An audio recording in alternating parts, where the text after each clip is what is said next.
star, come to me through fire and war. Oh, oh, come Nerevar, come and look upon the heart, look upon the heart. Oh, lay down your weapons, it is not too late for my mercy. Oh, oh, come and look upon the heart, look upon the heart. Oh, oh, oh, I'm a god. How can you kill a god? What a grand and intoxicating innocence. I'm a god. How can you kill a god? Shame on you, sweet Nerevar. I'm a god. I'm a god. I'm a god. God. I'm a god. I'm a god. I'm a god. No recall or intervention can work in this place. There is no escape. No recall or intervention can work in this place. There is no escape. No recall or intervention can work in this place. There is no escape. No recall or intervention can work in this place. There is no escape. Oh, I'm a god. How can you kill a god? What a grand and intoxicating innocence. I'm a god. How can you kill a god? Shame on you, sweet Nerevar. I'm a god. I'm a god. I'm a god. God. I'm a god. I'm a god. I'm a god.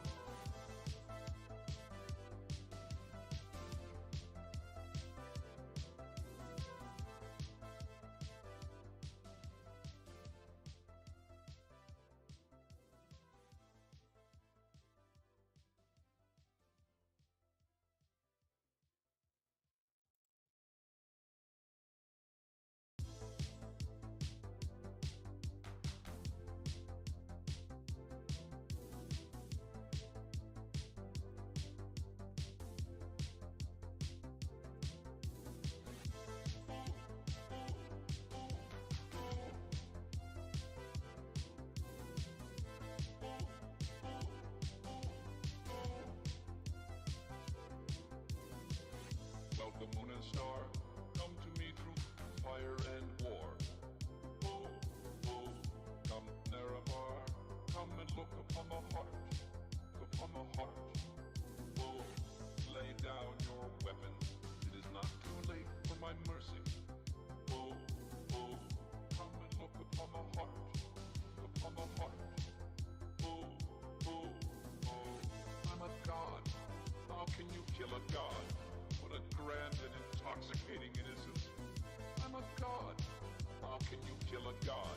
Shame on you, sweet Nerevar. I'm a god. I'm a god. I'm a god. God. I'm a god. I'm a god. I'm a god. Well, the moon and star, come to me through fire and war.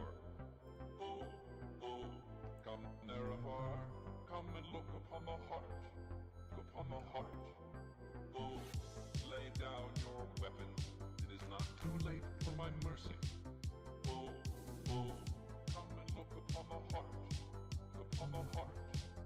Oh, oh, oh, oh God. Hey! Emotionally. FBI, open up! Thank you! Hello, hello! Oh, let's kill that. Emotionally. Yeah, let's kill that. Thanks for the sub, Dexter. Hello. Hello, hello. Welcome, welcome.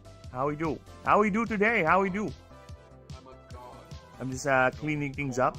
Just making sure we're good to go. But yes, today is gonna be a direct continuation of what I did yesterday. So nothing done offline other than basically just clearing up or finishing the favor track for one of the gods, Placivitus. So we have advanced there, so that's another thing we've done offline. But other than that, as for the starters, no, Merkid has not advanced whatsoever. No, where we ended last time, that's where we're at right now. Nothing new there. Now let me just go ahead and finish up setting things up here. Give me a moment. There you go. Thank you, thank you. Welcome, Moon and Star. Come through me through fire and war. I was going to change that. Let's go to Skyrim. Let's go to the land of Skyrim and chill out. You know what? No, I'm in a bit of a melancholic mood today. Let's go with Hollow Knight. There you go.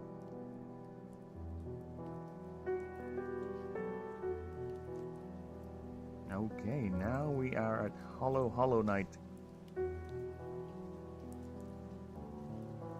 Yeah, so let me just show you guys the Faber track, because I think I'm down to, yeah, 3 more, then we're done. We're done with the actual Faber missions. Then all I need to do here is to do their nexuses, a little bit of brief explanation of what are you gonna get and what are they. So at least we have a master file of which one is which and who is who. So yes, other than that, no, I have not done anything. But let me just prepare the next god for the Faber track, so I can work on that offline once we're done with Merkid. Because yes, I have elected to do the Faber tracks again offline, so we would avoid me just staring at nothing and just thinking for God knows how long, because like I said, that's how these Faber track missions usually end up. It's just me staring at nothing, thinking. So yeah, I rather have the more interactive part of the creative process, which is the drawing, the conceptualizing of passives. That's the fun ones. Those are the fun ones, rather than me just playing scenarios and playing stories in my head quietly. Now, let me just go ahead and grab her logo, or rather her symbol. Oh yeah, it's fine. There it is. Yeah, this is how much of a small project, this is how much of a side project this started. It's in the creature assets are in the folder for the Baldur's Gate assets. Because I just started this, you know what if I do this? Then eventually it's like, yeah, actually, this is interesting. This has promised. So let's go ahead and make something out of it. And here I am today. I am now devoting all of my time and the channel to this project. And so far, I gotta say, without any hyperbole nor any sort of jokes, ever since I started this project and streaming it, the channel has been growing quite extensively. This is the fastest channel growth ever. And I can clearly smell that 500, that sweet 500, and that very sweet 1000. And yes, don't worry people, it's not always going to be streams like this. I will get to a point where I am actually going to be doing lore videos, and of course I would say tutorials on how the game is and all that. So we will be eventually going to do that. I'm just, let's just say, we are preparing the lore. We are ironing out the lore as much as we can just to make sure. Oh, audio checks on how the game is and all that. So we will be eventually going back. Okay. Alright, we're done. Get out of here. Hello! I would not even bother trying to do that, but you know what? Fuck it. Turkey Aldwush 2010. There you go. I'm naming you Koki. Coke? Hey. How do you read that? Is that Koki? Coke? Coca? Oh, Coco. Cook? Coque? There's a lot of ways to name that, or to mention that. As long as it doesn't mean smart or handsome, I'm okay with it. Alright? I don't want my name to be associated with lies. Okay? That's the last thing I want. Alright? If it's smart, if that means smart, handsome, sure. No. No, I won't accept it. No. It's not my name. Sorry. Oh, fuck. Get away from me. Sorry. Bugs. Bugs, bugs, bugs. So yes, as I was saying, we are now going to go ahead and continue with the Merkid character profile, or creature profile rather, because we're now done with the gods, so we're just working with the animals now. The actual things that will populate the world, and they're the ones who you're going to be mostly interacting with. And these are the starters, yeah. So initial plan for the starter, or for the creatures, is around 200. So I have done... Let's see, calculator. Sorry, I'm bad at math, okay? We gotta be, you gotta help me out on this. So I have done 3, 6, 9, plus 12. 9 plus 12. Okay. Plus 3. Plus 1. So I have already done 25 creatures. 26 if we're counting Merkid, but not yet, I guess, since we're not done. I think I have 27 gods. So 52 creatures are already done. So that's a good number. That's a very good number. But in terms of creatures that you are going to be interacting with the most, it's not enough, because we have 17 different typings in the game. So that's a lot of types that need to interact, and we need a good healthy move pool, or creature pool for that. So my goal is 250 at least, and yeah, I guess 200 more. 200 more, and I am counting the entire line for that number. You know why? Because one of my greatest pet peeves when it comes to creature battlers of any kind is that when the creature evolves, digivolves, changes form, whatever their term is, mine is going to be Ascension. Whenever a creature does that, or Pokemon, Digimon, whatever, they actually... The logic is simple. The older forms are garbage. There is no reason to keep the older form. There's no reason to keep a Bulbasaur unless there's some weird, very, very niche strategy to play it. So evolutions, Digivolutions are just stat bonuses, stat stakes. So there's no logical way or reason to keep the older form. Which is a shame, because a lot of there are creatures that I really like the older form. Right? Like Lickitung from Pokemon. I kind of want that. I don't want Licky Licky. Licky Licky looks weird. Looks like a baby with a dib. And I don't like that evolution. Same with Magmortar. I don't like that one too. The Dunsparce looks weird. Right? But to maximize their stats, you gotta evolve them. There are exceptions, but that is not the norm when it comes to those types of games. So for me, I've designed every creature here to be playable by endgame. All of them are unique. They have their own movesets. They have their own passive abilities. A lot of them switch types as well when they ascend. Again, Ascension is my evolution term. So when they ascend, they change typing too. The only reason why I'm doing the same primary typing, at least for the starters, is because they're starters. They're the representative of this type, so their primary typing won't change. But there are creatures here that's gonna be drastically changing when they ascend. So, next question is why?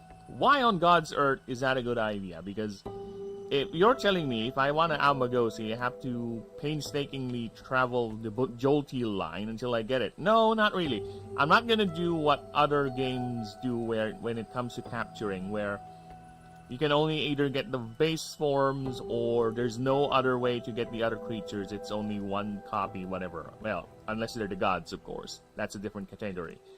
But for generic creatures or starters, you can capture them. All of them are capturable. They have their own rarity, of course. There's a reason why some of them are rare. There's a reason a lot of them are common, uncommon, whatever. And they have biomes where you can find them. So yeah, all are capturable. You just need to know where they are or how they can be found, because they all play differently. They're not designed to be stat stakes. They're not designed to be strict upgrades of the previous form. So yeah, that is my design philosophy when it comes to the creature designs. So I can comfortably say that I have like a good number already for at least these, well, the starters.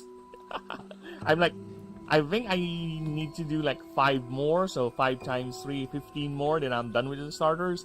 Then I can finally move on to the ordinary creatures, which is a lot more varied when it comes to their typing. And we'll see about designing them. Yeah, and I might involve chat on that, because I don't have... There's a lot already stored in the drawings, because I have made the rules already for the game. The rules are already here. You can technically play the game, we just don't have the things to populate it, right? We just don't have the things that actually makes the game run, or rather, yeah, what plays around those systems. So that's what I'm doing right now. We're asset building, so to speak. So yeah, I was saying we will get to a point where I am going to be designing generic creatures, and I might involve chat on that, because I don't have a lot of creatures banked, although I do have a couple already. And hello, Verify Official. Hello, hello. You have been verified and you are official. Hello, hello, welcome. How we do, how we do?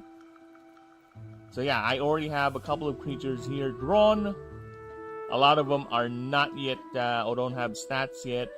A lot of them don't have full evolution or ascension tracks. So yeah, there's a couple like already banked. But then again, of course, once I'm done with that, I'll be basically thinking from scratch without any sort of reference. So yeah, that's going to be interesting. I will go ahead and title those streams appropriately if we're going to go ahead and play around with chat to create creatures, because yeah, I'm gonna use we're gonna do a little bit of theory crafting, and once we get to a point where yeah, I'm good to go, but it's not gonna be totally 100%, we'll have to limit it. I am a slave to the world I made, okay? The world I made, the universe, the lore is gonna be the most up and foremost. I'm not the type of creator where it comes to, oh, I want to slap this in, but that does not make sense in the setting of the world. Whatever, let's just put it in. Let's just make that as an exception. No, I don't usually do that. Of course, there will always be outliers, but mostly, and no, I don't do it. It has to be acceptable to exist in that setting, in that world.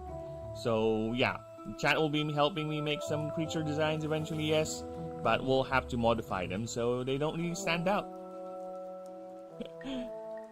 You will inspire me, I think is the word that I would go for. And yeah, that's basically the concept. Unless you guys have questions, of course, I'm always open. Koke is always open. He's always ready to go. Just go ahead and ask. Again, it's right there. Ask me anything. Just don't ask me about the meaning of life, because I will not answer it. No.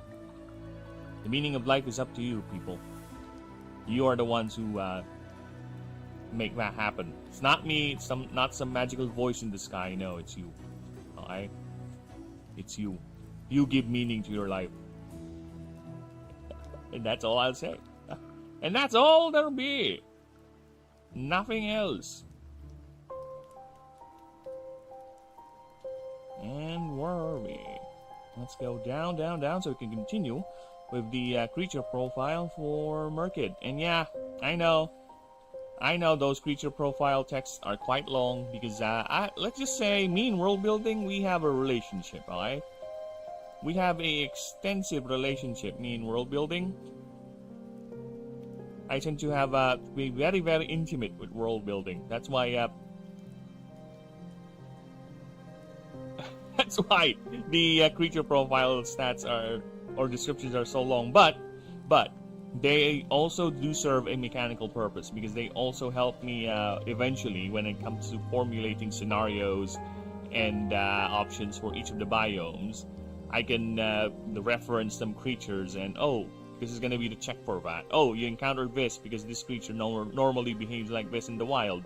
So you'll have this scenario relating to that. So yeah, It doubles up to as preparation for when I actually go ahead and make the scenarios for the maps. So it helps. Everything is compounding and everything is solidifying things. It's all foundational. They will build around each other. They will help and support each other. So yeah.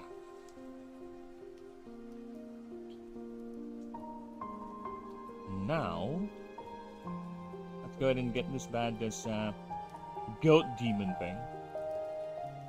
Its profile. What does a merkid? What does it do? Alright. Well, these little things are quite... what's the word I would go for? Deceptive in their predation, or quite ruthless. Right?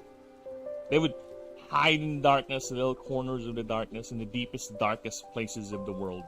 Then they would swarm their target. Just like in this picture. Imagine just walking in the darkness. Then everything starts turning uber pitch black. And before you know it, you're surrounded by these glowing red eyes. And they would just claw at you until you go down. And then they would have fun. Thank you for feeding us. That's how they basically work. And yeah, I will not shy away from such things.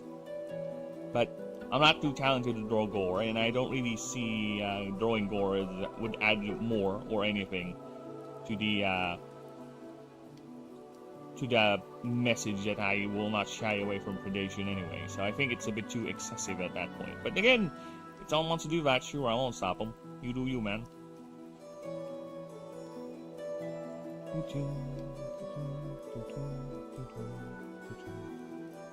Okay, now let us begin.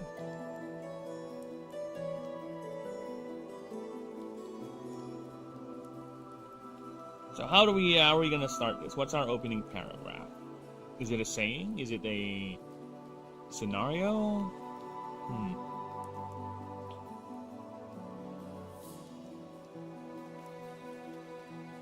I want to recycle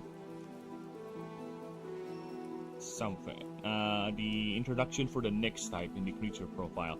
And yes, we'll be going and making like I said, I will be eventually making lore videos, so prep for that. That's why I urge people to sub on the channel, yeah, because we will eventually be making short form, well, not really short, maybe 15 minutes long or 5 minutes long lore videos on each aspect of the game, whether it be creatures, setting, anything under the sun that I can think of.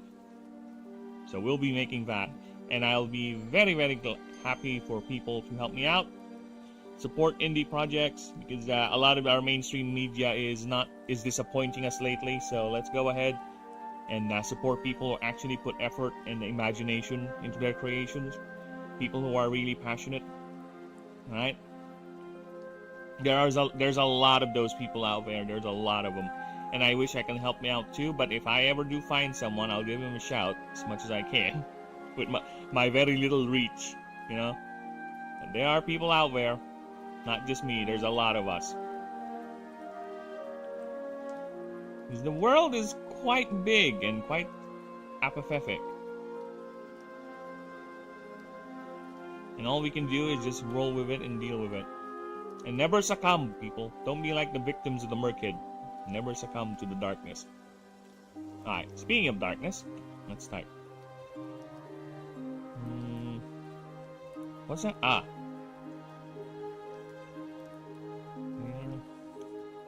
Gold, please. There is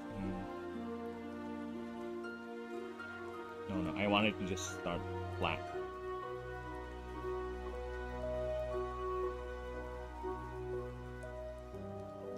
It is said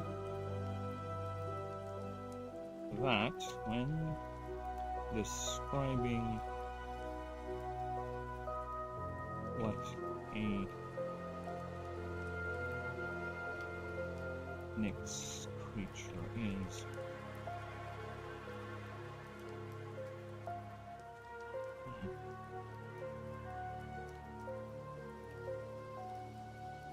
describing the next as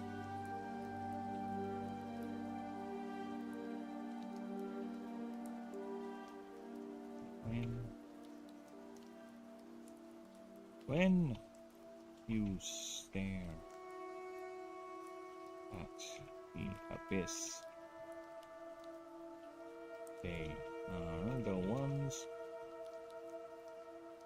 who stare back.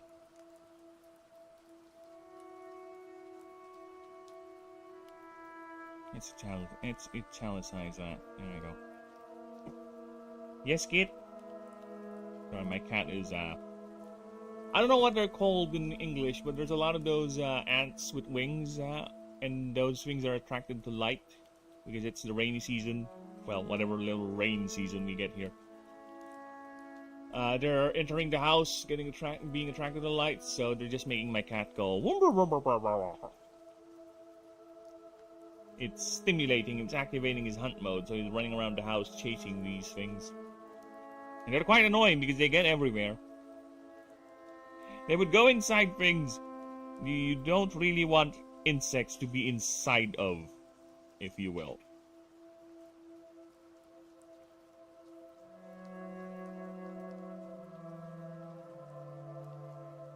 Okay. So... Yep. I know you people can hear him meowing. He is meowing back. Kid, chill. Daddy, chill. Don't. Stay down there. Kid.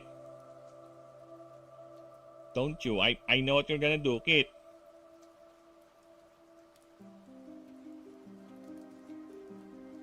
No, he's fine to run around.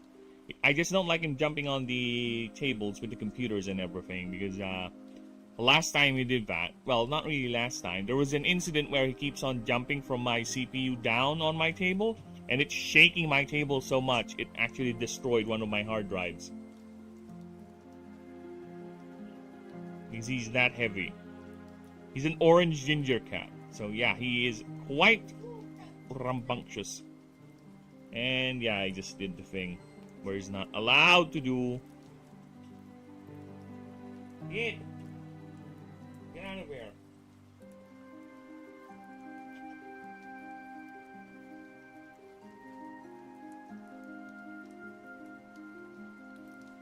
Get out. Alright. Yeah.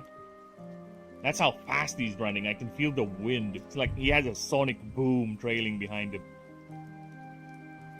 They're the ones who stare back.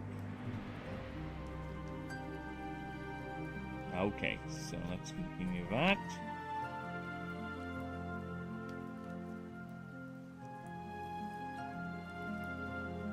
This is embodied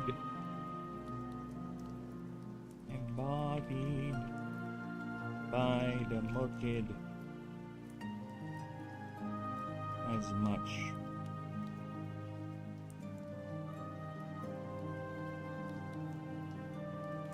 embodied. No. I prefer it like this. And the Murkid embodies this approach in the most literal sense possible.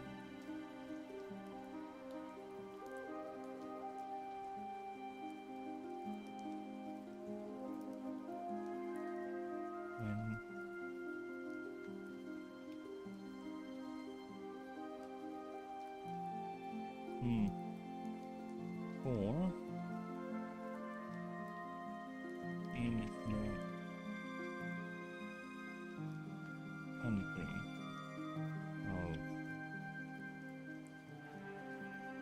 of Lighthold,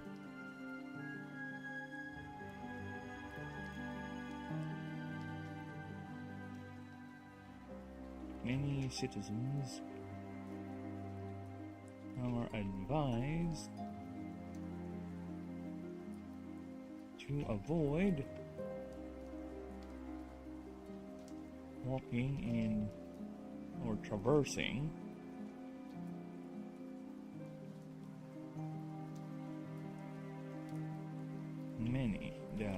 many.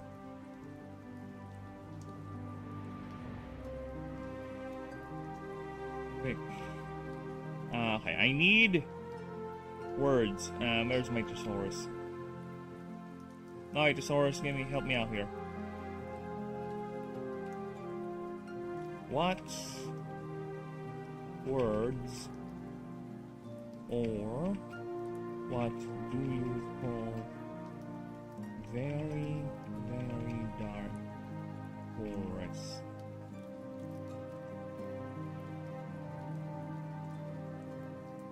The many I've isolated, atemporal, tenebrous. The many tenebrous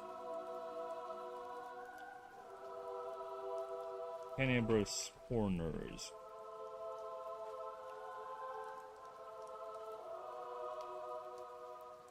Of the region.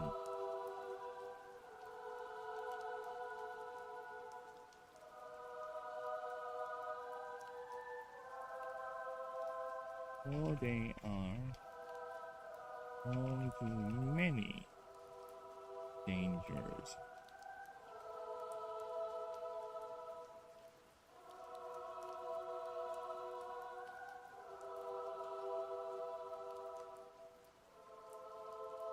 Well, it is. Because I kind of said this already up there with another creature profile, with Hooks and Waddles creature profile, so that's why I'm a bit hesitant to repeat this point. So I'm trying to word it differently.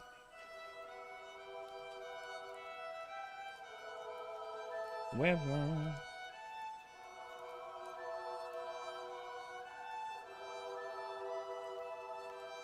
these applications are known to be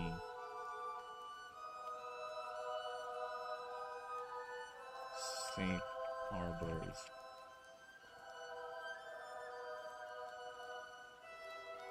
Or the more amorally inclined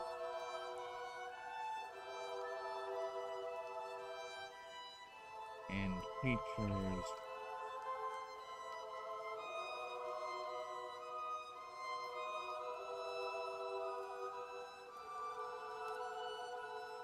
that thrive in the quick inky darkness.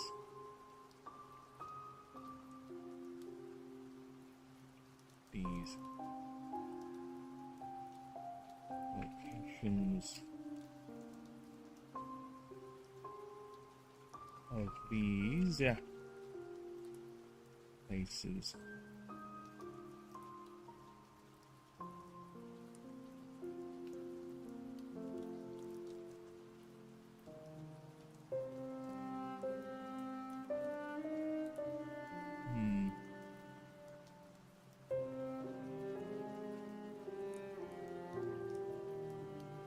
clear sign where one has entered. Yeah, people, I am okay for tangents, okay? I never look at my view counts. I always assume people are watching. And in fact, I am just streaming on free things. I'm streaming on vertical YouTube. I'm streaming on Twitch for some reason. For some fucking reason, I'm streaming on Twitch and on YouTube, alright? Streaming on 3 platforms. I have multi-chat on. I just don't want to show it. Because I don't like my multi-chat. Because it doesn't go away, see? It just stays there. So I prefer if it disappears, just like in Streamlabs.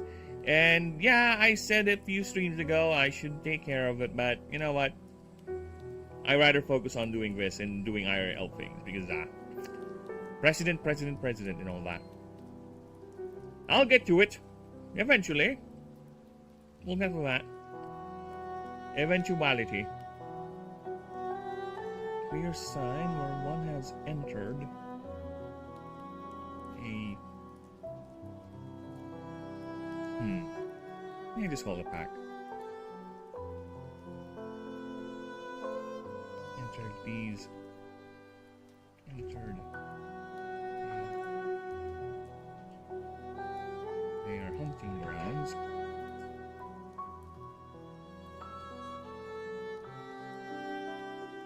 Is seeing a Nyx orb.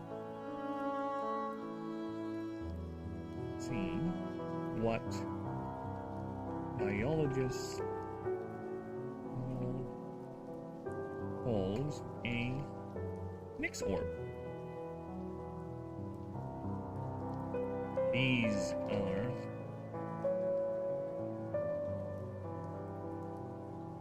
concentrations of pure Nyx Arcana manifesting as floating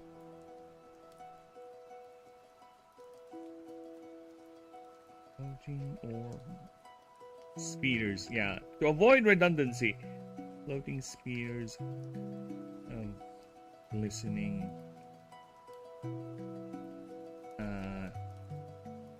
another word for inky. Thesaurus. Other words for inky.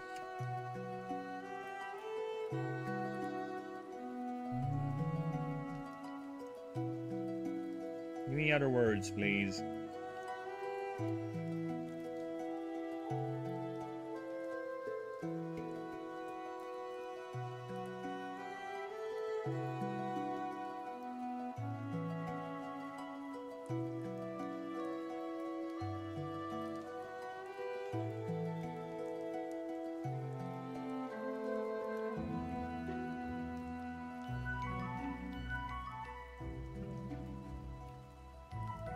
Sorry, got a little bit distracted there. Give me a few moments.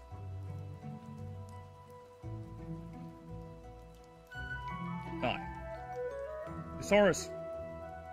Inky. Fluid.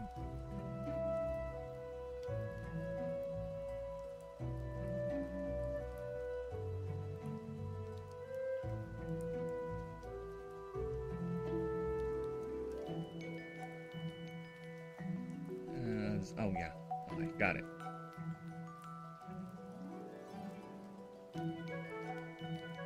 Looking spears of glistening.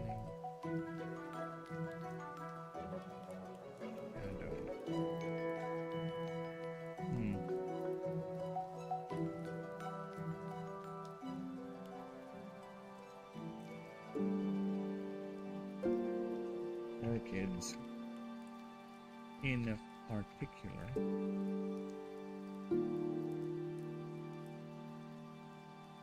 generate these as a means to store. Okay. Yes, kid.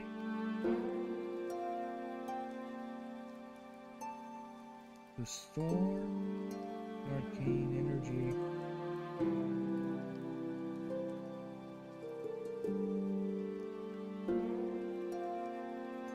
to be used later.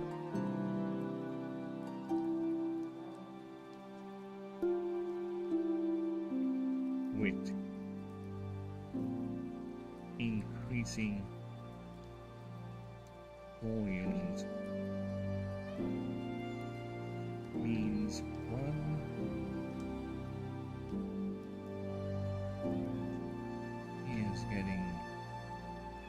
is delving rather. Nose itchy. Yep. Alright. Delving deeper into their territory. Yes, cat?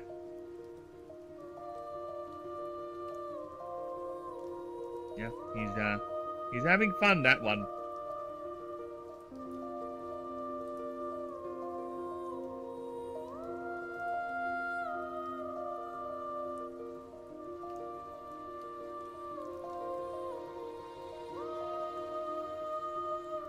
And also, yeah, the drawings will be useful in, that's another thing too. Drawings are not just there for references in some action shots, they are actually going to be, a lot of them will be used for the scenarios. You know, a little visual aid that will help you sell what's going on, you know?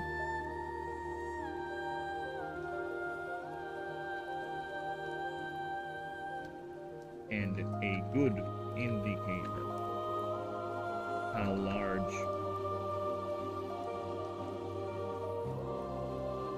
the pack in that given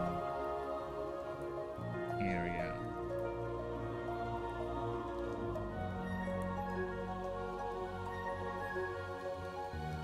The given area is used for later. Which has a myriad of functions. However,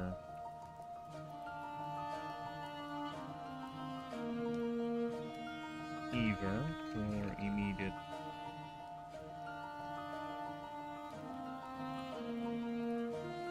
for temporary sustenance.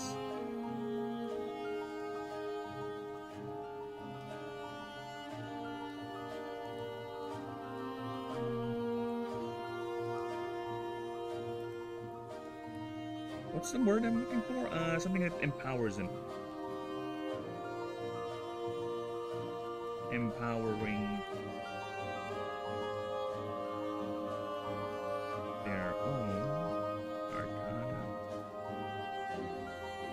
or a physical or a boost to their physical attacks.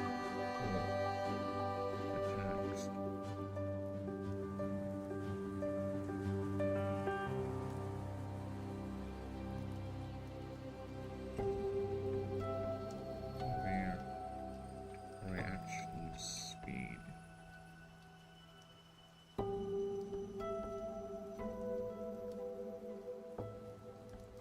Increase volumes means territory attack. Cabin area is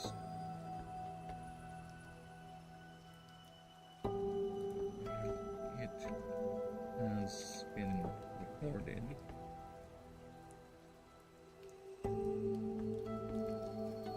Attacks can range to 10.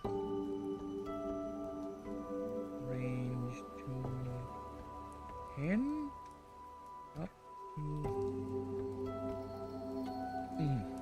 30 in the individuals. Oh, individual. What is that? What is that? In the individuals.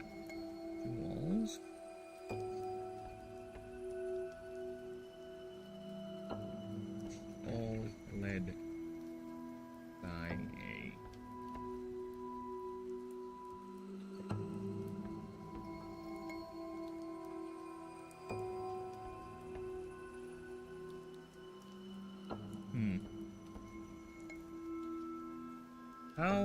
How does the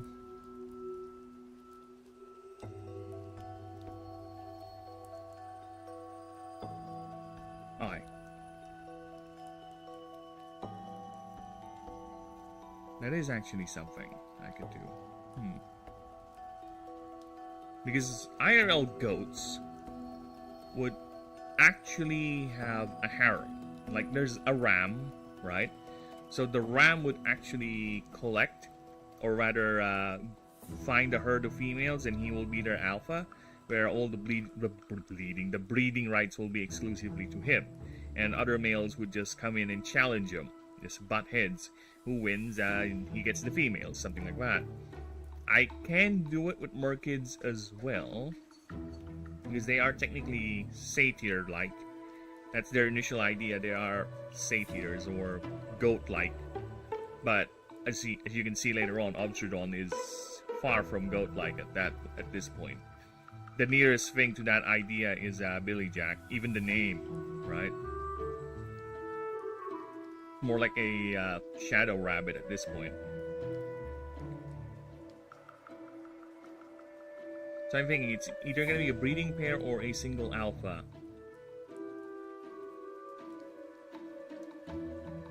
Alright, now let's go with a single alpha, with a single alpha creature.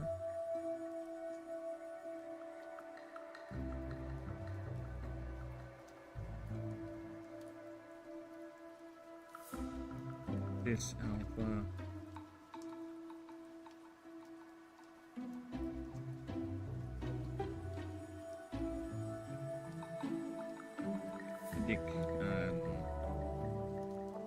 Dictates all the acts, movements, where from hunting to breeding.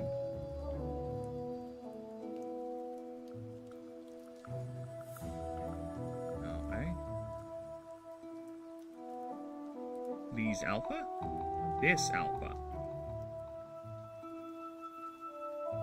Why these? Oh, it's a dictate. Dictate. That should be it. Oh, there you go. See? Stop complaining. And, oh, fuck off, AI. Get out of here. AI viewers at streamboo.com. You know what? If I want a view bot, I'm not gonna do this. If I'm gonna view bot and just talk to nothing but bots for the rest of the day, I'll just go ahead and do it offline. Just talk and just have ChatGPT or Gemini or Claude. Like Claude actually has decent answers, but it gets confused too. And what other AI chat equivalent out there exists, and just have them incorrectly read my shit, right? I'll just do that, okay? And that, actually, speaking of that, I am thinking maybe someday, you know, if I get too annoyed or am I a bit too tired, maybe I'll just stream having the AI read my stuff and see how much of it they get wrong, because trust me, I have been playing around with AI summaries a lot, especially Gemini has this function which is an AI overview, which is quite neat in its novel idea, where you can have the AI generate a sort of podcast about your content, your library, whatever project or documents you uploaded, and trust me, they get a lot of things wrong. One is that they cannot see pictures. No, they cannot see pictures. If you were to put like a picture example here for the size, this is the size differential, right? Any normal person looking at this stream right now would see that, and they would, oh, that's how small a merkid is. So it's not really that tall. It's versus a 5-foot sullen or whatever this black humanoid creature is. A merkid is that small, so yeah, it's not that big. But for the AI, they don't see any of this. They don't see the drawings whatsoever. So for the AI, all they see is the 5 feet, and it's a pet peeve of mine. So they always say the creature is 5 feet. Even especially the small ones, I am most annoyed when they say the creatures are really small, like merkid, nimdel, whisper. Those are really, really small insect creatures. They keep saying they're 5 feet. It's like, no, there's not. Just stop it. So you'll have to explicitly say the size, right? And that's why there are moments where I just put in the size, because it annoys me. I know. It's an AI overview. It's a stupid thing. I just find it novel that they can do that, and it's quite fun to having the AI read your shit and see how many things they would invent. But like, okay, where did I wrote that? I never wrote that. How did you come up with that? Because the AI would tend to create sort of weird things or say weird things, trying to justify certain things. They really get confused when it comes to concepts like magic and all that. Those more unscientific things, or if I just don't explain, because the AI loves spoon feeding. The AI loves spoon feeding information. They really love when you just tell them everything, and they'll just regurgitate it. That's how the AI is. When they start assuming things, that's when they go all out weird. It's like, okay, so sure. They would either misinterpret, they would invent something. Some of their inventions, I would say it's quite interesting. But even though most of them is not really what they are in the lore. But you know what? You do you, AI. You do you. You annoying fuck. Because most of them, about a lot of them, I would say a good 70 to 60% of the AI overviews are incorrect. Or are assumptions or additions. Yeah, so I probably might do that someday in stream. Why not? If you get a good interaction with the folks here. But you know what? Either way, I prefer you to be here with me. And if you have questions, go ahead and ask. If you have criticisms or anything that you find odd or want to clarify, go ahead and ask. I don't bite. And for all you lovely lurkers out there, because trust me, I am a lurker as well. There's a lot of YouTubers, streamers that I watch that I don't really interact with chat. Because I prefer to just, listen to the voice of the streamer. Their sweet, sweet voice. I don't know if I have a good voice, but if you're here, lurking, I appreciate that. Thank you! Now, let us continue our journey.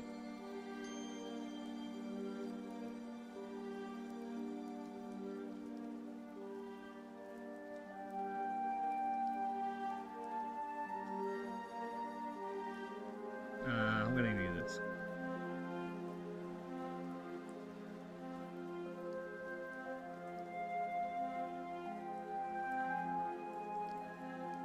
These are...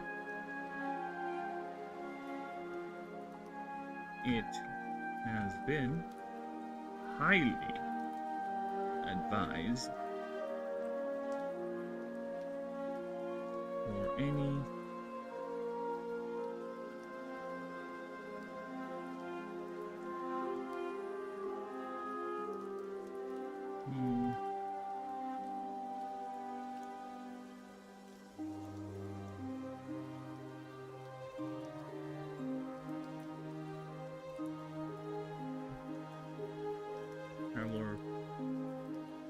to stay clear of these locations, especially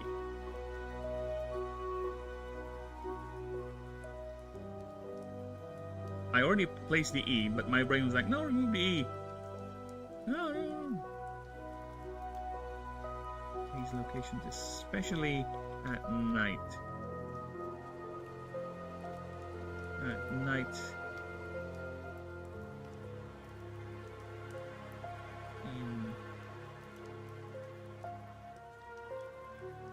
These are when the creatures are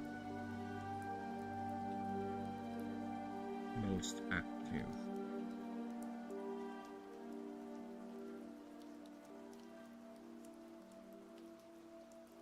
And can use their arcana with most efficiently.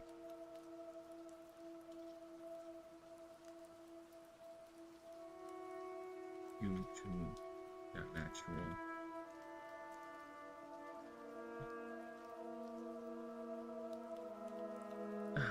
no.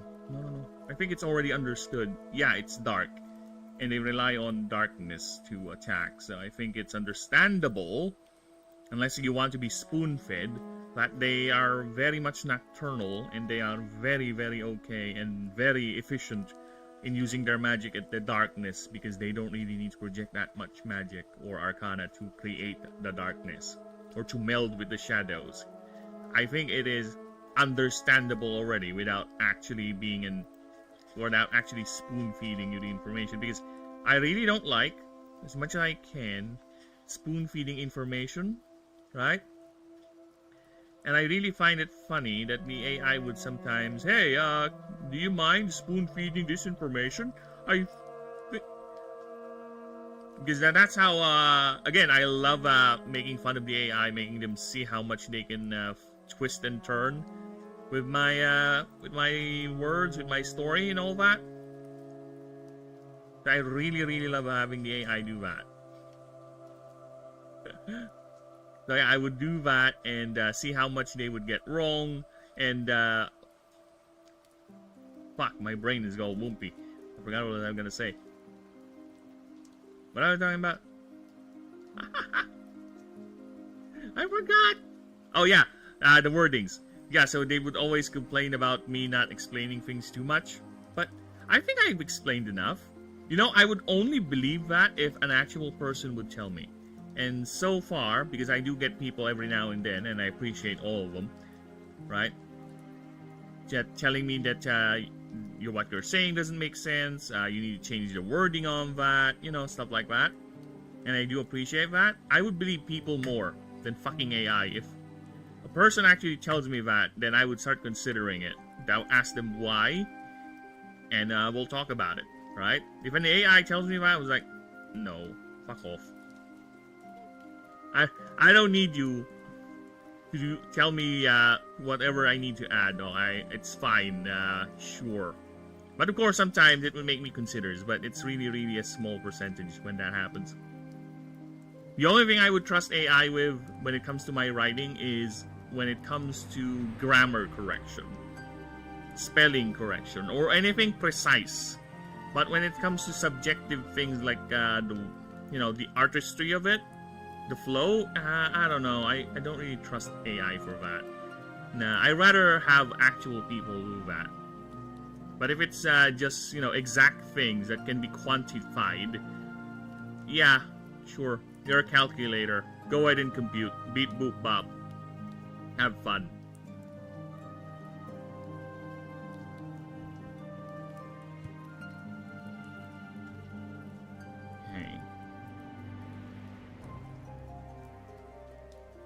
Keep on saying for all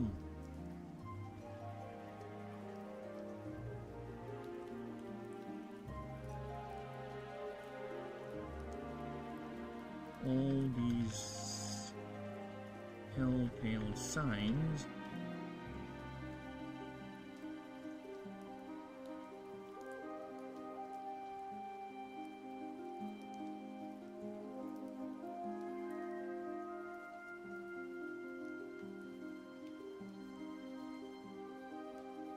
Survivors and animancers.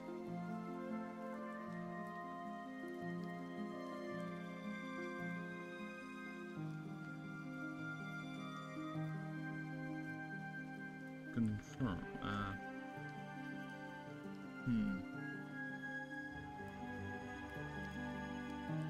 Animancer accounts.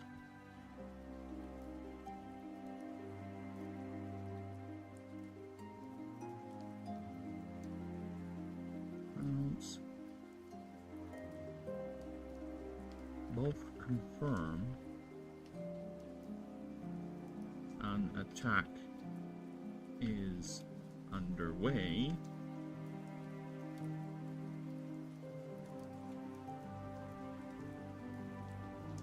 What's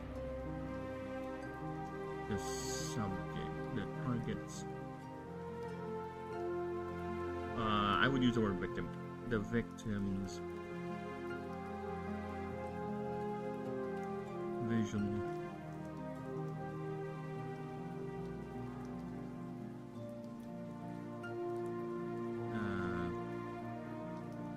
is completely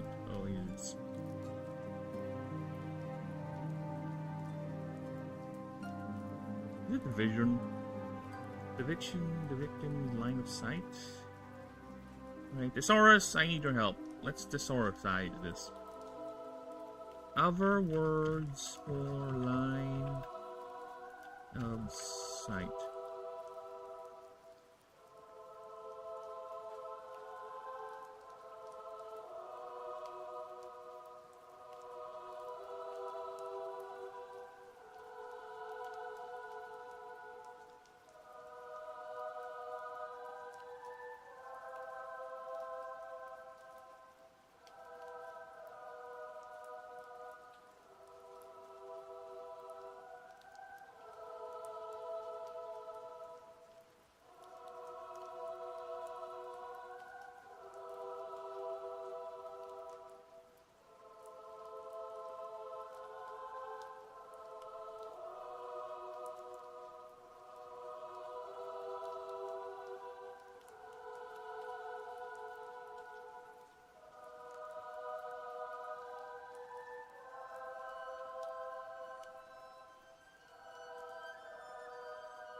Sorry.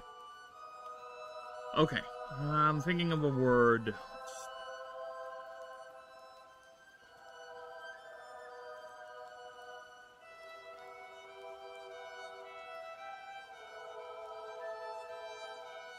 It all wants the victim's immediate line of sight becomes nothing but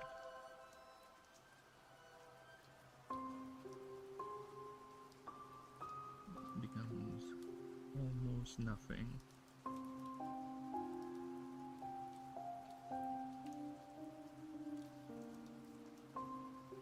But pitch black.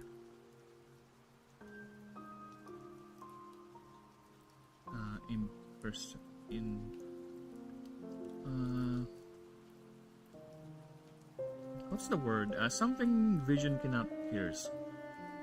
Words, or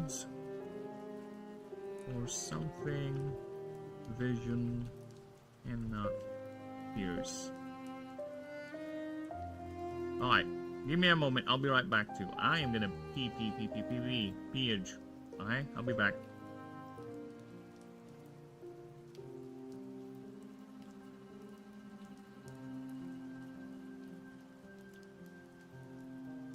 Yeah.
Oops.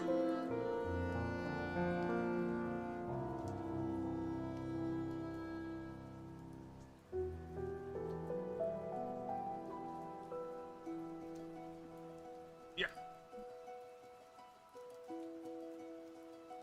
And we are back.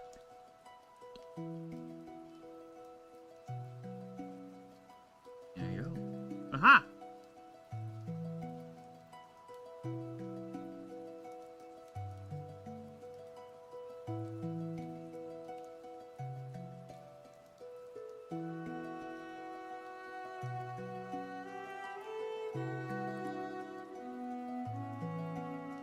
It's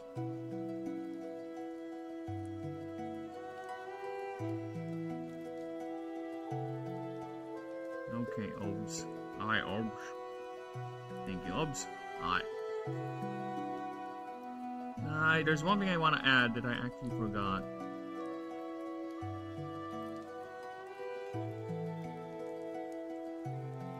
I might end up reducing this thing's size again, or expanding it to here, but okay. Where the largest, biggest I recorded was one.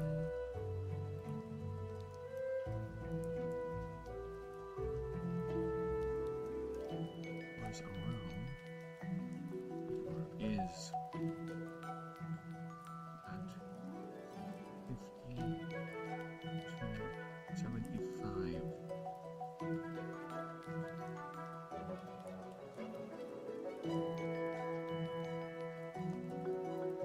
Living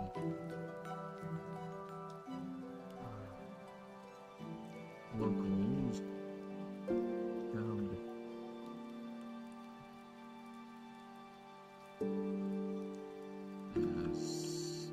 as the swarm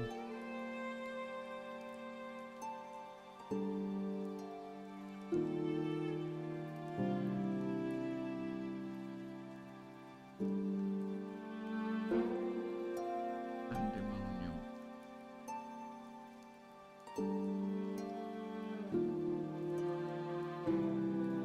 Is that how you spell pandemonium? Yeah, is that how you spell it? Word! Correct me. Word! I guess that's how you spell it then. Okay.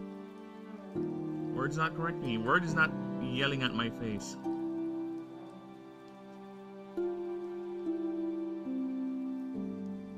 Yet.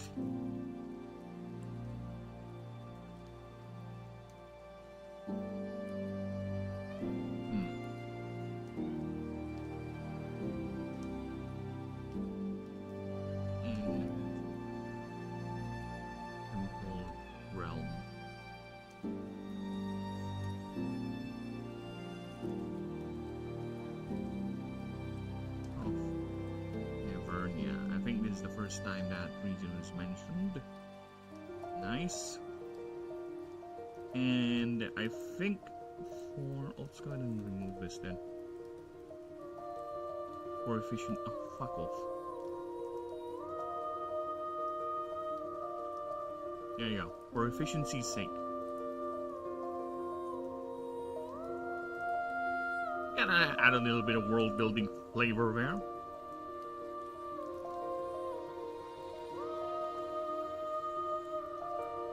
Now with that, I think I want to change it then.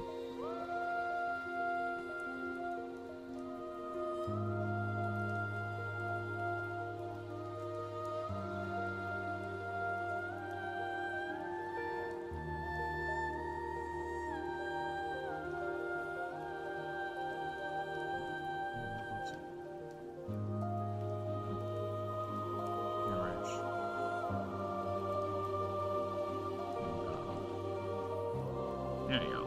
Now, Fat is very much in culture. That's the name of the goddess of death. Emotions and birth. How does skill go?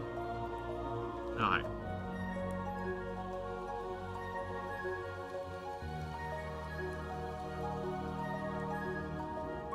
One of the Animancer's accounts both confirm once the victim's immediate line of sight becomes almost nothing but pitch black.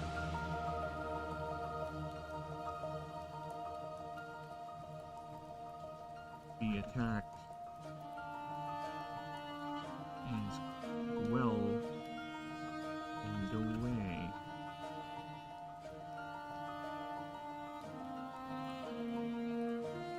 This is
consistency. Consistency and isolate their intended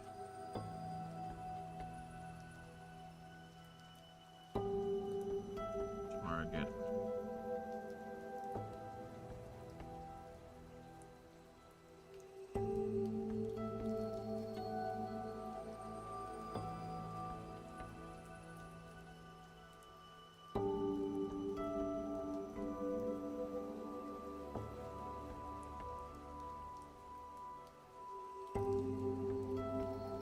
Forming a ever shrinking wall of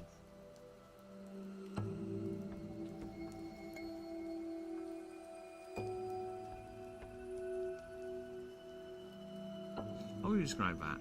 Bodies? Wall of biological darkness. Isolate their intended target.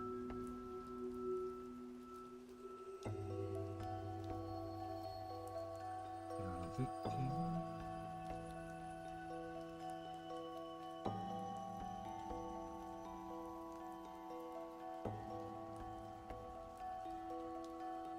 Next is the eerie.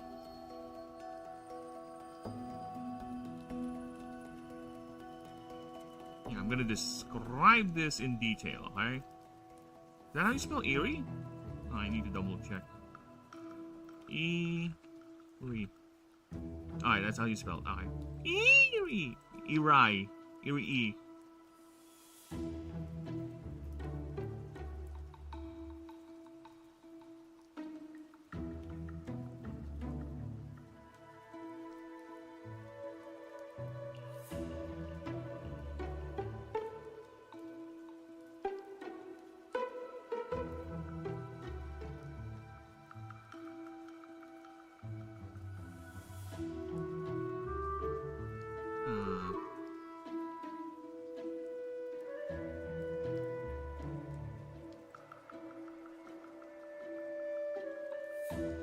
Next is the eerie silence. The sound of silence. That means you're gonna get eaten. You're gonna get sliced and diced. I don't know. Torn up. Yeah, there you go. You're gonna get eviscerated by little cute little chubbers.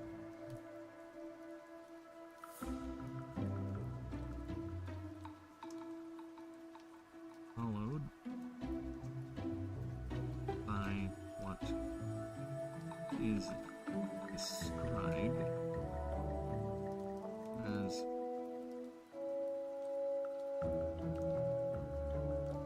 a series of laughter.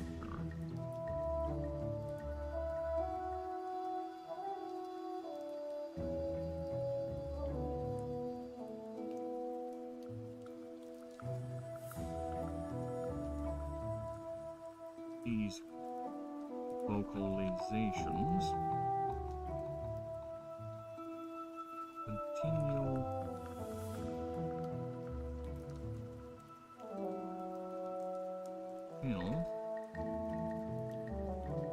until the prey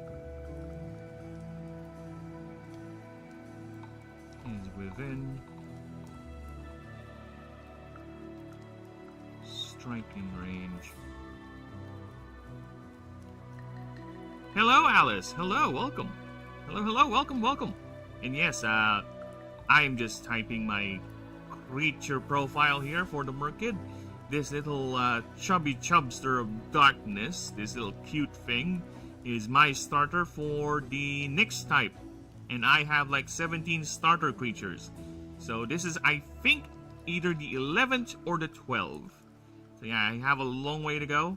And if you have questions about the game, just don't hesitate to ask. Ask. I am here. I am happy to entertain. I am a dinosaur. Dude, you're a dinosaur fan? Okay. We're gonna go with a tangent here. What's your favorite dinosaur? Come on. Shoot. Give me. I'm gonna show you mine because I actually made the starter creature based on my favorite dinosaur. And I am very, very biased with the design. I'll show it to you. I think if any people out there is a paleontologist or has any idea of paleontology, I think seeing this design gives you an idea what my favorite dinosaur is. Ah, you like the Spino, huh? We have a Spino head here. I can see why you would like that. It is a cool dinosaur. It is among those who are fighting with the T-Rex in terms of the top predator, right? And it's a very, very unique design creature too, or animal. But mine is this. Here's the second form. Oh, look at that. That's, I think you know now my favorite dinosaur just by looking at the design of the Ascension. And it's, the name too is quite obvious what line of dinosaur we're talking about here. Skyracosaur? Yeah, that's a Skyracosaurus. Carnosaurus? No, mine is a Triceratops. This is in evolution, this is how Triceratops started. They're like two-legged creatures, or animals with thick, bony heads. And eventually they developed into Protoceratops, which is like the Skyracosaur. Just removed the horn, so they only have the frill. Then eventually they became... Yes, they are! You know what is even fun? Yeah, so this is my favorite dinosaur, turned into a cyborg. Yeah, it's a cyborg creature that is a starter for the Artifice type. And the final form, Proceratron, actually is capable of creating drones. Yeah, this thing is a police drone, like that.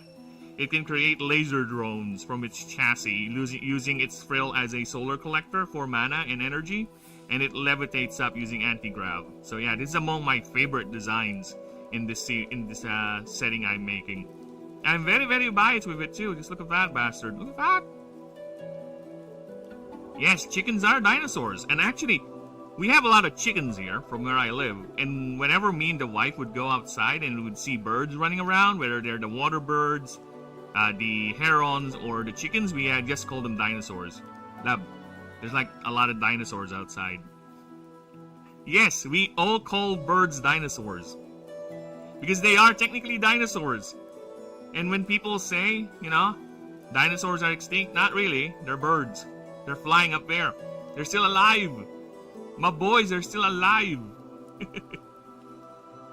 So yes, I was quite a nerd when it comes to paleontology back in the day.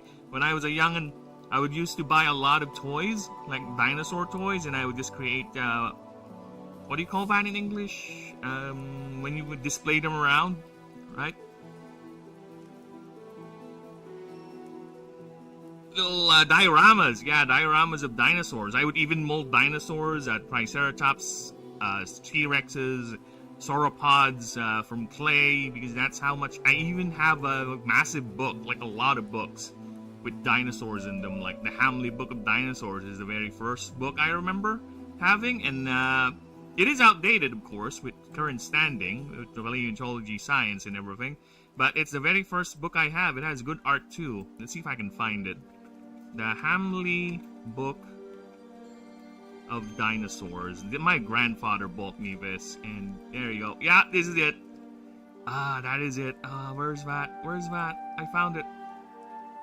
There you go. The Hamlin Book of Dinosaurs. This one. This one right here. I remember the art. Look at that. Nostalgicisms. Nostalgicism right here.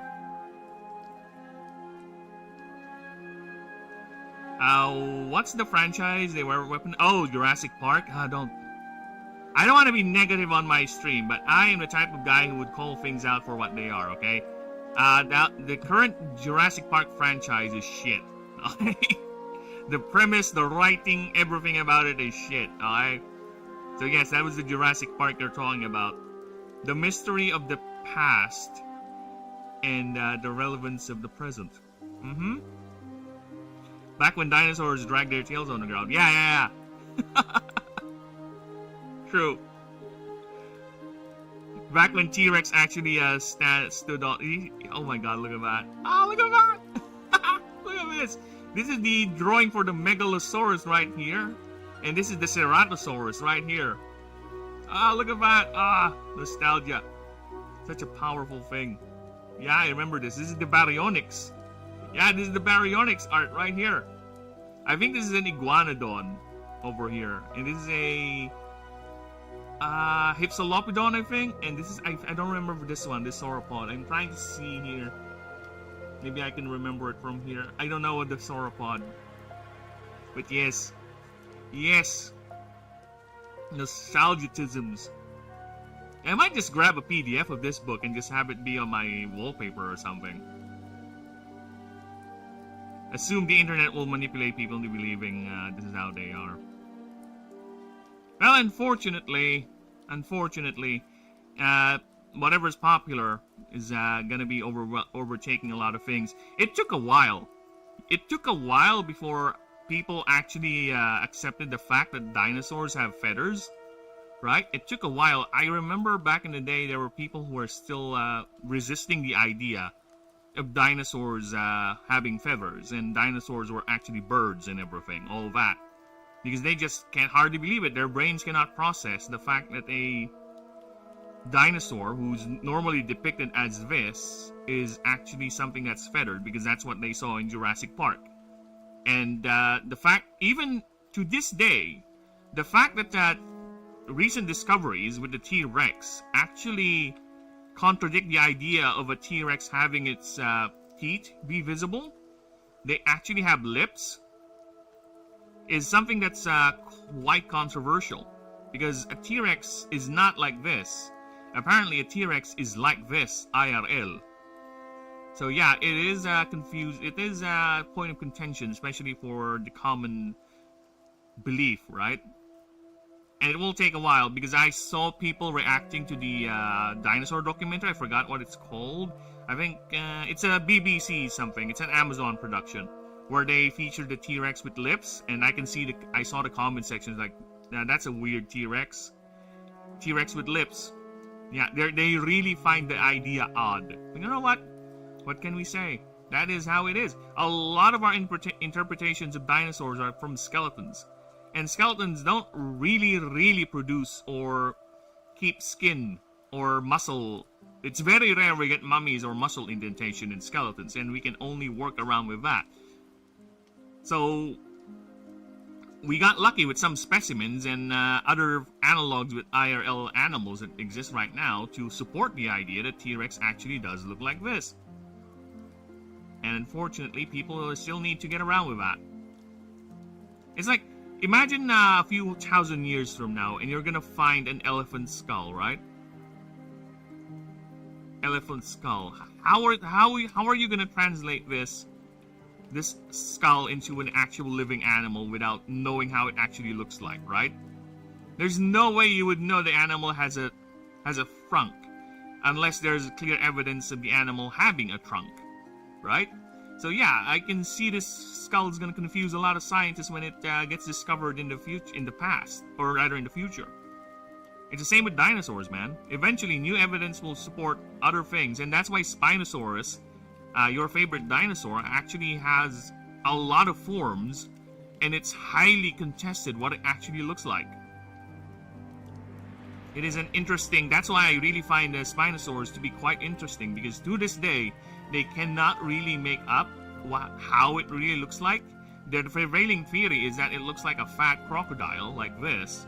But there are other evidences where the frill or the sail actually goes over completely like that. So yeah, it is interesting. Jurassic Park, yep, Jurassic Park. What's FK? Fallen Kingdom? Nah, I don't like Fallen Kingdom. Okay, if I'm gonna rate the Jurassic Park movies, it's the OG. It's the OG Jurassic Park, then the second one, then the third, then the rest can go to hell.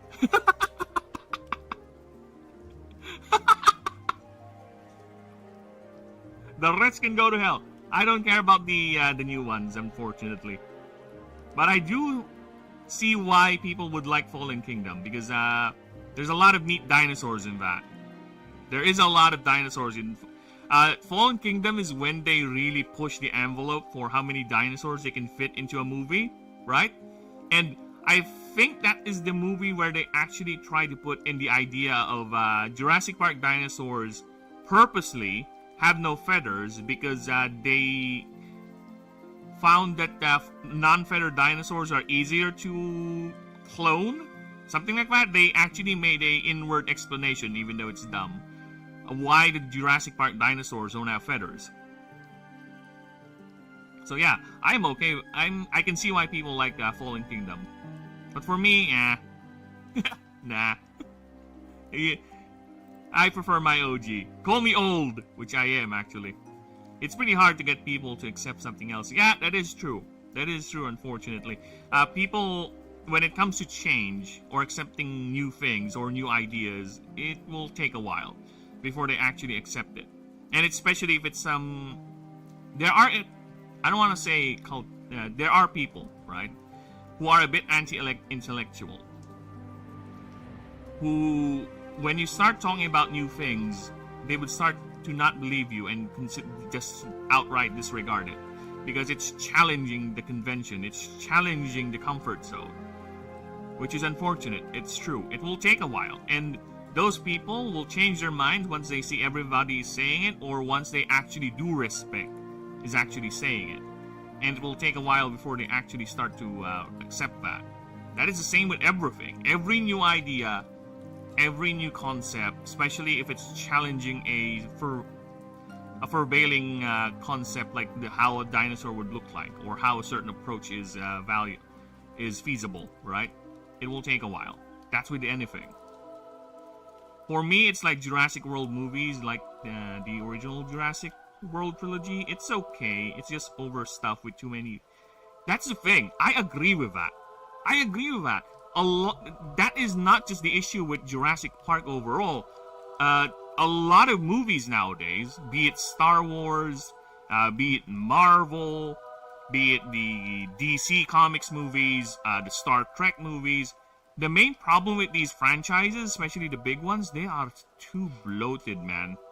They're just too bloated. It's just, there's too many ideas floating around, too many characters that needs to have some screen time.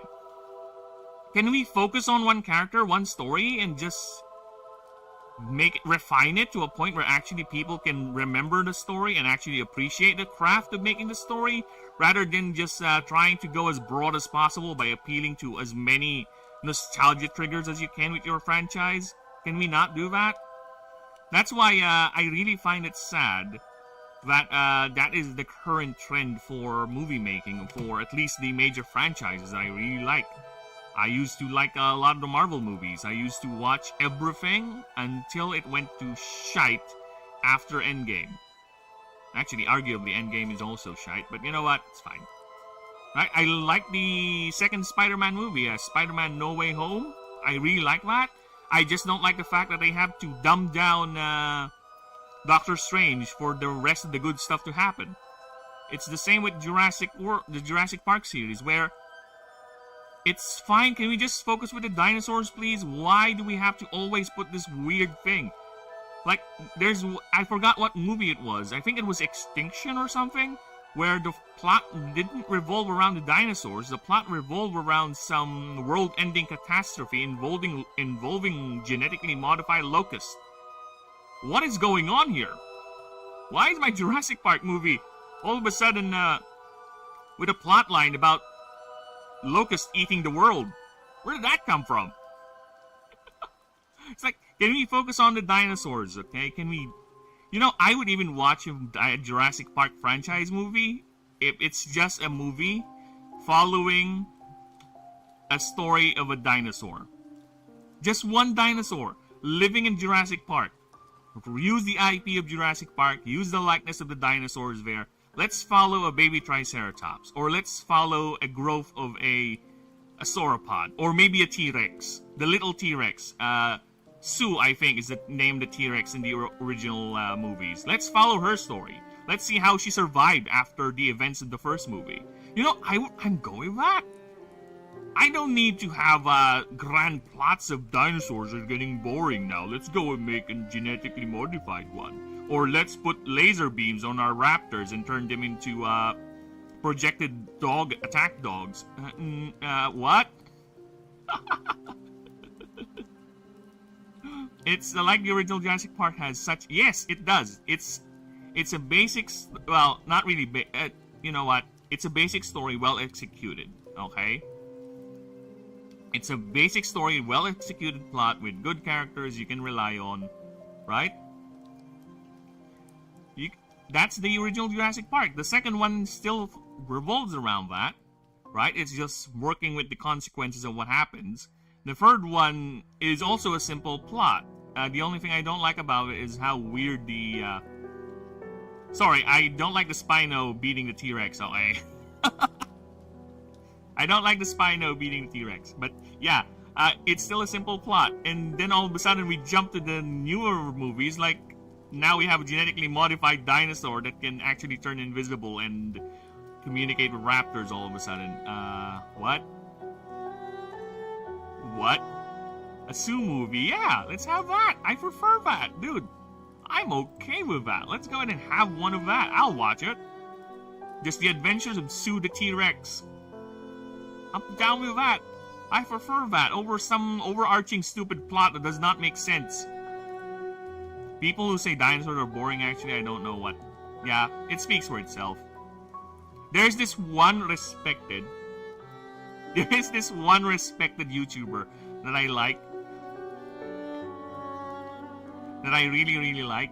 That he has his opinion that dinosaurs, the plot line of the Jurassic World movies makes sense because people will eventually get tired of dinosaurs. It's like, no. Have you ever been into a zoo? People are not getting tired of going to a zoo and looking at those animals, okay? It's the same with dinosaurs. You multiply the spectacle of seeing a massive of an elephant or a crocodile or many colored birds. You multiply that to the size of a dinosaur. I don't think people are gonna get tired, man. Especially how weird some of the dinosaurs are. You know, imagine seeing a Triceratops. You don't see that every day. Imagine seeing a Chasmosaurus, which is large neck frill, colored neck frill.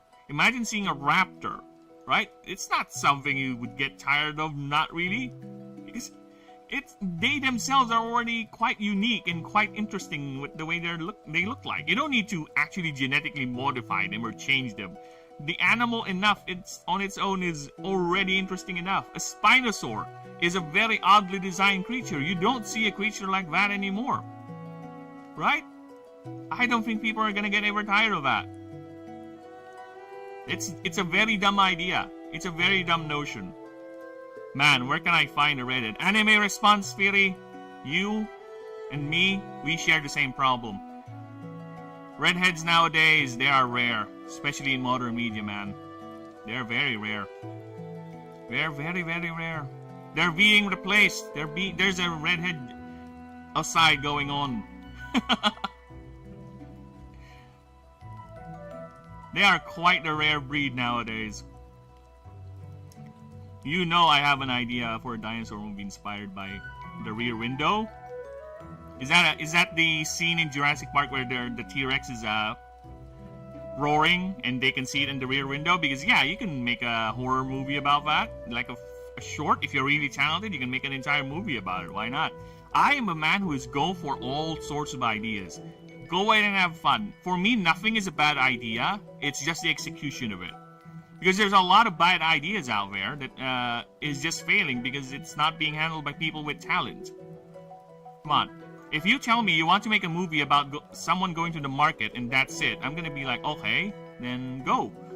Just make sure people would want to see your movie. How you're gonna make that entertaining, that's your challenge. How you're gonna make that interesting, right? That's the challenge. I switch between yellow fever and being into redheads.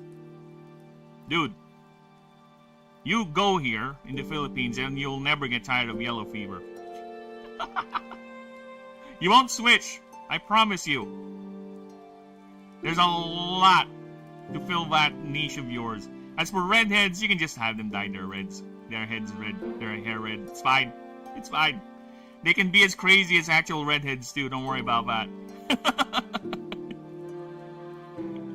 I had a couple where they're actually crazy. Okay. Hello, Light 2. Hello. Welcome. Long time no chat. How are you, man? Well, we do chat on Discord, but you know what? Let's pretend we don't. Let's pretend that we're having a conversation. Not that YouTube switched my accounts for some reason. Nah, that's fine. No. Oh, was that you earlier, Light? Your anime response theory, you bastard. Make up your mind already.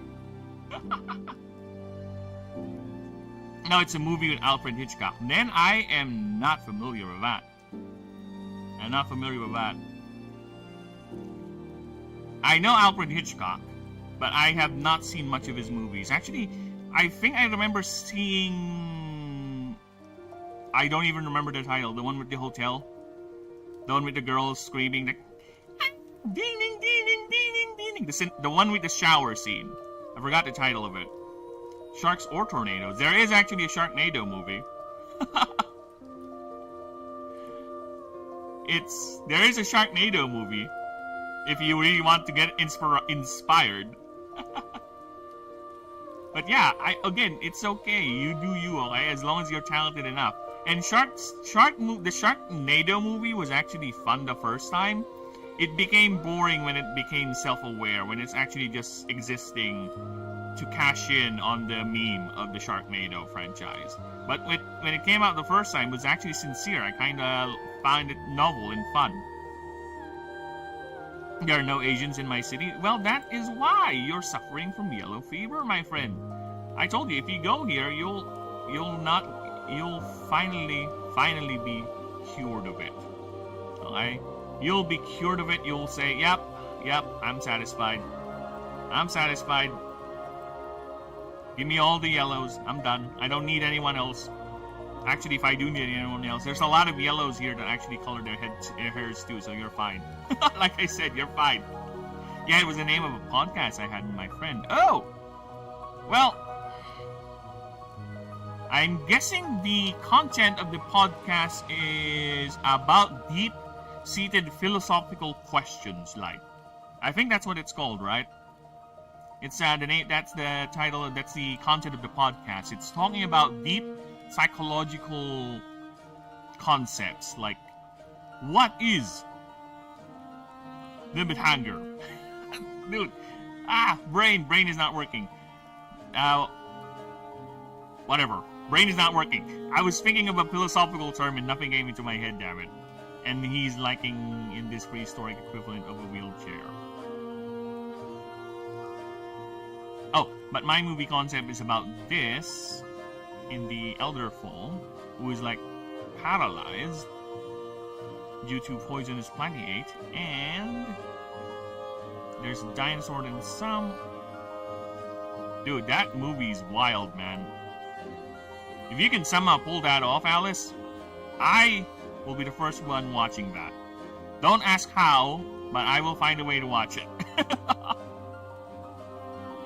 I'll find a way to watch it. Yeah, that movie's wild, and I will support that. It was supposed to be an EFAP, but for weebs. Ah! Well, you can always try again. What happened to it? Was you still going? Did IRL, I don't know, man. Well, sounds a novel idea, actually. Weebs, you know, actually any fan of any franchise can be quite anal when it comes to details, right? This is why we keep on saying for anyone who would try to make their own or to get into a established franchise and change the story, change the character, you are in for a reckoning. You are in for a reckoning, because one of these, or that project of yours, at the very start of it, is already under fire. It's already under siege, because you are already changing things fans of that franchise have obsessed over for years. So yeah, you better do something good because again, it's your adaptation. You do you, right? But if you start disrespecting the fans, if you start just doing that change because there's no real mechanical function or there's no real flavorful way of the reinterpretation, like I just want to do this what if scenario, right? But if you just started talking it's because of the franchise being old and bigoted or outdated, you're gonna have a problem. You're gonna have a problem. And that is another reason why a lot of these new franchises fail. Is because that is their approach. They get into an IP, they think, I can change this, let's modernize this. There is no modernizing, okay? It's either you make your own IP or you respect the IP. It's not gonna fly.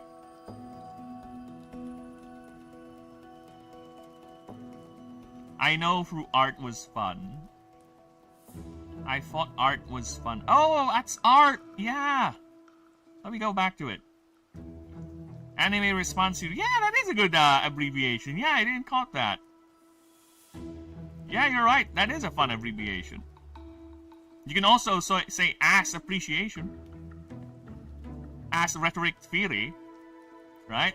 It's a podcast about people admiring people's ass. Yeah, that is a fun one. Dude, you should continue that. You should continue that. That is an interesting niche. Yeah, because there's a lot of anime people who wants to be anal about their anime. You just need to find that reach, man. You just need to get the right people, you know, get the right combination of people to bounce off one another. Wish I can help you with that, because I'm not much of an anime fan. I am very selected with the anime I watch, unfortunately. Which is a Tyrannosaurus, and it starts having a massive impact. Oh, and there's something like that, which is a Tyrannosaurus Rex, and starts like having a massive impact on the environment around him when you get to see it through the perspective of this Neanderthal. Someone needs to make an entire company dedicated to making dinosaur movies after Jurassic Park. Well, there will be. There are movies I've seen. I forgot the titles, but there is a couple of dinosaur movies that came out recently. Let's see. Dinosaur movies. There are a couple. I think 2025 to 24. I think there's one that released this year.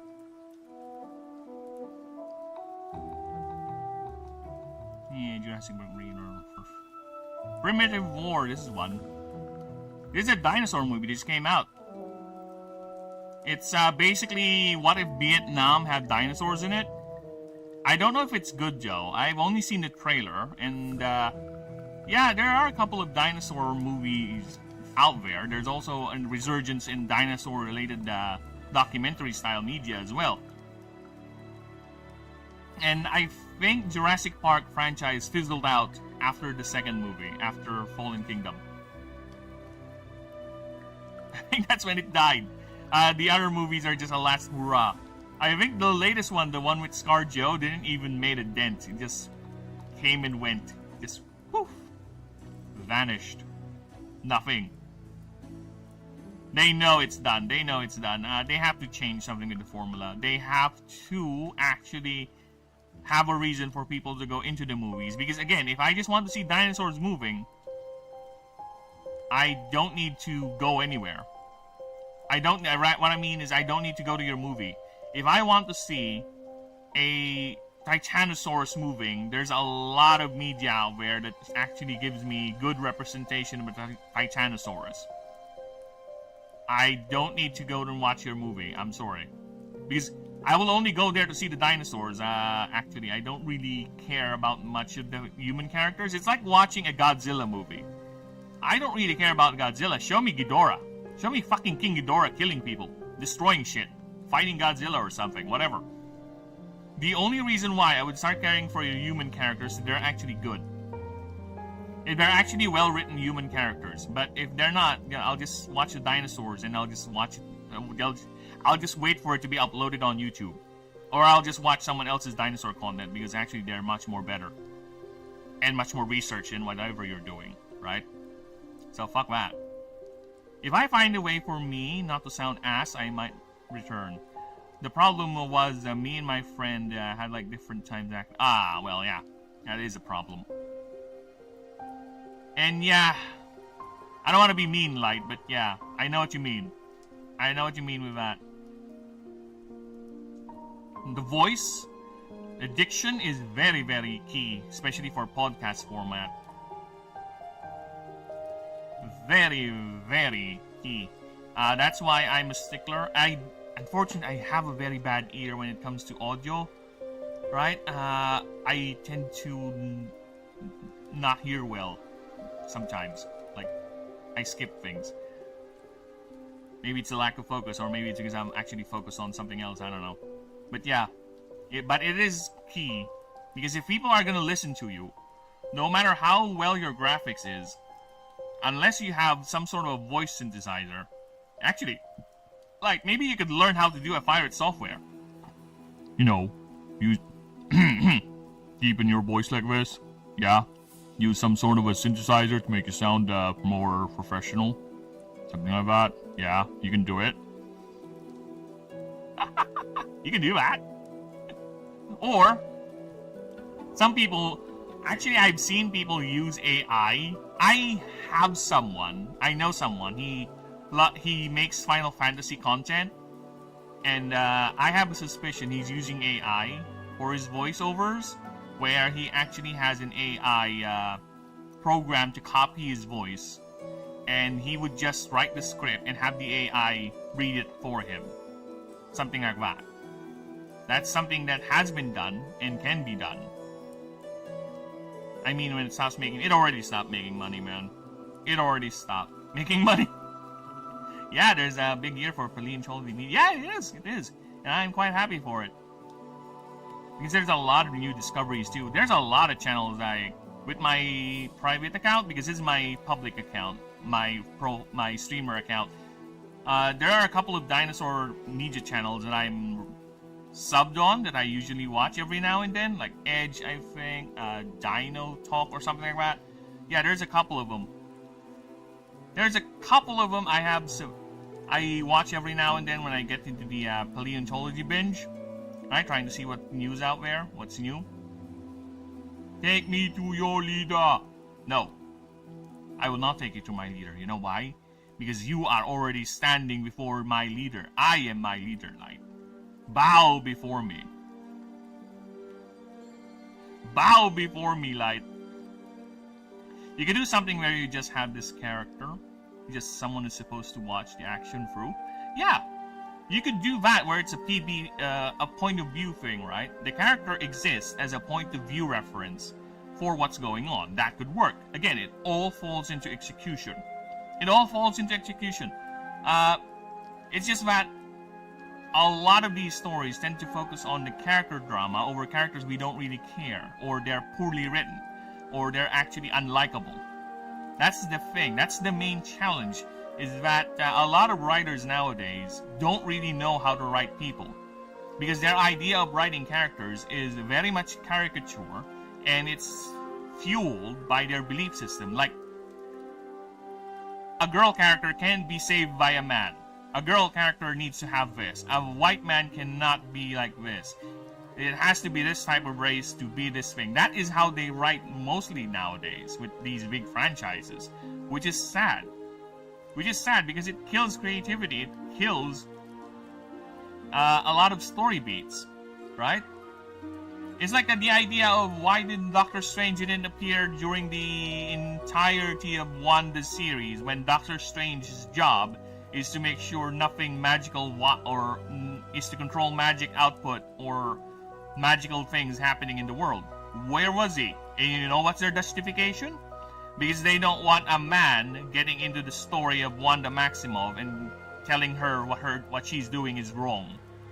What sort of a justification is that when it comes to your storytelling? So you're meaning to tell me you're willing to compromise your world building, your setting, your lore, just because you don't want a man getting in the way of your female character? Well, good luck. No wonder Marvel is failing. No wonder your latest movie that's coming up is nothing more than a desperate attempt to pull as many nostalgia strings to people.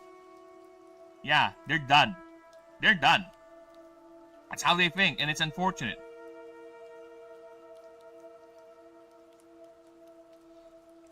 People can have an argument about, like the Indiana Jones movie, where they are not in the Indiana and just someone you're supposed to watch the action through.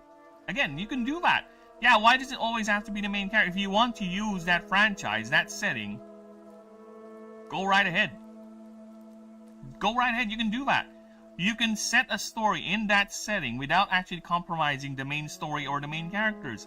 But they have to always involve the main characters. It's either for the nostalgic draw or some sort of a malicious idea that they need to correct the character, right? Or they just want to put this character in the vision of the writer because I want to write my own indie story and I want Indiana to be like this. It's fan fiction. Again, fan fiction isn't bad, right? There's a lot of fan fiction out there that are actually good. It's just the execution that's the main problem. AI equals bad. My problem with AI, okay, let me be straight with AI.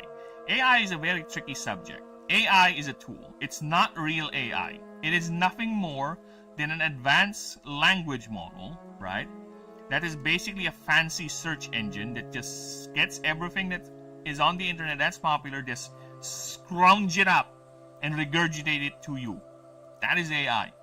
Okay, AI is not capable of any intelligence other than whatever it's being fed on by the internet or by whatever its source is.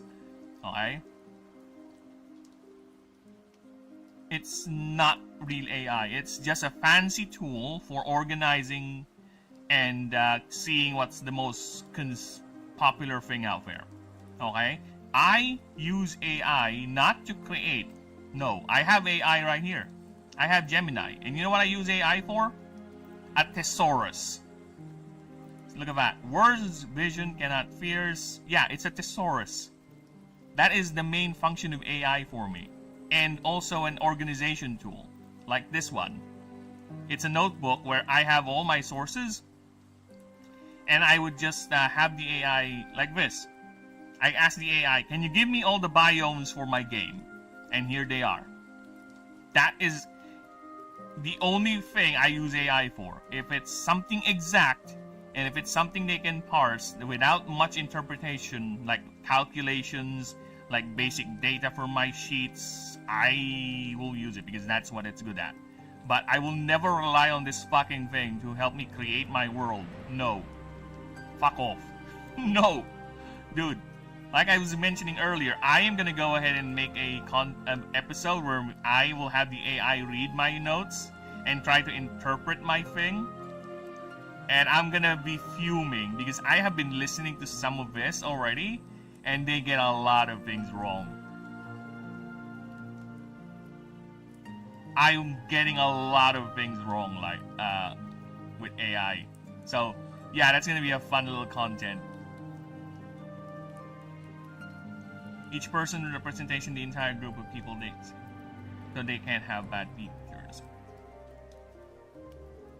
Where am I? You could just have this character, yep, AI bad. Quick to claim that he is not, that he not know snakes, like me neither. I don't know who Snakes is. Who is that? I was actually looking for Snakes. Where is he? I don't know. I need to be reminded what Snakes is or who Snakes is. What would Dinosaur Company be called if that makes dinosaur movies for the most part? I don't know. Probably something paleontology like Dinosauria or Dinosaur Kingdom. That is actually a game that I have here on Steam. I haven't played a game in a while, ever since I started this project. But there is this one game that I've been following called Prehistoric Kingdom. It's a city builder or a park builder game where it's not just dinosaurs.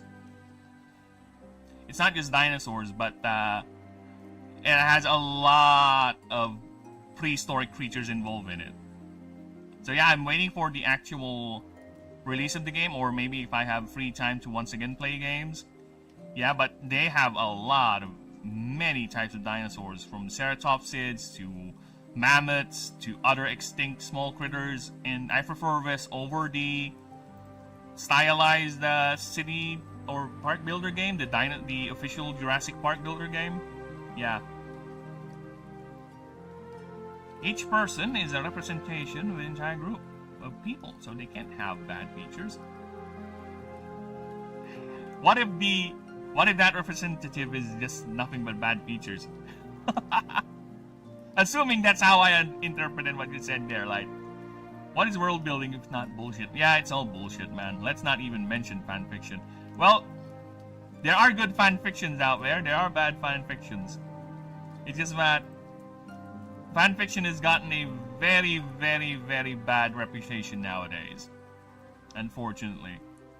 King Ghidorah, take me to your leader. Quick claim. That he not like no snake, me like me need. Oh my god. Like, why did you just make me read? What was that? I was wondering who we were talking. I'm talking to Alice because I am actually streaming on two fronts. I'm just looking at my multi-chat. See? I'll put in multi-chat here, but I don't like having multi-chat on because multi-chat doesn't disappear. Right? I don't like having multi-chat on because it doesn't disappear, it just stays. Oh shit. Shit, I lost my multi-chat, damn it. Get back here. There you go. So yeah,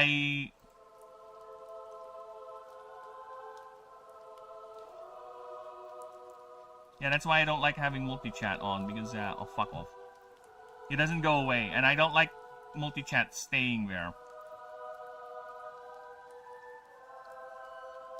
I prefer it to disappear every now and then, because I am multi-streaming. Ninja taught me how to multi-stream, so I'm streaming in both Twitch, YouTube Vertical, and YouTube too. So yeah, I am all over the place, Light. I am all over the place.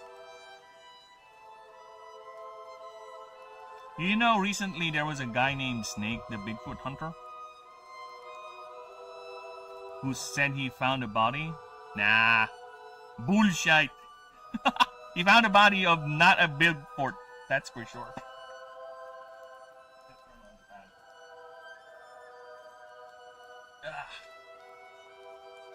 Bit hot.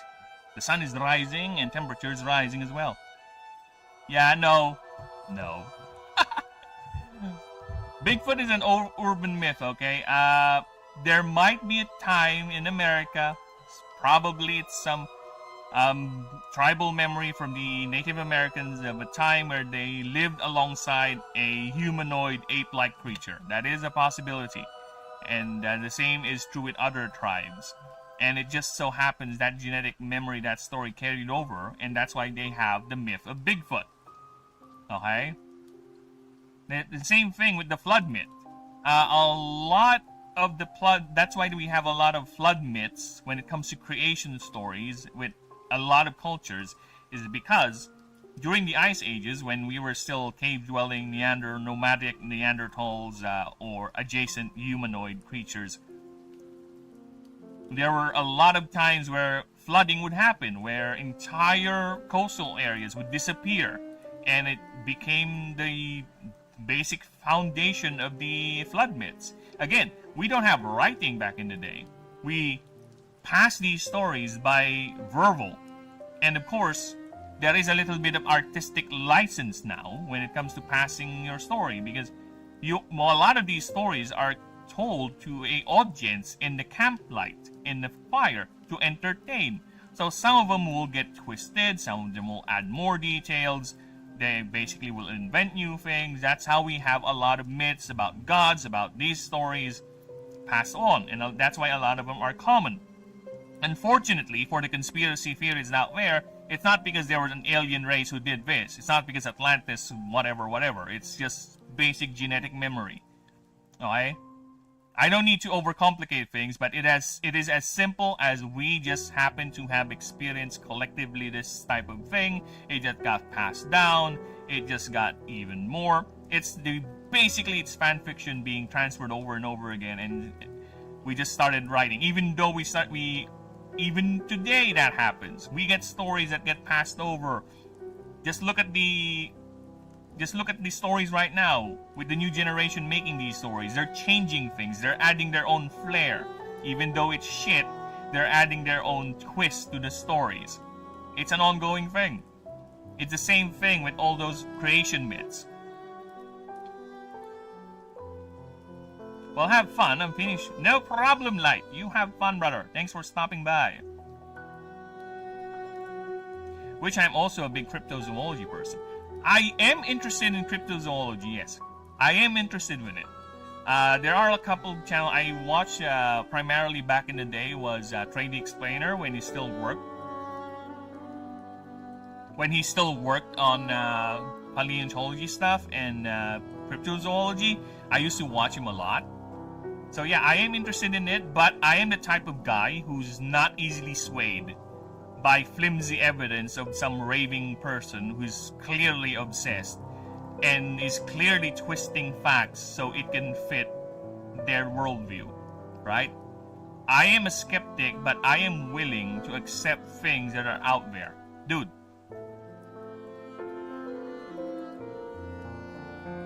Well, if you want to get really technical, yeah, there you go. It's actually a forest spirit. And that forest spirit probably came from some belief system they have, where they encountered these benevolent creatures, these benevolent hominids. Then eventually the hominids got extinct and they just passed into legend and became the forest spirit we know today. Or in current net cryptozoology myth we have today. There's a lot of things that can point out to its origin, and that's most likely what it is. That's the thing. That's what I was about to say. I am 100% sure in the laws of probability, there is alien life out there. There is alien life. The laws of probability is supporting us correctly on that. I believe in panspermia, that one of the triggers of life ever starting here on the planet is because it got transported from an asteroid, from a comet, as a universe was forming or as a solar system was forming. I believe in that. That is plausible, and it makes sense that life will develop elsewhere, right? Because just look at the extremophiles that we have here. Dude, that's why when I design these creatures, a lot of them are inspired by IRL things. You think me thinking of a creature that has no mouth, but that has a proboscis that actually sucks everything? It's far from reality. There are animals that are like that, IRL. You think of me thinking of a creature that actually creates a bone shrine if it's dead is far off, but no, there is an animal that explicits sort of behavior. We have recordings of elephants actively mourning their dead. We have elephants that are shown behaviors where if you were to approach the carcass or a bone of a dead elephant, even their dead offspring, they would be angry at you. They would project their grief onto you. Stay away from my kid. We have evidence of that. Yeah. Nature is already weird enough as is. We don't need to make up shit. I just use that as inspiration when I make my creature designs. And of course, some of them are fueled by magic, of course, and by mechanical bullshittery. But a lot of the foundations are from... That's why do you think my creature profiles are this massive? It's not just the basic Pokedex where it's just one sentence telling you something weird or something quirky about it. No. If you were reading this right now, this is more of a animal description about its hunting behavior, its habitat. It's the way it groups up, it breeds, the way the creature actually interacts with the cultures around it, the way the sapient races, which currently has 9 sapient races that live in this setting, interact or see the creatures around them. Because I am, like I told you people, I am a nerd when it comes to world building. And a lot of my inspiration is coming from watching a lot of nature documentaries back in the day. And that's why these things are very long. Because hopefully, people will appreciate the level of tism I'm putting into these animals. Yes, because they're animals, they're creatures. Of course, they have to make sense on how they behave. Why MF Raj, even though it's like this? Why would it do that, you know? yeah, I'm really into that sort of thing. Fan fiction is concept stories. In a way, yeah. It's just about which is the good ones and which are the bad ones, which is a lot of things. Anything, as I told you, I am an execution guy. You can give me the worst premise in existence, I need to see the end product. You can tell me that you're into this sort of thing, okay, then go right ahead. Tell me. Show me what you got, bruh. Right? Well, that's the thing about cryptozoology, regardless if they're real or not. That's the thing, they're fascinating. Some crypto creatures I will actually make a reference to, right? I will actually incorporate some aspects of cryptozoology in my creature line, in my lineup, which I am not going to be surprised because there's already a lot of creatures I've done. Some of them might already have that. Actually, yeah, here we go. The hat slice, the second form of the entire Meshabite line, is a sphinx. It's a fucking sphinx. That's my inspiration for it. It's a mythological creature, sure, not cryptozoology, but yeah. And the whole aesthetic identity of the entire line is Egyptian mythology. A Meshabite is literally the word Mesha in ancient Egypt for worker.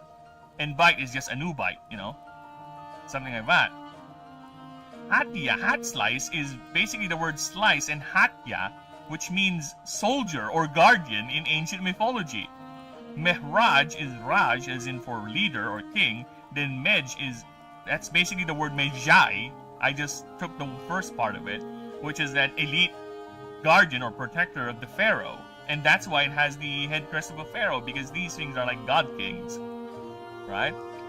So yeah, I have a couple of weird-ass inspirations already in my setting. I am not averse to using that. It's all about execution. I want them to at least fit in my world. I am not the type of creator, I've said this before, that if I find something I want to just slam it in, even though it doesn't make sense, even though it stands out, I will try my best to make it fit inside the universe I'm making. I do. Well, thank you. Yes, I will be making eventually lore videos about the setting, the world, the creatures, and everything. So they will be coming out in the main channel. So I know it's cringe when I ask people this, but please go ahead and like and sub and all that, so you'll never miss a beat, and you'll always see my posts whenever I get to actually working on the lore vids. Right? Are these all Pokemon? Well, this is technically my... I would say, yes, they are adjacent to that franchise, but... Oh, thank you. Ah! Thanks for the sub! Let's turn that off. Thank you. Sorry for the earache. But yes, I am actually working on a creature battler game set in my own unique universe. This is a creature battler with its own rules, its own play style, and just look at the stat sheet already, it's very different. Yes, it is a creature battler set in my own universe, and I am working on the 16 starters, because I have 17 types.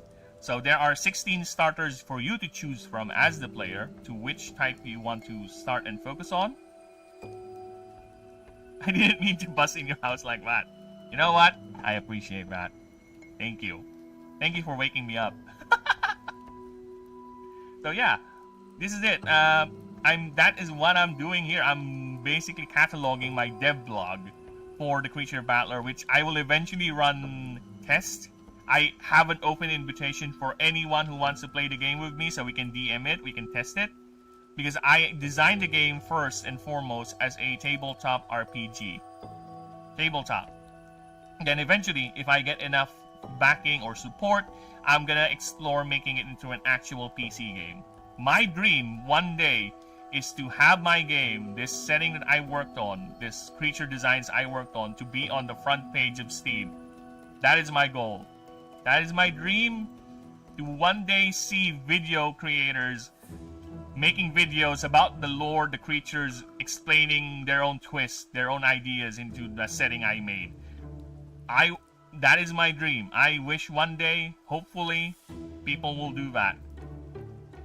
Making videos about the game, the content, the lore, the creatures, everything. That is my dream. That is my ultimate goal. And hopefully it will come true. And to be honest with you, the fact that you just subbed to me, Alice, is a very good indication that when I started doing this, when I started devlogging this, the channel just went on overdrive when its growth rate. I used to be stuck at 93 subs for God knows how long, just doing the regular gaming content stuff. But when I started streaming all this, I'm like, wow, what's going on? Apparently people are interested, even though they're not chatting, even though they're not really, interacting with me. The fact that they're subbing whenever I do these streams is a good indication to me that there is interest in the genre, in the idea of the creature battler I'm making, of the unique setting I'm making, because yeah, there's genuine interest, and I really appreciate that. Thank you. We are all weirdos. Yes, we are, Alice. We all are. I go about life with this specific mantra. It's respect, okay? Respect is not something that I give you automatically. It's something you earn. But as long as you're not hurting people with whatever you're doing, you're saying, I am okay, man. You do what you want. You believe in what you believe in. You worship who you want to worship. I don't care, as long as you don't harm people. Alright? Your kink is your kink. My kink is my kink. As long as we are okay with that and you're not actively hurting people, we're good. I will respect you on that. But if you start acting like an idiot, like an asshole, that's where we have a problem.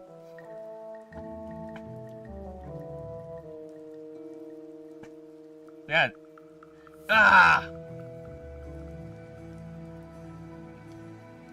You're a very handsome... Well, thank you. Hey, I am quite the handsome little dinosaur, yeah. Well, actually, to be honest with you, I'm actually... The idea is for the channel is that when I started this, that chicken right there was actually supposed to be a phoenix. The idea is I was playing a retired phoenix, right? Where he was done being all serious all the time, and he just wanted to play games and chill out and hang out. That's the main idea. That's why we have a chicken bear. It's supposed to be a phoenix, and that's why I have this little graphic. I don't know if I made it. No, I don't have it here.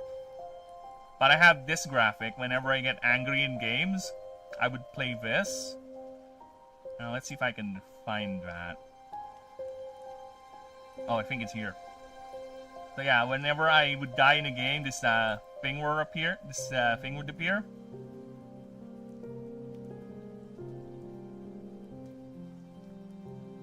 That. Yeah, it is supposed to be a phoenix. But you know what? Whatever. let's roll with the chicken. And it's supposed to be the default form of the phoenix. Because, yeah, speaking of cryptobiology, speaking of mythology, the phoenix is my favorite ever of all the mythological creatures out there. Alright? Next only to dragons. Phoenix is my favorite because of what it symbolizes. It symbolizes persistence and basically renewal. That every time it would consume itself because of its drive to survive, its need to feed, or whatever reason, it will always come back. Whatever happens, it does not give up. That's why I really like the Phoenix. If we're gonna go House of the Dragon, the Game of Thrones, Westeros sort of logic here, if I were to choose a house sigil, right? If I'm gonna be in Westeros, or any other fantasy setting, sci-fi setting where you have a crest, a house, the phoenix would be my symbol. That's how much I love that mythological creature. Which, funnily enough, I have done so many creatures for this game already. I have done the complete god list, right? Let me pull up the docs here, because before I made the starters, I actually did the gods first because I need to have the complete god list done so I can work on the favor system, because that's another game mechanic that I need to have written on and have rules on it. So I work with the gods, and a lot of these, none of them are Phoenix adjacent. No. No, because I don't really like the idea of self-inserting. It's cringe for me. It's very cringe. But I will make a Phoenix creature, that's for sure. A creature themed around the idea of dying and coming back. There will be something like that. But no, none of the gods are Phoenix related or Phoenix theme in terms of their aesthetic. And yeah, you can bond with the gods. The gods are in the game. They are not technically creatures. They are not animals, no, but they are sentient and you can bond with them. There will be in-lore explanation why the gods will allow themselves to be bonded with a mortal, of course, but think of them as characters you can add to your party. They're not creatures, they're not animals of the setting. They're actual sentient beings with their own with their own tendencies, their own dramas, their own belief systems. That's why I need them done, because the fader system is actually a way how you would court the god and how the god would like you or dislike you. And it's basically also a side quest for the god's story, and it will culminate in you trying to bond with the god and gain their support in your team roster. So yeah, they have their own stats. They're very, very powerful, of course. That's the idea. They're basically bosses. They're bosses. Alright, I would say a good 80% of them are optional bosses, but they are bosses that you can collect. That's because that is my major gripe with Pokemon, right? That is my major gripe with Pokemon, because in terms of world building, right? Because again, you can see how much world building I'm putting into this project already. With Pokemon, you can capture Arceus.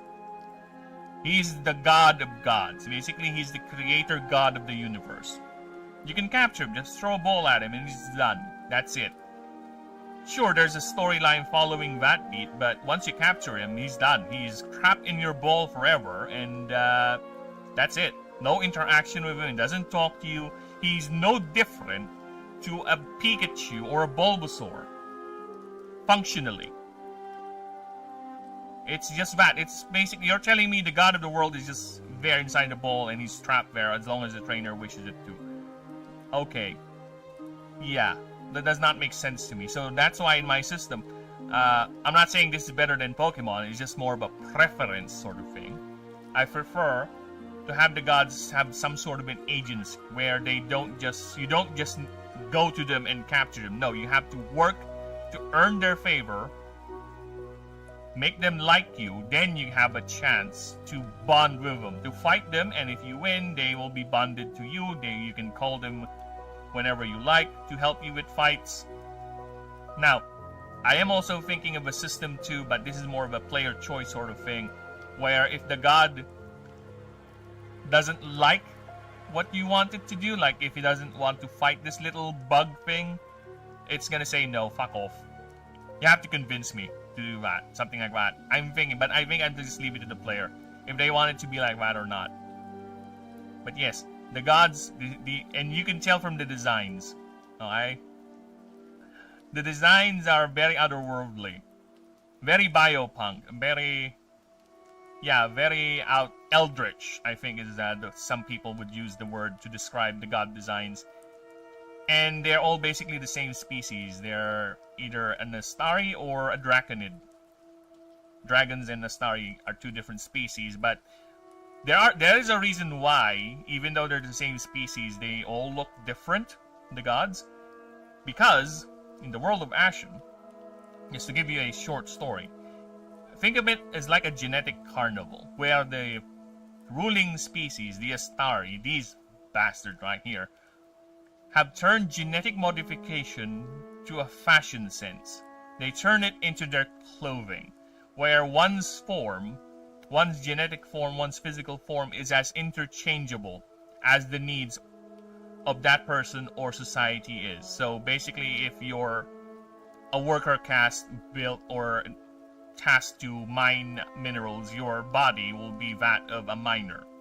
Your biology will be a miner. That's how good they have mastered the art of genetic manipulation, where their bodies are literally something they can just change every now and then. And that's why a lot of the gods look different, even though they're the same species. Yeah, I told you people, when it comes to lore, yeah, I am a bastard. I will try my best to make things make sense the way they are. It's not just I want them to look all different. No, there's a reason in lore why the gods look different. It's not just because I want them to. It's because this is how the Astari are. And that's how the dragons, who were once enemies of the Astari, who joined with the Astari. This is an example of dragon right here. It's not your typical dragon like, right? Because a lot of them too have undergone the genetic manipulation to specialize on whatever they like, whatever they prefer, because they find that as another path to power. Which, of course, they're dragons. Their will is to dominate, to become as powerful as possible, and if it means changing their bodies to suit their own needs, their own specializations, sure, why not? So yeah, that is basically my long-winded explanation why, even though they're the same species, the gods, the dragons, they all look different. And that is basically the catalyst why there's a lot of creatures that exist in the world of Ashen where they all look like this, because a majority of them are genetically modified creatures where they're designed to perform a certain sociological function, where they're supposed to perform one niche, or they were given to the dwarves by Horadses, the god of industry, to serve as an industrial tool, a genetic living industrial tool that forms a symbiosis with the dwarves he hired to do a job. Yes, there are regular animals in the world. There are non-mana based creatures in the world that do not rely on magic to survive. And actually, the starter for the base type is a perfect example of that, because they're just animals who somehow learned through evolution and adaptation to adapt mana into their, or magic into their biology, but they're not wholly dependent on it, to the point that if mana starts running out, they would actually die. And the starter I'm working on right now, Merkid, is actually a good example of those creatures where their entire hunting biology is revolving around the use of magic. I'm explaining here how they hunt, and it involves a lot of usage of mana or magic. Basically, they cannot perform properly if they do not have enough mana. And a lot of the creatures of the world are highly dependent on it. Like, there are some creatures that are super dependent on it. They literally had their limbs atrophy because they no longer need it. There's an ascension form, the final form of the fire starter is incapable of breeding anymore, because the creature is just wholly focused on whatever the ancients designed it to be, where it no longer needs to breed. It just follows that programming 100%. So yeah, I know, right? A cute little thing has actually a very dark... Yeah, a lot of these you'll see, oh, it's quite cute. The Dondania. The fairy starter is actually quite elegant. Just look at the fairy starter. There's an underlying darkness to the story as well. But yeah, that's why I really would want to get to a point where I'm reading this and I'm letting people hear what the stories are for each of these creatures, what are their lore, and see their opinions with it. Right? And maybe expand on it, change it. We'll see. And in the meantime, with all that talking, I actually do want to pee. I'll be right back. I need to pee. I have old man bladder. I'll be right back. In the meantime, enjoy this screen over here.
Yeah, and I'm back.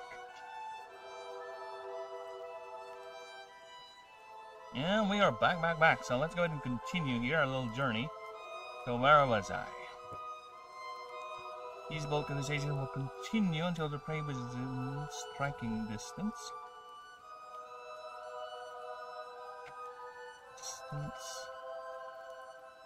Or gets too close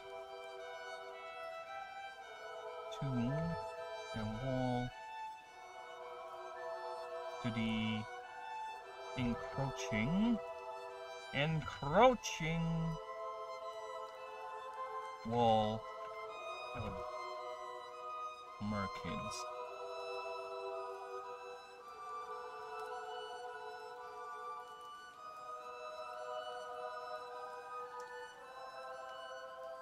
The pack will swarm, taking turns,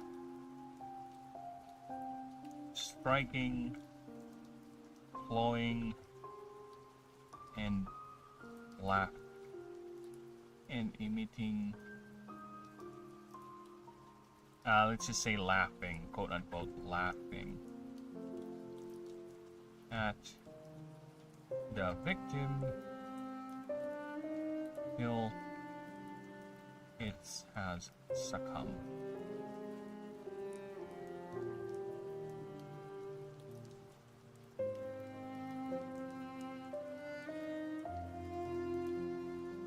The merkids will then proceed to fully engulfing the victim, absorbing, or rather consuming, concoming. No coming. No gooning. Well, no. Again. Okay. I will eventually make a Discord. Okay, I will eventually make a Discord for this once we have gotten into the testing phase. Okay. I'm actually debating whether I should make the Discord now or when I actually am testing the game. But so at least I'll have maybe hopefully a pool of people that are in the Discord. So when I announce that I'll be playing test games, they would see it. So I'm really debating whether to do it now or later. But either way, rain of thought gone again. God damn it. What I would say.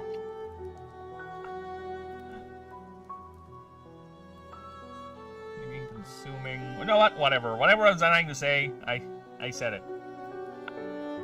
My brain is all flumpy.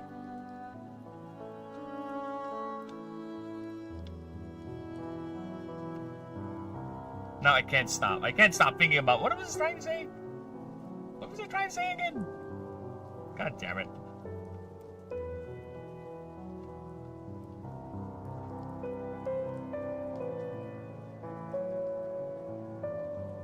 Consuming all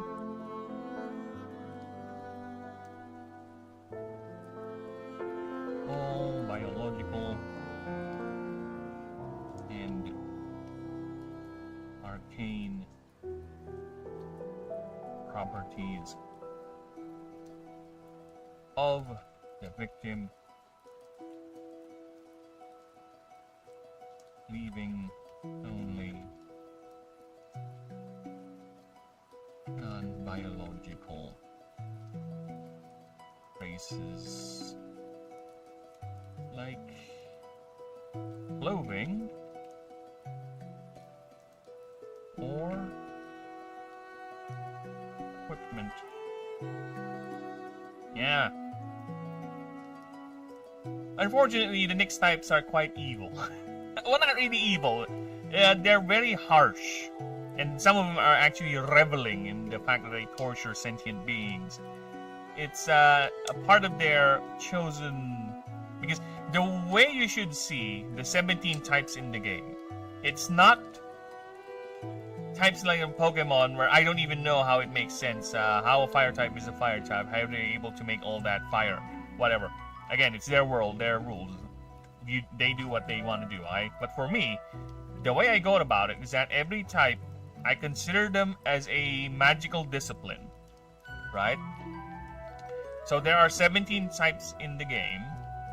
So Verdant, Swarmer, Fey, Fire, Water, Earth, Air. So I see them as Druidic magic, Fey magic, so basically confusion and all that. So yeah, Fey magic, efficient primal magic. You have Pyromancy, you have Hydromancy, Geomancy, and Aeromancy, right? Nyx is like your dark casters who use the very power of shadow, right? My brain is currently thinking of the term common fantasy tropes would use it. This type of magic would associate this magic with shadow magic or whatever, but that's how Nyxes are. They rely on their main focal point of magic is that they rely on shadow, darkness, to project their power. As you can see from the designs, the Billy Jack actually has a liquid shadow here that it uses to spear to throw at its targets, and it has a literal cloak of darkness draped on its back here. Okay, the Merkid can actually melt into the shadows, turn its big chunky body. This is it without its magic on. Big chunky body into a pool of highly viscous shadows, leaving orbs of Nyx as basically storage for power. So they would grab those orbs to get more power. They would use that to quickly power their arcana, their spells, whatever they need. So basically, the more Nyx orbs there are, the more powerful the concentration of Nyx energy being channeled. Think of them as like byproducts. That's why Obstrodon has like a couple, because at this point, this thing is a master of Nyx Arcana, of Nyx magic. Because the typing is gonna be Swarmer, as you can see if we go up here. The typing is Nyx primary and Swarmer secondary for Merkid, and you can tell with the swarming behavior I just described below. That's why it's like that. Billy Jack is gonna be a base type. So it's a Nyx base type. I'll explain later once we get to his actual profile why he's reduced himself with his reliance on Nyx magic. And Obstrodon is a pure Nyx type. So like Dondania for the Fey starter, for the Fairy magic starter, let's go with that. Let's be as blunt with the description as we can when it comes to the typing, okay? With the Fey magic starter, the Fey type starter, she's also a double Fey type. I need to get a quick link set up for these starters because they are a lot. We have 200 pages and I still have like 4 more to go. 5 more to go. So yeah, just look at this. This is a pure Fey type, double Fey. There you go. Where Obstrodon is going to be opposite with its pure Nyx type.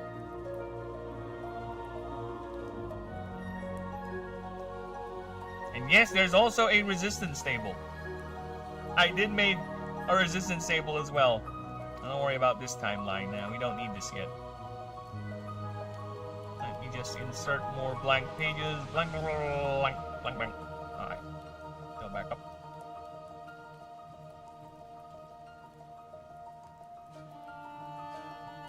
Okay, so yeah.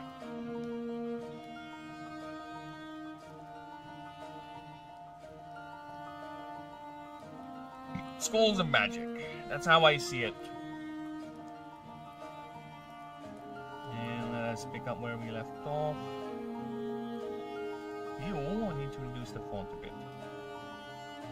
Thank you. Yeah, let me just... Also, you know what? I've been going on for almost 3 hours. Let me just make sure the stream is still alive. Stream, you alive? I'm referring to the other stream, so I know that the primary stream is still alive. So we're still good with the primary stream.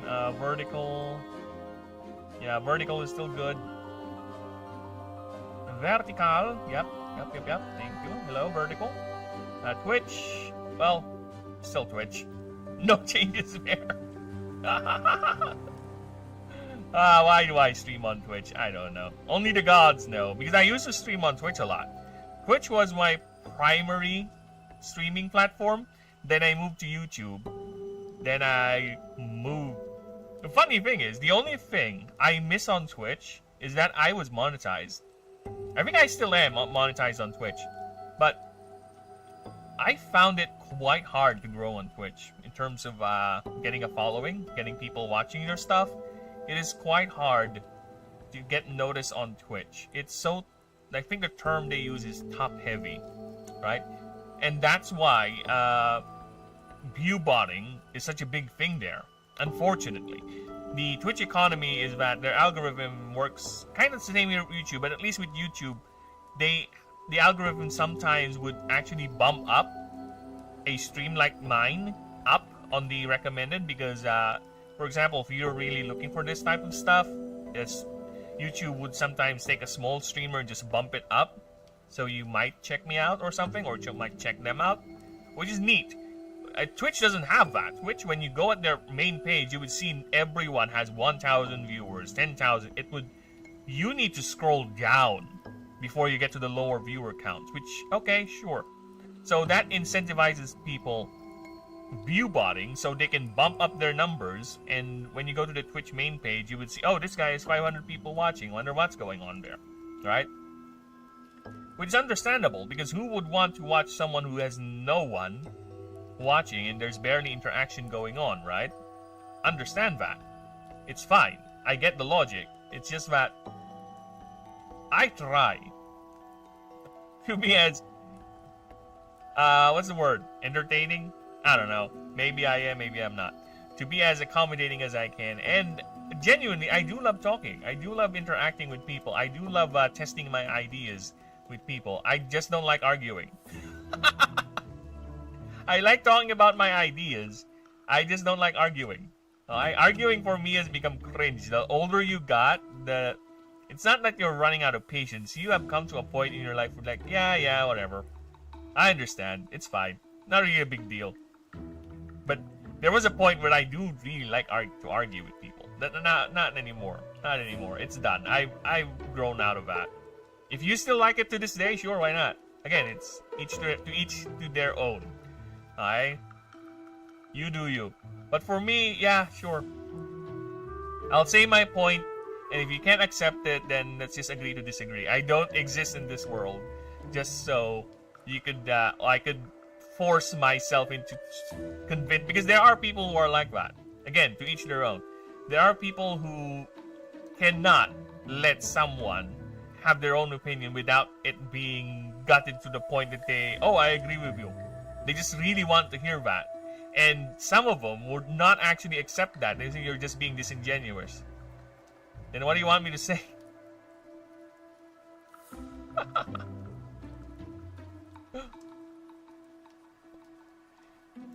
Again, to each their own, okay? But I'm at a point where, you know what? I would agree. It is shit.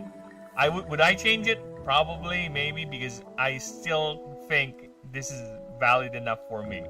But if it's really gone to a point, actually, yeah, it is really cringe. Right? I would change it right away. For those who lurked with my streams, there will be times where people would correct me, and I was like, yeah, you're right, actually. That is a better wording for it. I will do that. Changing stuff for me is not a problem, especially nowadays. You can just Control F. Control F, type, and replace. Then I can just change everything in the dock. And yeah, sure, I do have reference material too that I need to change eventually. I do have these here, like a passive master list and a move master list. It's, again, they're easy enough to change. It's fine. Changing is not a problem. It's just I want to make sure that before I agree to your idea, it's actually, yeah, you're right, you're sensible. It does make sense, right? I'm not gonna argue with you or anything, no. I'm okay being wrong. I prefer being wrong. You know why? Because that means I have room to improve. I have a chance to learn new things. Okay? It's fine. It's fine to be wrong. Now, where was I? What else can we add here? So we have this. It is said that when describing a Nyx, it is said that when describing the Nyx, there is a saying when describing Nyx. There is a saying.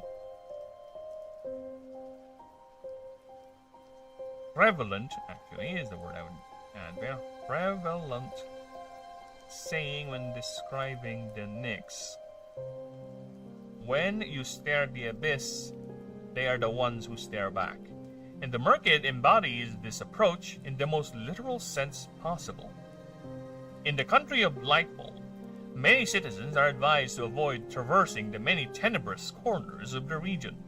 These locations are known to be safe harbors for more amorally inclined, and creatures that thrive in the thick, inky darkness of these places. A clear sign where one has entered their hunting ground is seen. Okay.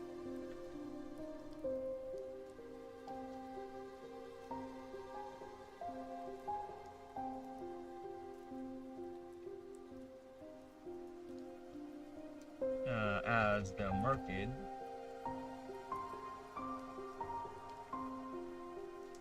despite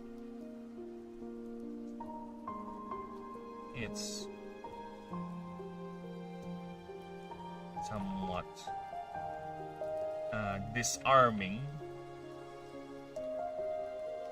look and behavior when not handling its arcana or actively hunting,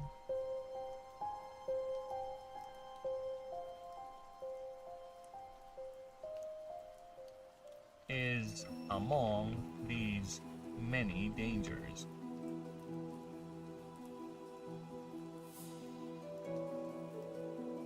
Okay. Dangers. Thank you. I need to move this back down. There you go. Okay, nice. Let's continue. A clear sign where one has entered their hunting ground.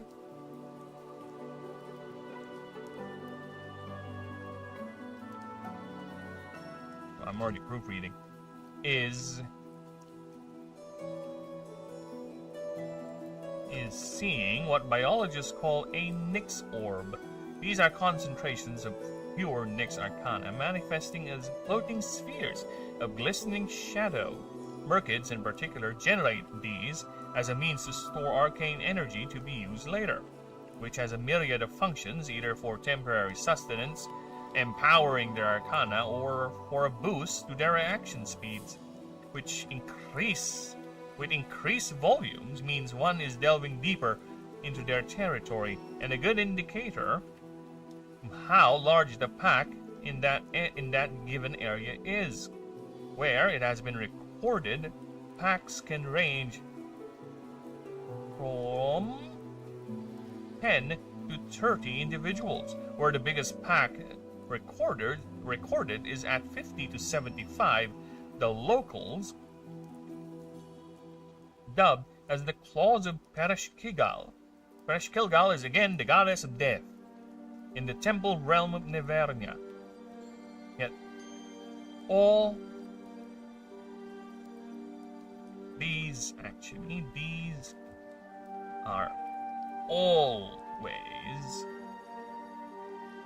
led by a single alpha creature, This alpha dictates all the pack's movements from hunting to breeding. It's been highly advised to stay clear of these locations, especially at night, for these are when the creatures are most active and can use their arcana most efficiently. Survivors and Animancer accounts both confirm once the victim's immediate line of sight becomes almost nothing but pitch black, the attack is well on the way. This is the pack using their arcana to literally turn their bodies into viscous oil-like consistency, forming an ever-shrinking wall of biological darkness, isolating their intended target. Next is the eerie silence, followed by what is described as a series of laughter. These vocalizations continue until the prey is within striking distance or gets too close to the encroaching wall of merkids.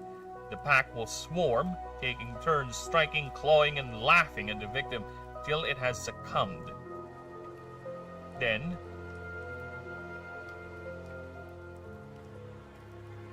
the merkids will proceed to fully engulfing the victim, consuming all biological and arcane properties, leaving only non-biological traces like clothing and equipment. However, this is what size? 11? Okay, you're going down to 10. I told you people, I am a nerd when it comes to world building. You can tell that these simple creature profiles is expanding because there are so many things I want to put in them, and some of them I was not able to fit. Because just look at an example here for Almagozi. I think Almagozi is the longest one I have done so far, and it's not even complete. It's not even complete. There's a couple of things I want to put in, but I ran out of space and just decided, you know what, I'll have to imply it somewhere. I'll have to add it in later, somewhere, or maybe if I decide to actually change the format instead of the creature profile being one page, being multiple pages, maybe I'll change it then. But yeah, just look at that wall of text. And I hate this because I kind of don't like having the wall of text, but if I were to do any of this, like change it like that, I am running the risk of having this paragraph leak down, right? Because a wall of text is as not just intimidating, but also boring. Boring to read. You don't know, you have no stops. It's just, where should I stop? Where is the last part should I stop, right? It's one continuous scroll, and I don't want that. I kind of like there to be some way for me to properly divide this. It's either I just go ahead and bite the bullet and just give Almagosi 2 pages, or just reduce the font, or somehow reluctantly, quote unquote, heavily on that, reduce some of the wording, the word count, just to fit it more, make it more concise, basically. Which I might do once I get to proofreading the thing, because that's how I would do these projects, is that this particular subject, I'll go ahead and finish all of it, then once it's done, I'll go ahead and do the proofreading, and that will be the fun thing. I really like doing the proofreading streams, because that's the most time I get to share the lore to people in the least amount of time, because I'm not really drawing, I'm not really thinking about movesets or passives. I'm just right then and there talking about what the creature is, the lore and everything. So yeah, that's I really like doing those proofreading things, and I will get to that eventually. I just need to make, after Merkid, I need to make Incaron, then I need to make Nelly, then Nullclip, and Umifin. So yeah, 4 more starters, then Lucerius, which is easy, just copy-paste them from the god list. I'll just change things here and there, but yeah.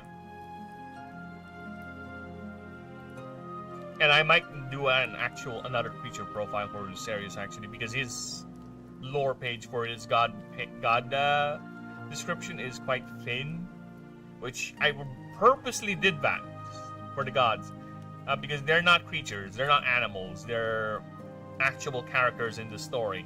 So I would leave certain threads unmentioned or implied, and I would really find it fun if people want to piece things together and form their theories about it. If people do that, I'm fine, but if AI starts telling me certain things about my story that does not make sense, that's when I get annoyed. People I trust more. People I like more over fucking AI, okay? Because I am annoyed every time AI would invent stuff. Even every time I would ask them to read this note and check it out, they would start inventing stuff and get confused about, especially, I did an experiment the other day. I made this timeline about the setting. It's basically a condensed 9,000 year setting timeline for the events, right? I made that as for reference to myself, so I don't get confused much with the dates. And I had the AI, can you tell me the timeline of the setting? And it just does not know what to say. It got things mixed up. It got things invented. It just went all over the place. Like, yeah, fuck off. You can't handle that. You can't handle the truth. And what's funny is, it has old sources. I did it in the notebook with the audio here, audio overview. See, I play with it every now and then just to annoy myself. Right? It's all here. The sources are all here, and the AI just don't know what to do with it. It just gets confused. It prefers to invent rather than to, invent and reinterpret rather than to actually say what is there already. It relies heavily on being spoon-fed. Even with that, it still gets confused. Okay, now where were we? What am I supposed to type? Ah, yeah. Despite their reputation in the wild, merkids are among the most popular creatures for both aspiring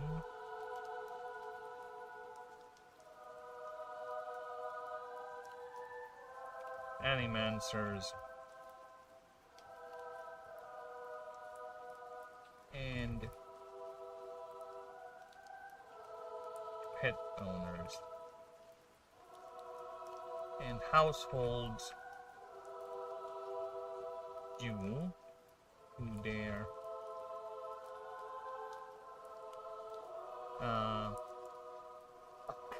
I need to say the word chubby without being too informal, okay?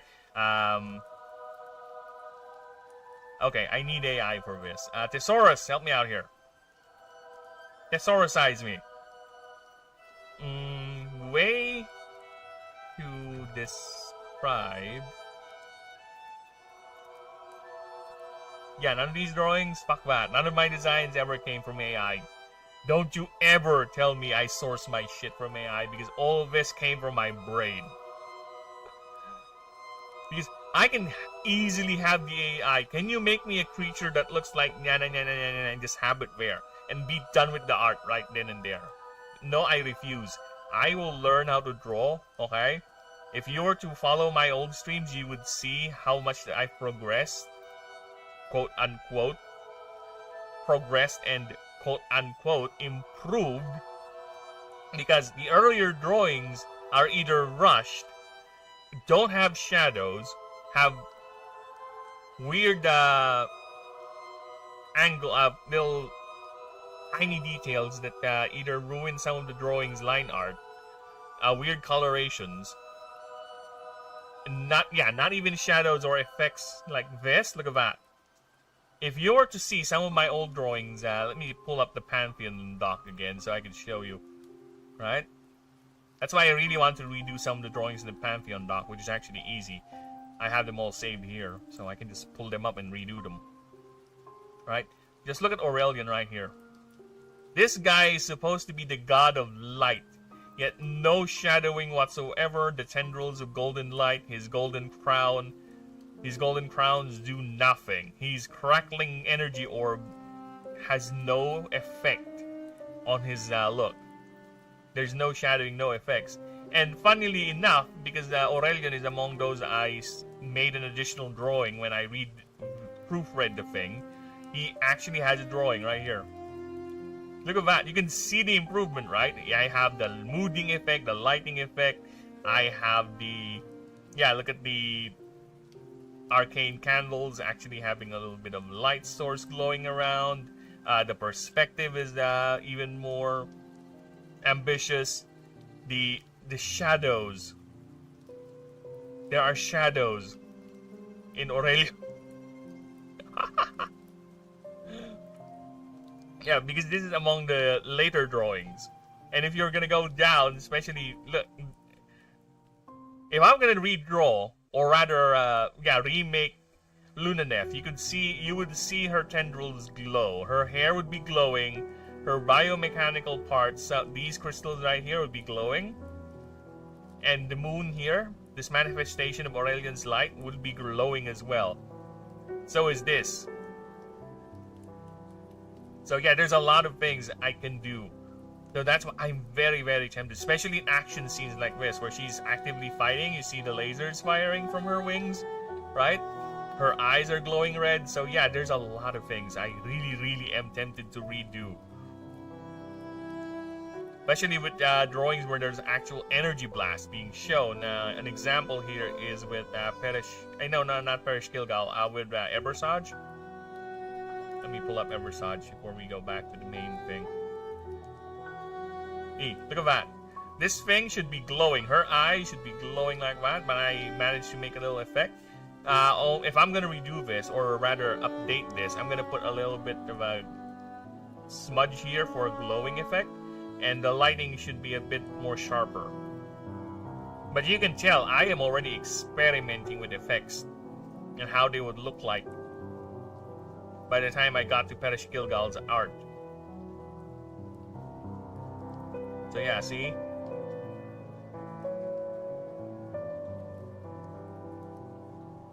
I was saying, yeah, just look at the gods, the god list. They are much more stylized because a lot of them, I don't really like doing lore dumps for the gods, no. They are characters in the stories. A lot of them have their own side quests and, drama. So yeah, a lot of them have mostly fluff, mostly flavor, and accompanied by art. So it's like 2 pages of lore for each of the god. One is mostly either a lore dump or a very long explanation or a very long story, and another one is an action shot, which is even more lore.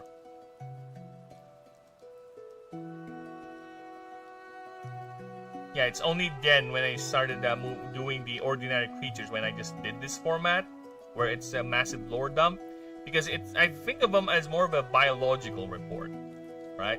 This is imagine this like a nature documentary sort of thing. You're reading a textbook. That's how I would frame it. You're reading a textbook about the local fauna of the world of Ashen. That's why the wording here too is more on the scientific journal sort of thing. It's much more formal, right? That's why I'm looking right now for a way to describe Chunky. Way to describe a pet piglet. What formal adjectives or descriptors I can use? Descriptors I can use.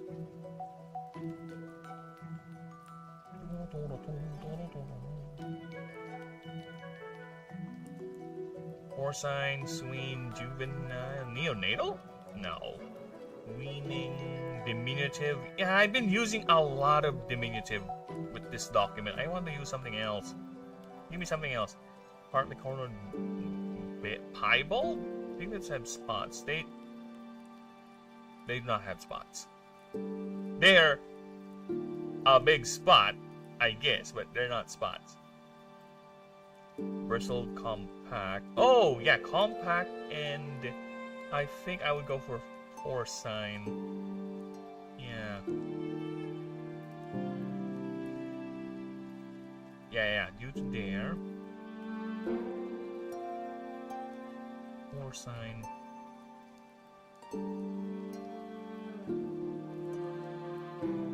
Porcine and compact bodies. And as stated earlier, the creature is rather playful and tends to imprint onto its owners.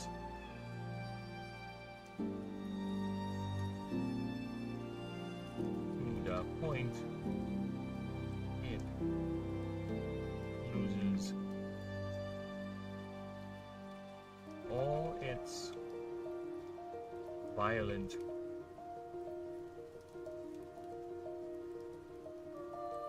tendencies unless directed to or to protect its imprinted owner.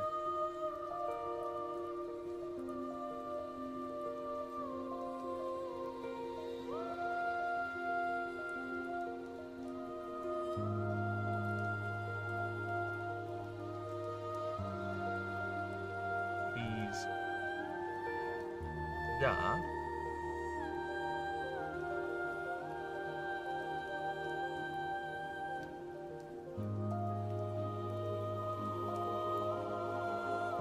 The form, or rather,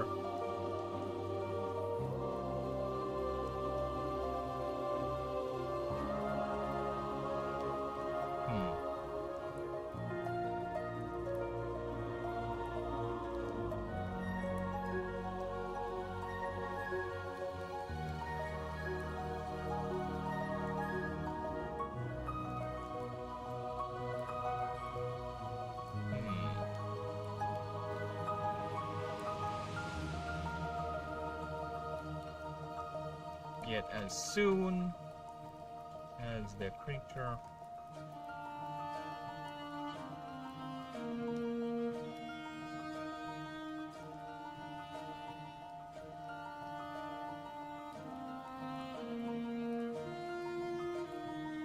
returns to the wild, it immediately loses all of this traits and reverts to its more aggressive instincts. There you go.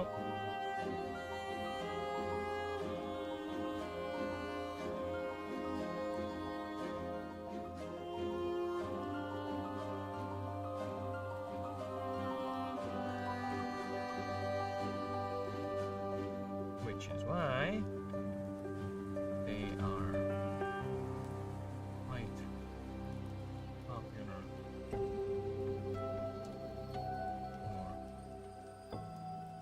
as guard dogs,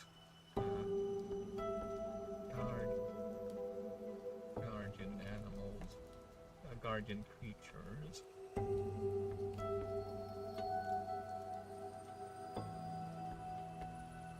especially among women.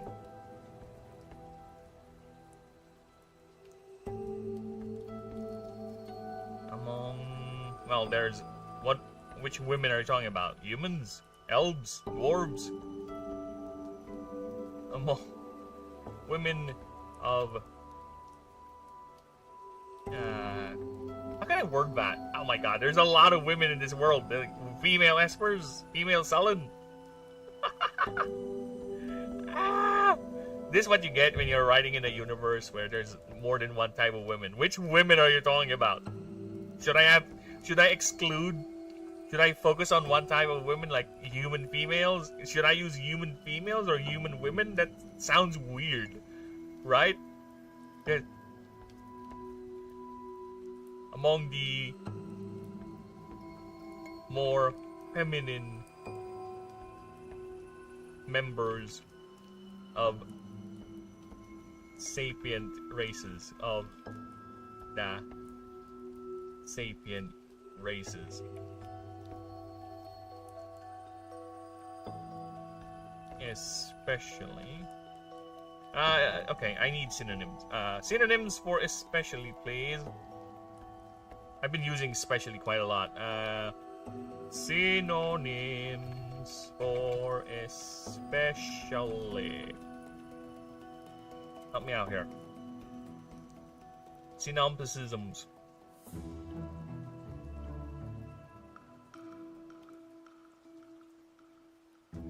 Particularly, oh, there you go. I don't need to read you any further. I'm done. I got what I want. Particularly.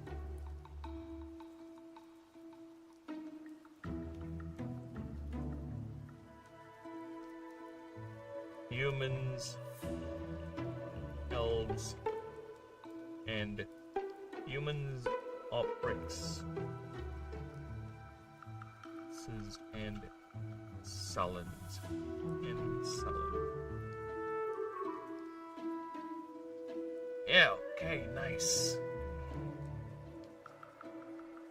And I think I'm done. I have made a creature profile for the Merkid. We are quite good. I want to expand this more. Wait. Sorry. This is what I told you. This is what I told you. There's another idea coming into my brain. Like, yeah. What if you mentioned they're like fashionable creatures too? Like, nah. No.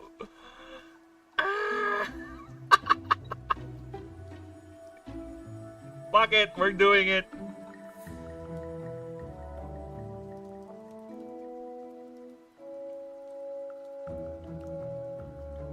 Primarily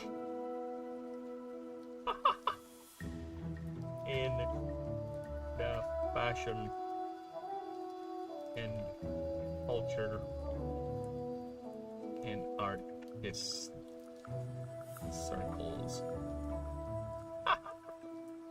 Told you, world building and me, we have a very, very tight relationship. Okay, me and world building, we're like that. We're tight. We tight, bruh. We tight. It's just I cannot stop world building. I cannot help it. It's like it flows through me. So when I get into the zone of world building, I can go on and on. I try to limit it as much as I can, but there are moments when I get to the zone, it just clicks, it just pours through. Okay? And the only way for me to stop is to get distracted. Distract me, brain. Play a monkey running around with cymbal. Distract me.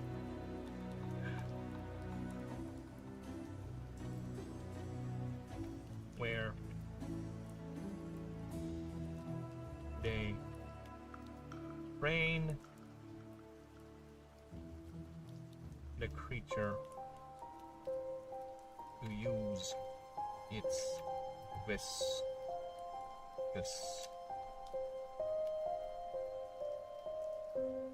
form to take many shapes and arrangements.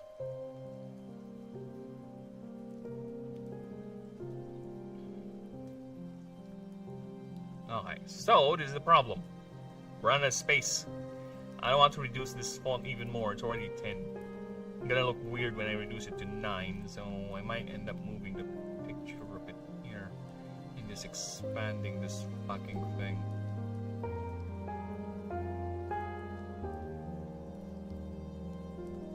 There you go. Or I can move it a bit further up.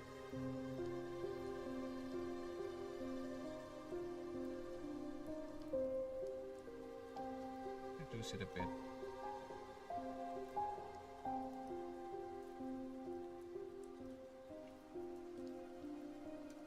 Alright. Alright, we're done. Alright, we're done. We're done. We're done. I'm not gonna add anything more. Alright. We're done. We're done. We're moving on to Billy Jack. Fucking hell. Ah! Ah! Come on. We're moving on. We're moving on. I might add more to it. I might add more to it. What? Stop. Alright, we're moving on. Dude, no, I'm looking at it still like, you know what? Fuck it. I'm gonna look at it. If there's something I add, then I'll have to worry about it. If not, whatever.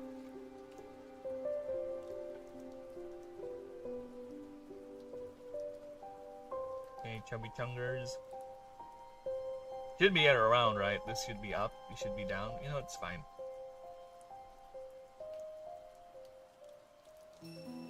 Okay, let's get Billy Jack here.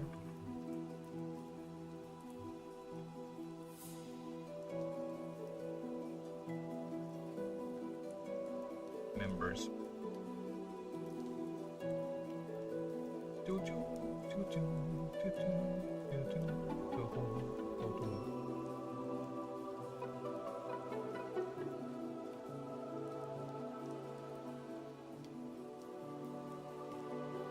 The leaping ribbons.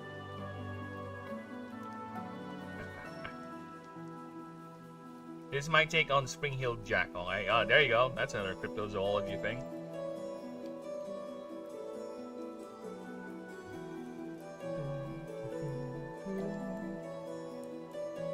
Where is Billy Jack? There he is. Hi, Billy Jack.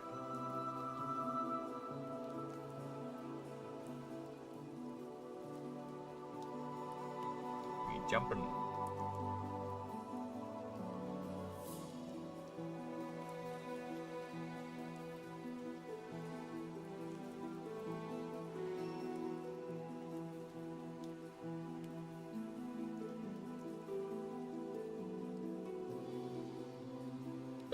Excuse me. Excusez-moi. Alright.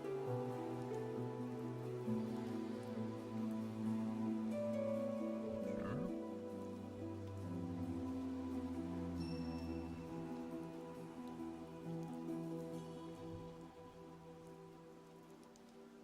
Condense.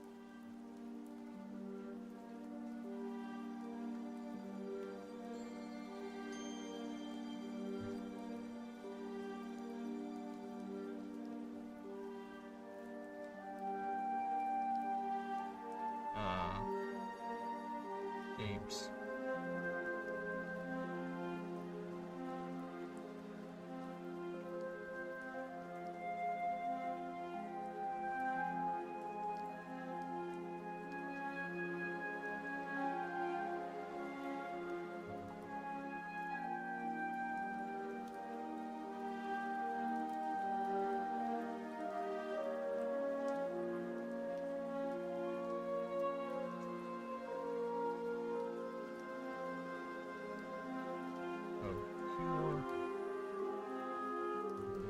Energy.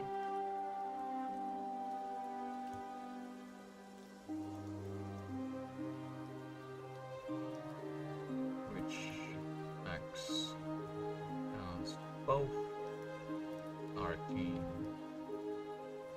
Why do I always misspell arcane? You know what? Fuck that. Let's move it. Let's fuck off.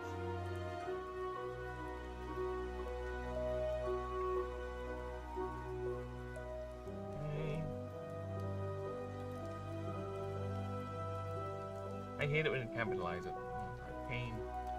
Arcane. Arcane. Local points. And roll spheres. There you go.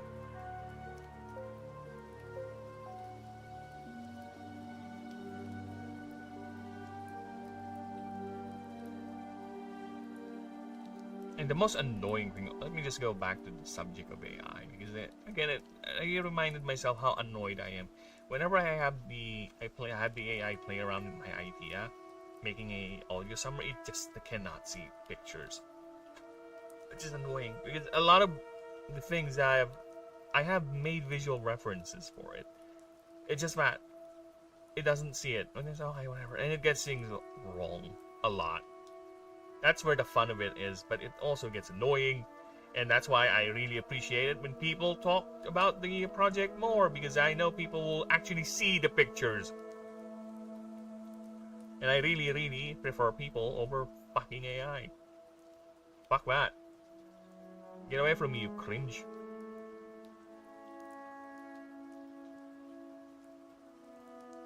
Go back and just organizing my words. Cloak.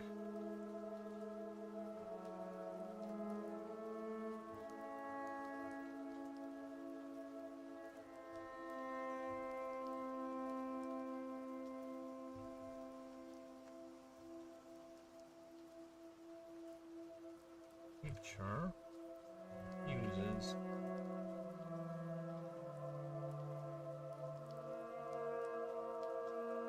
and a cloak.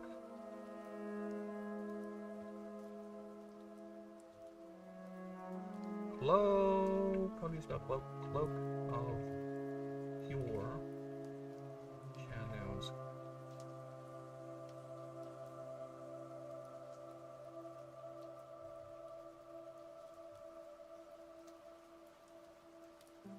Used as both a mana source, both a mana storage,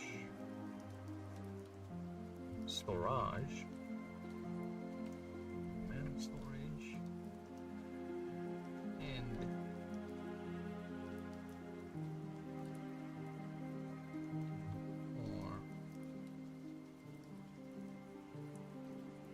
offensive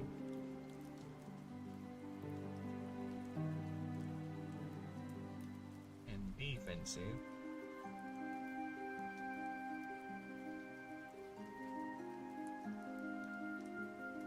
projections. Now, right?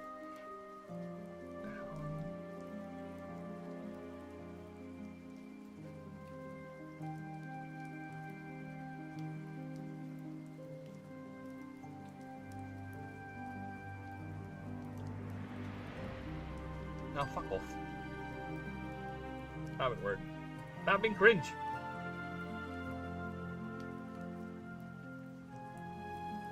That word has to be bleeding cringe.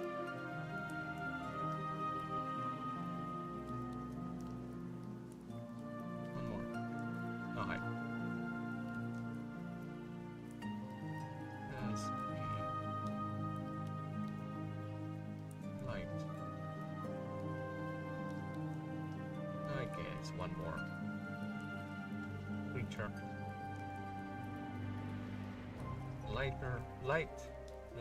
Light side dark, light frame, but highly agile. No.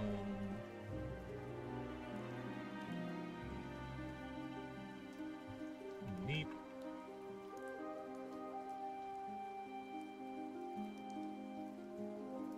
At least 100 feet. 50 feet. 50 feet.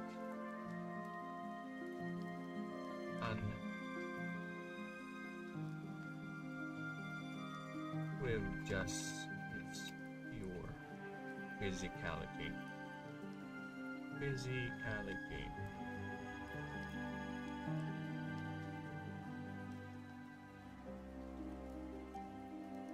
Okay. Stop it with the blue. Now, can we bold this thing? I embolden you. Okay.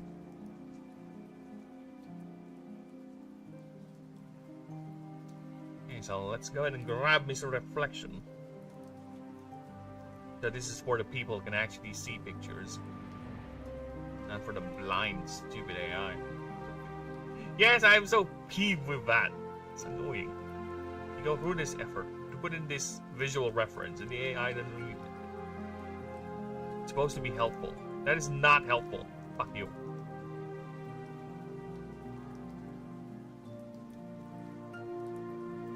Okay. How big is a Billy Jack? How big is a Billy Jack?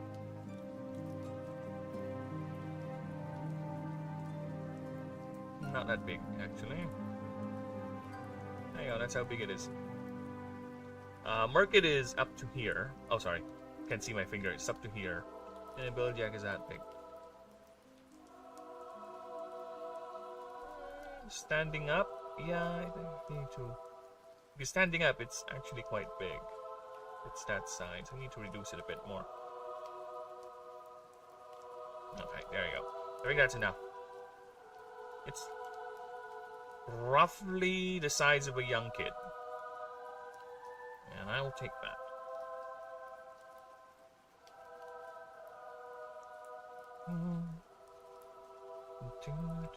Let's take that.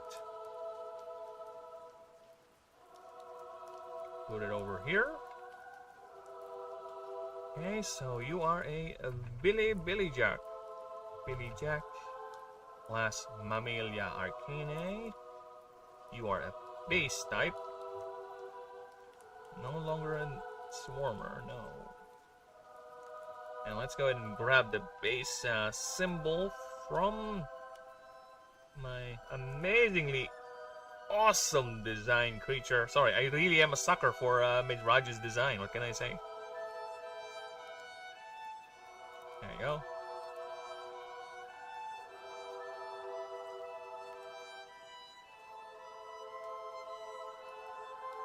Raj. Thank you. Okay, nice. Now we'll have to remove this. Because you're gonna make his stats. No, power is not your primary stat anymore, bruh.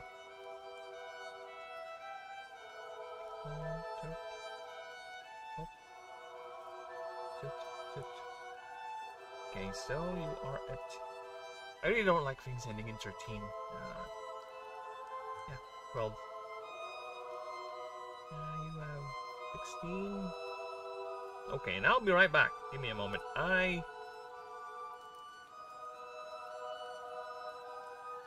will just see if I can get some breakfast. I'm actually getting hunger. Hungry. Be right back, everyone.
I'm back.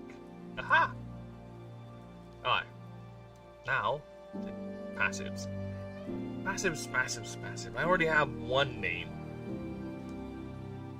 I just need to. I think I'm gonna turn the darkness thing, the darkness sphere. The one he throws into its primary attack, and it's gonna be two passives, the cloak and the leap. That's where it's gonna revolve, and I think it's gonna be more defensive. Both of those passives. It's gonna be either an escape or an initiate sort of passive, where the cloak would actually make him harder to hit. Alright? It would make him harder to hit, or what's the word? God damn it. Brain! My word is fluky. Harder to hit, or there you go. It's either he's harder to hit or he gets initiation. He gets momentum in the action economy, right? He gets value from that. So he gets initiation, where it bumps him from, because Merkid, one of Merkid's passives is basically helping him with a turn order. Because Merkid is fast. It's not really fast, but it's decently fast. Like this one, Pitch Black Ink. At the start of every round, before SPD is calculated, you may place an object called Nyx Orb. So it's an automatic thing, no cost. It just start of the round, you have that. It's an object with 50 HP plus its current HP, so 51, level 1. If there is a Nyx Orb remaining at the end of a round, so basically a round is all turn order. It's the turn order completed. So everyone took their turns, that's the round. So at the end of that, if the Nyx Orb is still standing, by the next turn, this creature will have an extra turn, right? And I need to put a caveat here, per remaining Nyx Orb. So it's a compounding thing. If somehow your Nyx Orb survives, right? Your Merkid will have more and more turns available because it's feeding through the Nyx Orb. Less like in lore, it uses the Nyx Orb to empower itself.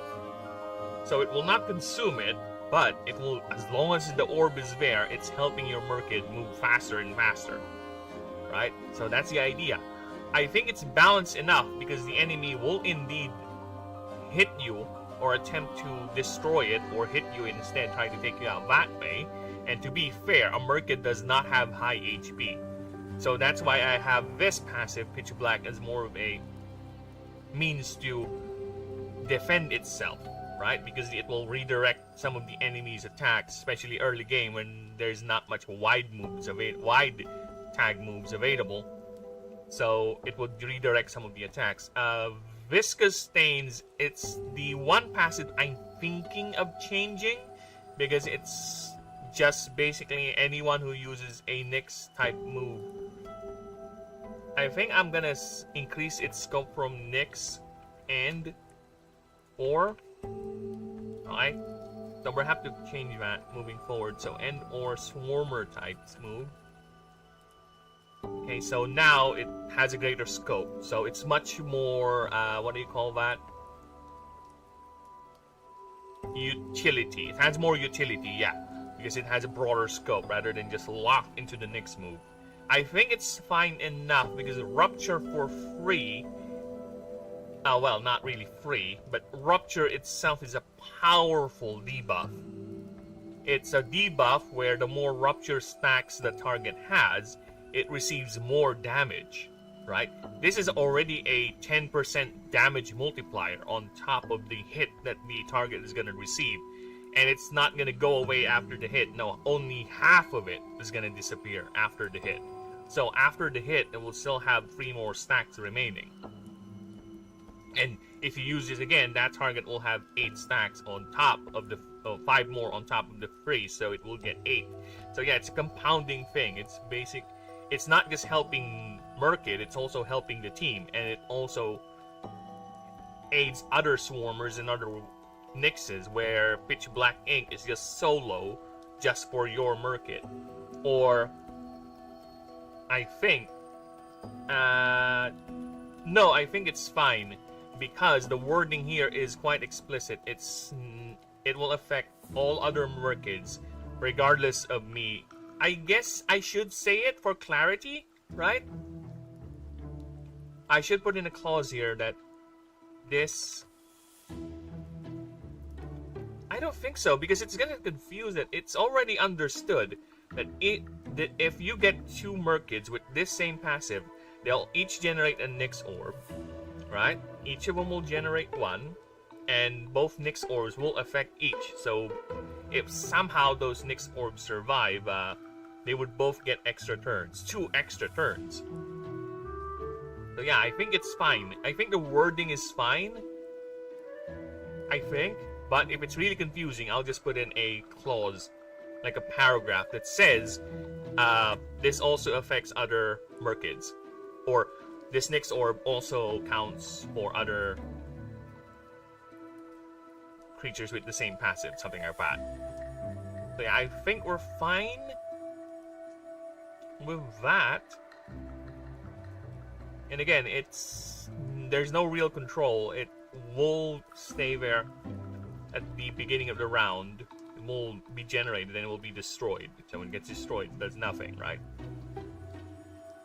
It's both functions as a offensive buff if it survives, and a defensive buff because the enemy will have to allocate resources to take it out. So it's 1 free hit being redirected away from your Merkid. Or if your enemy has a wide tag move, which basically is a move that hits everything, it's gonna hit both the Merkid and the object. So I think we're fine. I think it's balanced enough. Actually, my main concern for the passive is the fact that it might get too easily countered to the point that it's useless.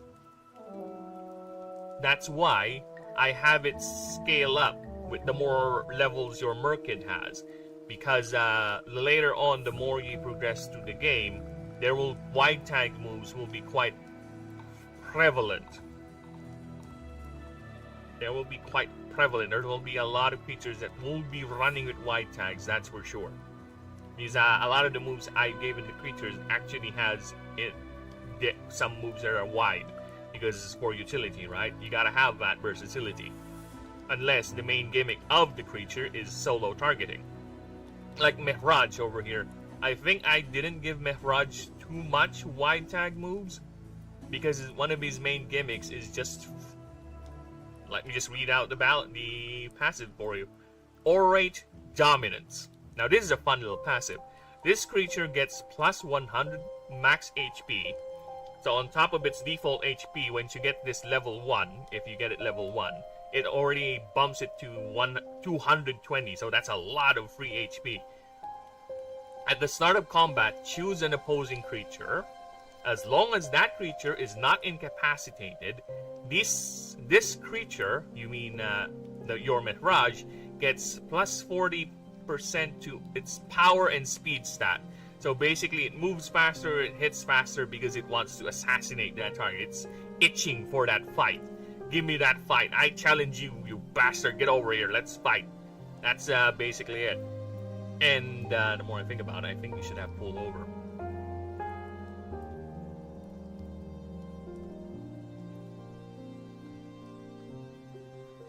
Yeah. I'm gonna rake you in with the claws. There you go. I'll give you that. And if the creature gets incapacitated, he gets more XP, basically. He gets a boost in XP gets from that fight. He has to do the last hit, otherwise he won't get the XP bonus. He will lose, of course, the stat bonus because the target is no longer there.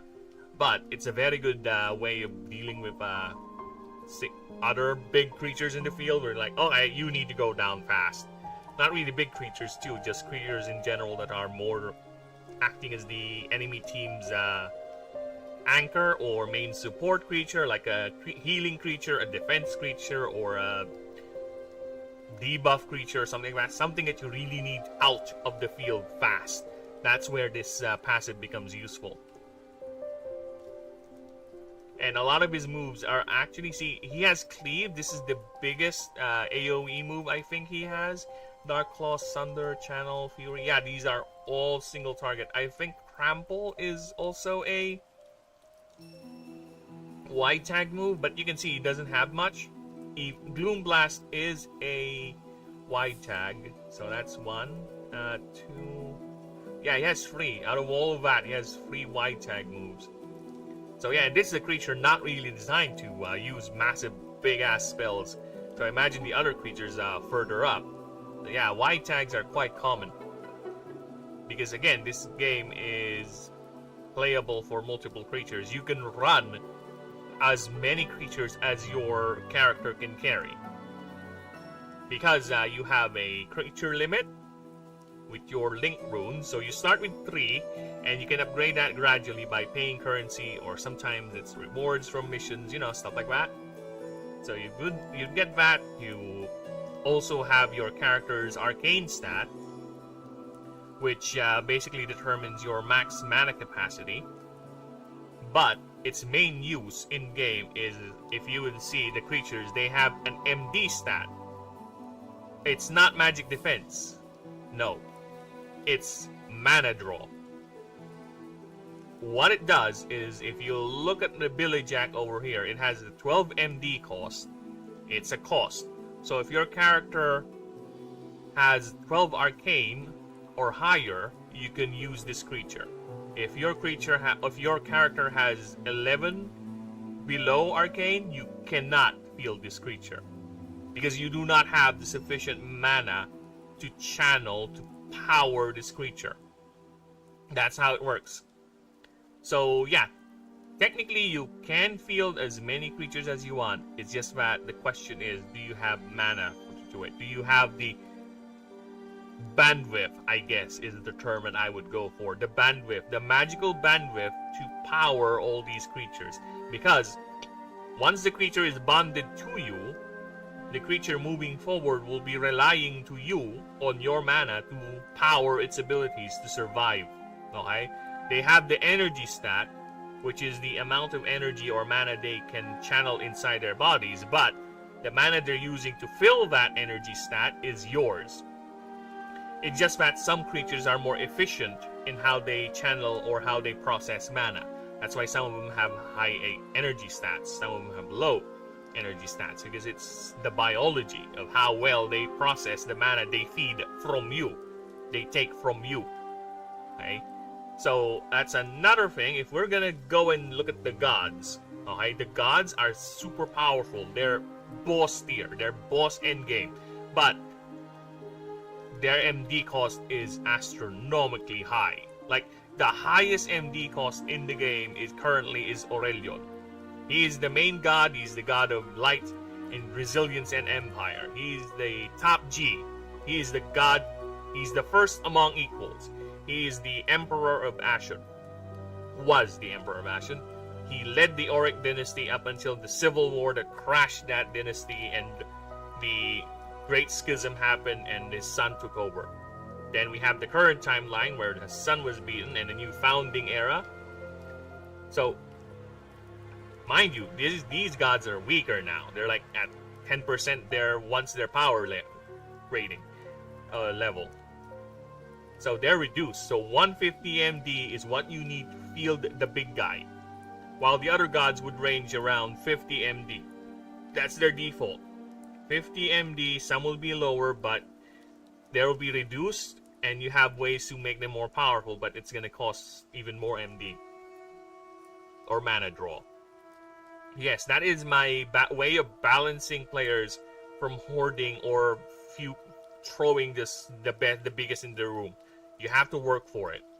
I will let you have fun with the toys. No problem. I want that. I want you to have fun with the toys. But we gotta understand, this is still a game. We still need to overcome the challenge. And we gotta put a little bit of a limit there, a little bit of a balance, right? And I assure you, there are ways to increase the player's arcane. Just one of the races alone, Espers. Imagine these things, which are basically just nothing but balls of mana. Just if you played StarCraft, if you know the Archon, it's basically fire, a glowing ball of power, plasma, whatever. That's an Esper, and it has this unique racial trait, which it gets at the very start of the game, level 1, where you roll a dice at 1d20, and whatever the result is, that's going to be added into that creature or that character's arcane stat. So it has, I think, a default of 5. It's 5. But the dice roll will determine your additional arcane. Every time you would either use any arcane stat for any sort of check. Every time you start combat, you roll that dice and you see how much additional arcane you can get. So theoretically, an Esper character can field the most powerful forms or high maintain or high MD creatures right off the gate. And it's also another reason for players to invest on lower MD cost creatures that sure do not have much upgrades, but they also have unique playthroughs. They have unique passives. They have their own. Again, the goal is to have all the creatures. All. When I say all, I mean all. All creatures, not just the final form, to be playable late game. I want them to be. There's a reason for you. If you really like, for example, Merkid or Torvin or Nimdal or Whisper, those are the first form starters. If you somehow really like the way they play, you don't want to change them, or you need the MD space for other bigger creatures, go right ahead. It's not going to hamper you. I will design all the creatures to be playable, to be customizable to the point they can go toe to toe with some of the higher forms, higher ascensions as well. Right? It's all about your investment into that creature. How are you going to build it? Because if you would look at the stats right there, each creature has a glyph upgrade capacity. These are special condensed in lore. Imagine you're holding a little stone of condensed pure mana, and you can use that to rewire your creature, to customize it, to apply it in one of the stats: HP, power, DR, energy, speed, MD, and it will upgrade that. It's a permanent upgrade to your creature. So if you want to make a HP heavy creature, why not dump all your glyphs onto the HP of that creature? No problem. If you think your Billy Jack or your Merkid is too low with its defenses, go ahead and grab yourself some glyphs. Upgrade that creature. Go ahead. And again, don't worry. Again, I designed the game to be consistent. There's no real ceiling to it. It's really how far you're willing to invest and how far you're willing to go. There will be other ways to increase the creature's upgrade capacity. And I already envisioned the item. It's a consumable where the lower the ascension level of the creature is, the more customization, the more glyph capacity it's gonna give. Because if we're gonna go with the creatures here, the higher level the creature is, the more MD of course it will take, and the more potential raw stats it has, because then it's already requesting too much of you, so logically it should have more power, right? They just don't have much customizable because again it mirrors the lore. They have become too specialized onto that whatever adaptation for that final form is or does. Room for customizing its genetics is a bit slimmer now, unlike with the previous form where it's smaller and it's much not less yet reach the full vision of its line, right? It has a lot of room for customization still. Now, we will not go any further to explain what happens when you ascend the creature or whatever, what happens to the upgrades, but basically stats carry over. They just add. So if the creature's base level 1 stat, when you ascend it level 16, you just grab the level 1 stat of the ascension form and deduct it. If there are any deductions, you deduct. If any additions, you add. So base level 1 plus base level 1. Any discrepancies from the stats, you just add it on the new ascension form. That's it. That's the basic math for it currently, right? I might change it, but most likely that's going to be the rule for it. That's how it's going to stand. It's much more easier to compute. No need to overcomplicate things because again, first, the game is going to be designed for tabletop. This is already a lot of things, a lot of systems players need to work with. I don't need to overcomplicate things further by putting in more computations. No, I want the math to be as simple as plus, minus. The highest thing, the most complicated computation you're going to do is just for percentage-wise.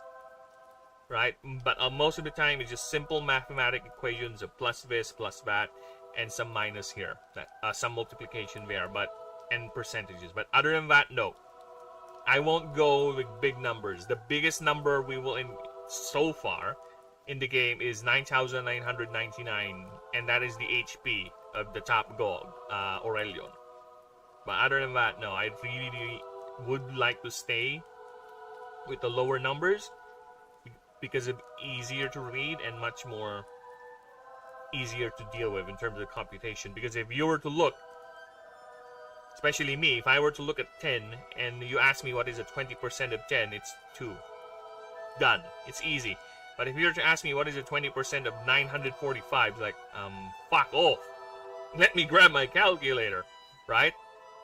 So yeah. But the HP is the thing that really goes to the thousands numbers. I don't remember having a creature with 100 plus power. I think the highest one was around 50-ish something with Perish Gilgal. For defense, yeah, same too. I don't want to bloat defense and power too much. I want the game where the fights are not really late game Pokemon style, where it just revolves to who hits first and who has the bigger weakness. Or yeah, it's just one, two hits. Everyone is one-shottable. Everyone is one hit. I kind of don't like that. I prefer fights to have an actual exchange.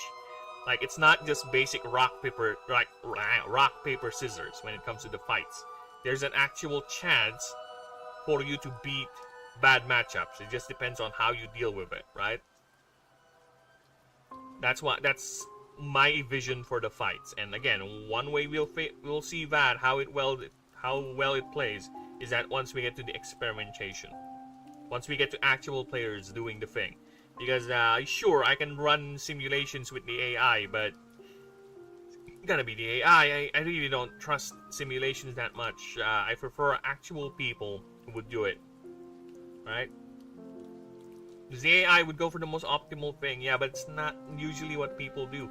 Usually people would, go for optimal, but mostly people would just go by instincts. Like, fuck that, I'm just gonna feel for it. And they would be different vastly to whatever simulation the AI would do. And that's the genuine data I want when it comes to balancing and making adjustments to the numbers, right? So yeah, that is another long tangent, and you know what? I like it. I love doing these tangents. I love sharing the work, the idea, right? And if there's any other questions or anything, again, I'm always here. Just go ahead and ask me. We'll go ahead and clarify that, or you have to change it. But other than that, yeah, all the rules are ready. Again, I keep on saying this every time I stream. The rules are ready. We just need to fill them up, and we're filling them up. So let's go ahead and go back to thinking about this passive ability. Yay. Umbral Choir. Okay. No, I want it to be pan related.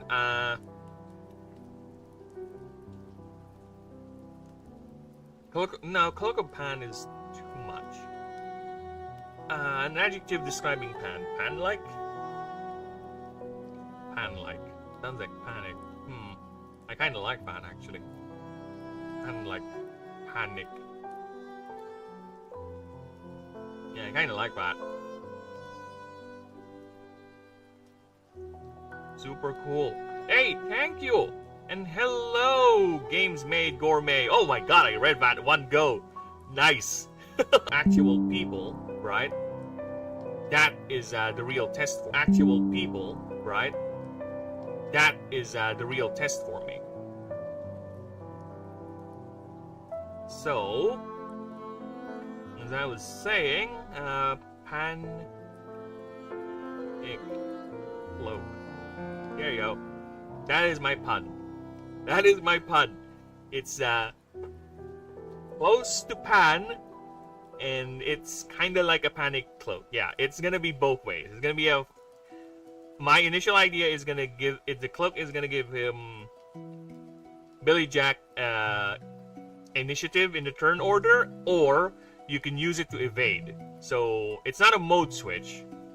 I think I'll make it into a reaction thing. So how does the game work, and what platform engine is it running on? That is a good question, because currently my initial idea is have the game be first playable tabletop. Yes, once I get to the testing phase, I will actually host games, open invite to anyone who's willing to test the game with me. I will go ahead and set up a server for that, a Discord for this, so we can organize games. Then, once I get to a point where I can support myself into 100%ing doing the thing, my main goal, this is my dream, I said this earlier, my dream is to have the game be on the Steam page. Yes, I will eventually translate the game into a PC game. I was already advised a couple of engines, and I'm eyeing on, I forgot the name, but the engine for Slay the Spire 2. Whatever Slay the Spire 2 is working on, is using as their engine, that is what I'm eyeing, because one of the inspirations for the game is actually Slay the Spire. So yeah, that is my current goal, but right now I'm focusing on making the rules and the assets for it, in preparation for the test, the tabletop test. But yeah, hopefully if we get successful with that, if we get to a point where I can actually 100%, I will learn or get this game translated to PC. That is the final goal, is to eventually see it on the Steam page, and yeah, we'll see what happens. But yeah, there are two engines. I forgot the names, but one of them is the one Slay the Spire is using.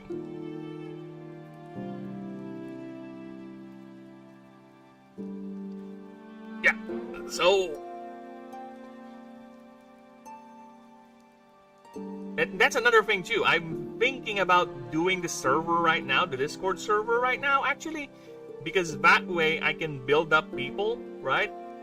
I can have people come in if they really want to join the server, or if they want to get some updates, whatever, hang out, whatever. So when I get to a point where I'm testing games, there are actually already people in the server, rather than to build the server while I'm doing the test runs.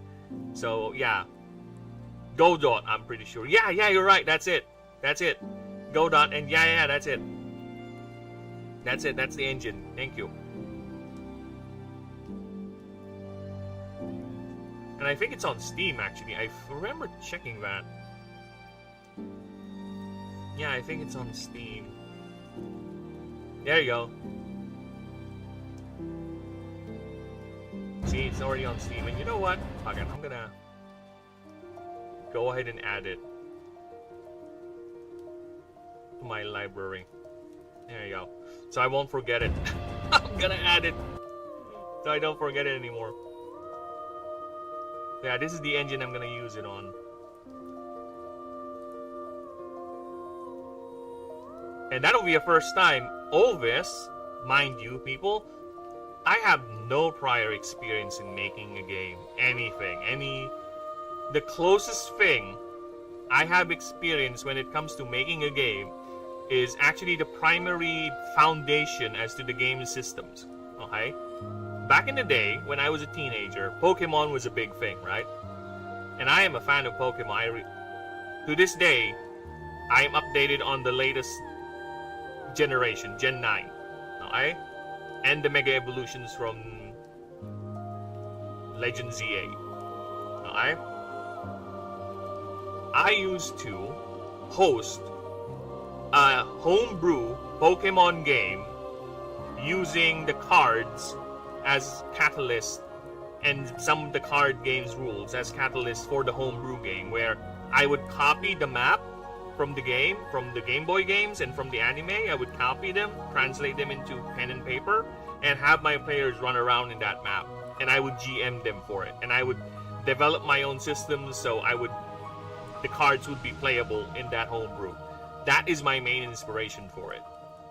That's where the glyph system came from, because that's how we do the upgrades, and that's how I came up with the MD thing, because I can see the snowballing effect happening, and with the damage numbers too, with the DR and the power, since the card game does not have any sort of mitigation or amplification when your creatures level up. So yeah, that is the main inspiration for it. Are you going to start off with Tabletop Simulator? That is another thing that I am gonna explore, because I need a platform to do the thing, right? So Tabletop Simulator could help ease things a lot when it comes to doing the background computations, the actual the assets for the scenarios, right, for the maps. Because I don't know, because I really don't want to get exploring that bit yet. I want to focus on making this. But as long as my main problem is the randomization. The randomization of opponent NPCs, the randomization of creatures for the captures, right, for the capture nodes, and the item drops, the randomization of that, the randomization of the random scenarios for the scenario nodes, the map generation. That's the biggest thing. The map generation. If Tabletop Simulator can provide me or can help me make maps, because currently there are two modes to play the game. The overworld game, which is a fixed drawn out map, which I will do eventually, but for me to test the game systems, the quickest way is to do the expeditions mode, which is supposed to be a end game sort of thing, but I'm gonna translate that as the main mode for now, so we can get the game in a functional state, so I can test out the systems quicker. So expeditions mode is basically you start from one location, and every time you would choose a mission, you would choose the mission, then map tier, you would prepare your items, your team, then go out into the map. That map is randomly generated like Slay the Spire. Like I said, one of my main inspirations is Slay the Spire. So if we're gonna go to one of the worlds here, one of the rules here, so let's go to the world. Alright, so I've made, oh, there's the planet. Hello, this is the planet of Ashen, everyone. And yeah, this is where the main game is set, and this is where we're gonna be expeditioning. And it's not just one continent, there's a couple. So yeah, I told you, a world building and me, we are lovers. I cannot live without world building. I just cannot stop once I start doing the thing. So either way, moving back. And here are all the starters, by the way. Here are all the starters and their typings. 16. 17, because there's one secret one. And I am over here, so I still need to do these 5. Or actually these 4. Because I already done Meshabite. So I'm currently working on the Merkid line, then Nelly, Nullplip, Umifin, and Incaron. But I already did the rest. Okay, so as I was saying, expedition mode maps will... This is the overworld map, by the way. That's the current iteration of it. It's a hex-based grid, of course. Much more easier. And the maps would have tiers, so up to tier 10. And here is a expedition map. There you go. So this is it. The Slay the Spire style expedition map with its own nodes and the goal. So it's not always like this. Sometimes there will be specific maps like here. This is a tier 5 map, I think, because the biomes per map will have different effects. So a lush biome would have bonuses and trade-offs for that. A desert biome will have different effects for that. So tier 4 or higher maps, there will be special instances called special nodes. So aside from the goal, whatever the goal mission is, this is just an example of the goal being over here, but whatever the goal is, there will be special nodes and they would be unique mini maps in the map. So those tend to be fixed like this. So it will be special maps with fixed systems like this. And there's a unique interaction at the end. So yeah, I do have ideas like that. So if Tabletop Simulator can help me do this, that would be amazing. That would be amazing. So yeah, it's the roguelike mode for the... It's supposed to be the end game mode. But considering how easy it is to set up, it's going to be the main mode we're going to be focusing while we're doing the test. And the more I think about it, I think the overworld thing will be more on the tabletop, because I might just end up just focusing the entire content, the entire story in the expeditions mode. Maybe, for now. Oh wow, it really is like Slay the Spire with the map pack. Yeah, I told you, it's one of my main, what do you call that? Inspirations. It is. I really love Slay the Spire. I have, how many hours playing those games, see? Currently I have 190 on the second one, and 400 on the first one. And I love this game so much, man. I have this thing modded, okay? I have mods for this. That's how much I play this game. I played both of them mod. Well, not really this one. I haven't modded this one yet, because I'm waiting for mods to be more stable. I don't want having my save ruined because of some mod, like my experience with Skyrim and Fallout. So yeah, I'm waiting for the game to be stable, then I'll go ahead and mod it. So base game for now, but with the OG game, I can play this without mods. I'm already at the point where I live with the mods.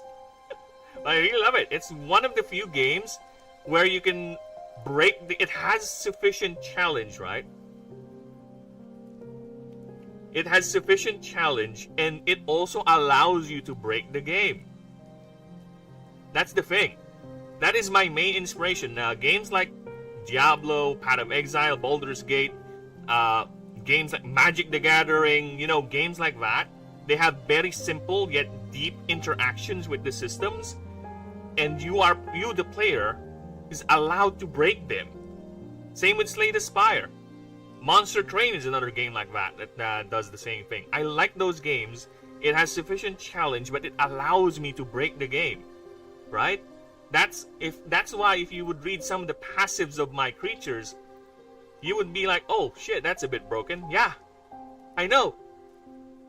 The question is, the only thing I would balance in this game is how easy it is for you, the player, to get to that broken aspect. If it's too easy, I will maybe adjust some numbers, but if you get there, sure, why not? Enjoy, knock yourself out.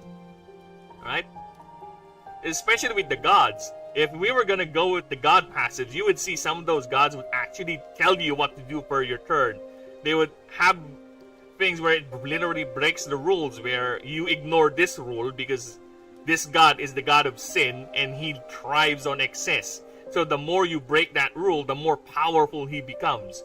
Yeah, that's how I go about the passives with this with the creatures. As much as possible, all of them are unique. All of them have their own flavor. And again, I keep on saying this, all creatures are playable. You can bring a Meshabite to endgame if you want, if you build it enough. Because its passives is different from a Hatslace, and a Hatslace passives is different from a Raj. Even their unique moves are different. Even their learned moves are different. Right? And to counteract that, I have made all creatures to be catchable. I won't do where this creature can only be acquired by no. All of them are catchable. You just need to go to the biome where they are and run the catch nodes. I'm 100% Slay the Spire. Oh, damn! I never 100% Slay the Spire because I think it got blocked when I put in the mods. So yeah, I never got to the point where I 100%ed the game because I think this is when I started making the mods or putting the mods, and it blocked a lot, some of the, which is fine. It doesn't matter to me. But yeah, damn. Double boss, Ascension 10, that's painful. Damn. I find this project direction really interesting and worth my time to watch it. Oh, thank you. I appreciate that. And for in the future, just watch the main channel because I will be posting lore videos as well and rule videos. Because of course the streams help, but it's not as digestible, you know. It's not as digestible. So I will get to a point where if I'm comfortable enough with the lore, with the rules, I'll go ahead and make the shorter lore and rule videos. So if you're interested about the lore, what's going on, and the creature designs and all that, just watch out for it. Thank you. So yeah, that is my main goal. That's my inspiration for the game. That's why we're doing all this. Because I just woke up one day where it was like, I kind of want to, what if I make a creature battler? And 3 months since then, here I am. It just started with an impulse. It is so much of an impulse. Okay, if we're gonna go with the creature, look at all that. I have so many designs already. If we're gonna go here in my utility folder for my assets for my streams, the creature folder for Ashen and the Ashen assets, is actually located inside the asset folder for Baldur's Gate 3. It's that much of a mini project. It just ballooned so much. Now I'm like, you know what? We're gonna 100% this. I'm gonna let my ambition get over. Okay? I'm gonna let my ambition take over. And here I am. I am now devoting the channel, which is once a review/video gaming channel, into this. This is gonna be it. This is me. I am now Phoenix, the lone dev of the Ashen project, of the Ashen Creature Battler project. And hopefully we get I get more feedback. People see it. Yeah, they tell me whether they like it or not. You know, I am okay. Don't worry, I'm a big boy. I'm a big boy. I can take it. I can take it if you call me cringe. It's fine. And actually, I would prefer getting criticized with this because that would make me think on some of the designs and some of the ideas. See if they really would fly. You know? So yes, now let's go back to designing Billy Jack. Aw, I see the chungers again. And that's another thing. I don't like bragging or tooting my own horn, but these drawings here, I can't believe I'm at the point where I'm actually making this type of drawings. There was a point where I was just making the drawings, just placeholder assets, whatever. Now, I'm getting more ambitious to the point I'm actually making atmospheric drawings for the Merkid like this, right? I even did a breach scene where one of the starters is basically an eel shark, Macorial. Let me just go up here.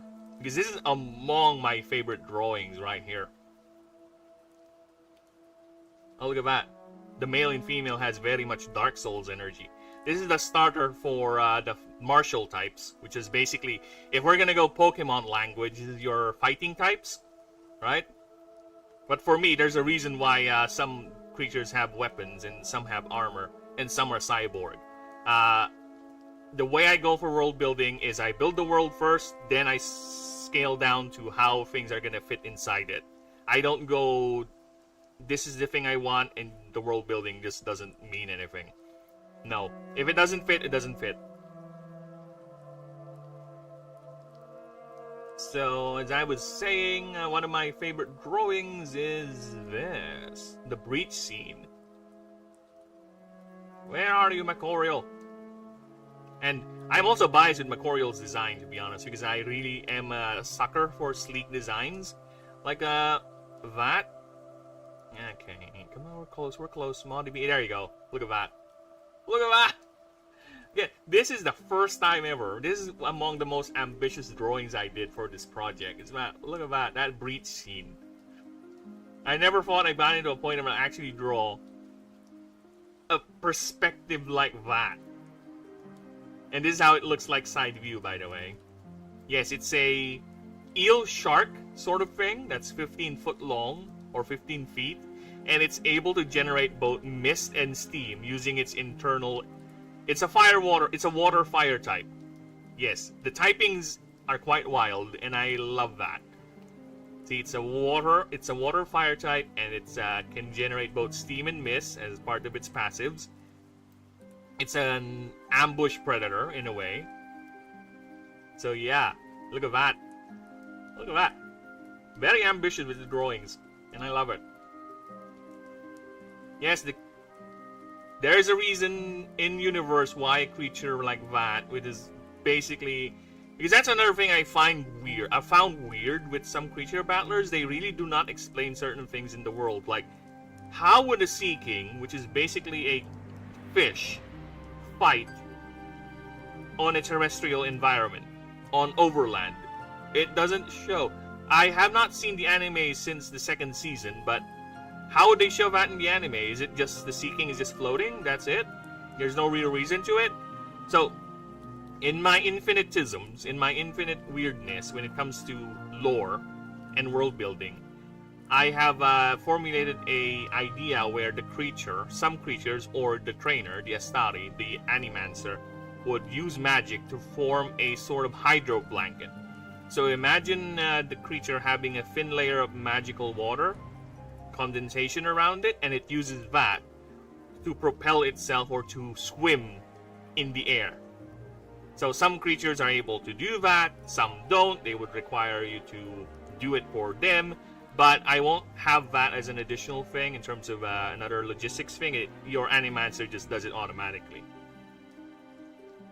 Unless people want it, but for now, no. There's no real mechanical link to that idea in the game. It's just an in-lore explanation why a fully aquatic creature is capable of fighting things over land. That's its only function, is just a loophole reasoning why a fish would be able to slap a mouse over land. So let's see. Let us continue. Pan a cloak. What's my idea at the start? At the beginning? No, I don't want it to be at the beginning of every round. I want it to be something proactive, where you use it as a reaction. You would save it, right? You would save it, then you would use it. So there's a little bit of okay, I have it.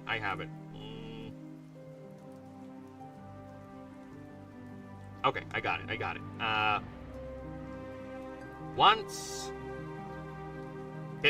Well, I also started with them once again.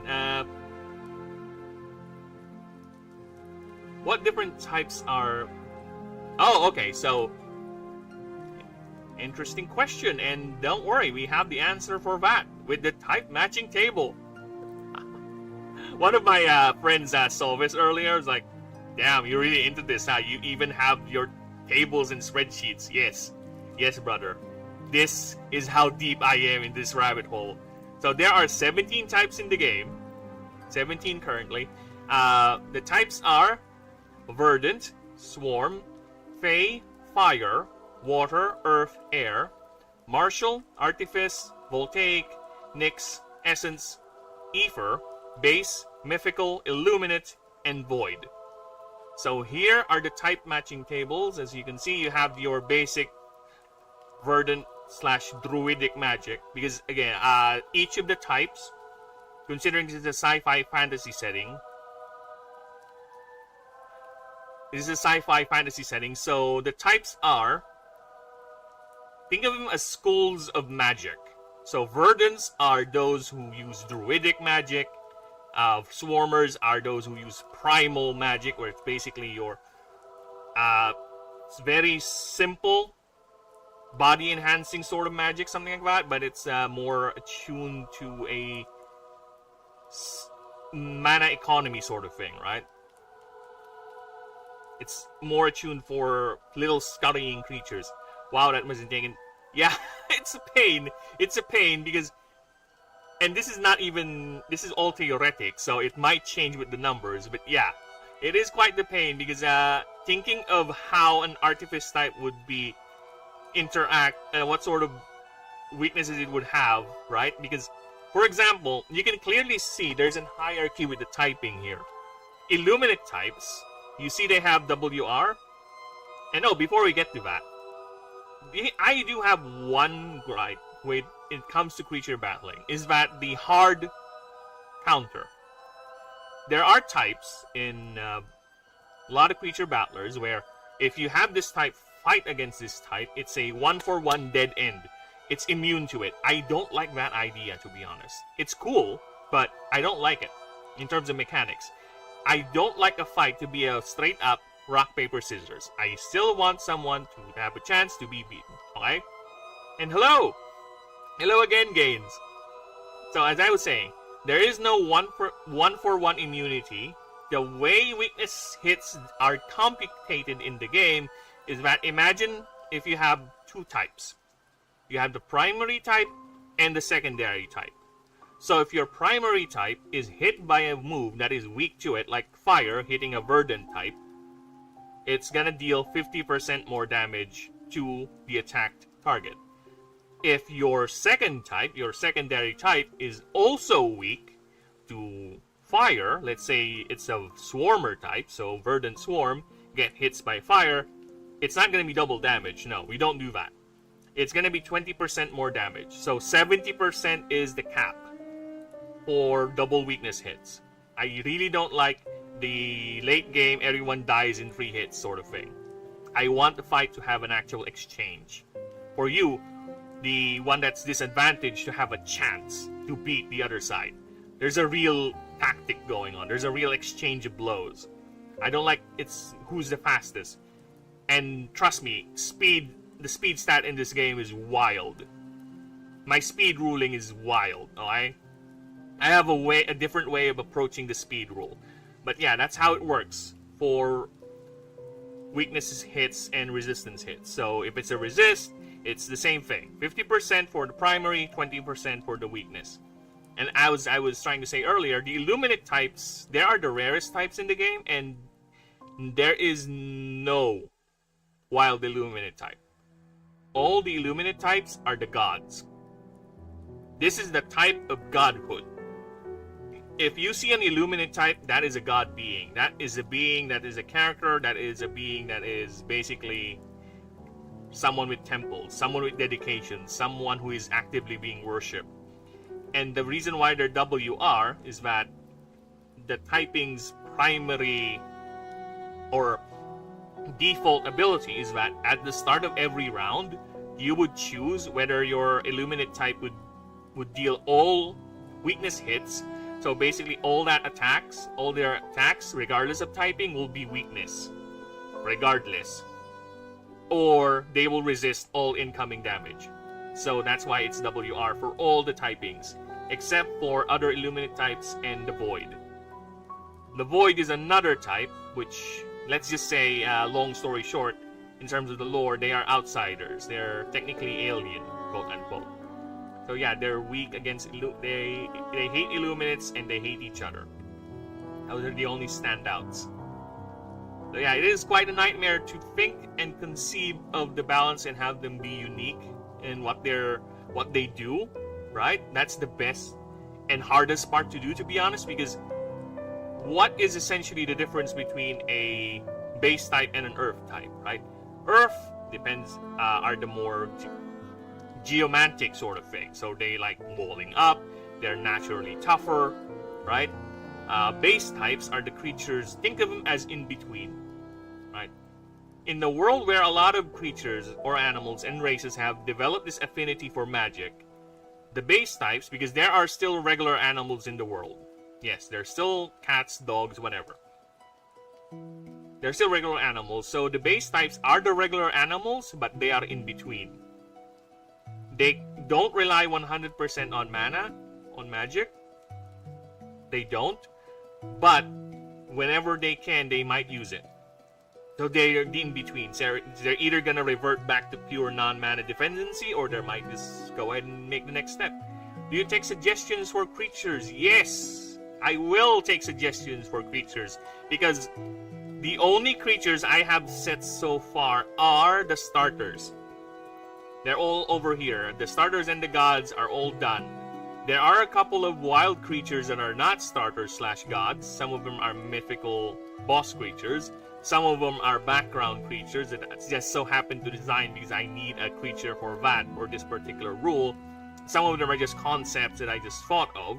So yeah, I will be needing at least 250 creatures. That is my goal. 250 for an initial pool before we start to the testing phase. And I think, let's see how many I have already. So I have 257 selected. You take half of that. So yeah, I think I'm halfway through. So I still have a good chunk of other creatures that I have not yet thought of. I have a couple of them in my head right now, not yet drawn, just concepts. But yeah, I'm down. I will have streams eventually once I get to designing creatures, once I'm done designing or making stat sheets for all the other creatures I have already drawn. I'm gonna go ahead and make streams where, hey chat, give me a creature design. Give me an idea. Because I will not make them, of course, let me just be clear with this right now. I will accept chat idea creatures. Yes, that's part of it. I love that. I really do. It's just that I'll have to make them work inside the lore. Okay? I can't just make a human, real human-looking creature. It has to make sense inside the lore. So I have to de-creaturify it, or I have to Ashenize it, so to speak. But yes, I will gladly take suggestions and concepts. No problem there. Dude, I am even 100% willing to suggest a passive right now for the creature. Give me ideas. It's fine. It's no issue. I'll gladly note all that.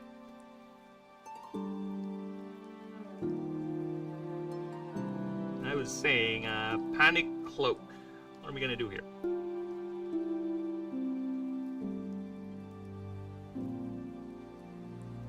I'd love a Verdant Martial Aztec inspired Rachel. Oh, dude. A Quetzalcoatl sort of thing? Or maybe I could do something like a Jaguar Warrior sort of. They seem that the brain is already up there. It's already, the gear, the cogs are already working, right? So, yeah, I could even make a Jaguar Warrior thing. Or, I know the Jaguar Eagle Warrior thing is like rank.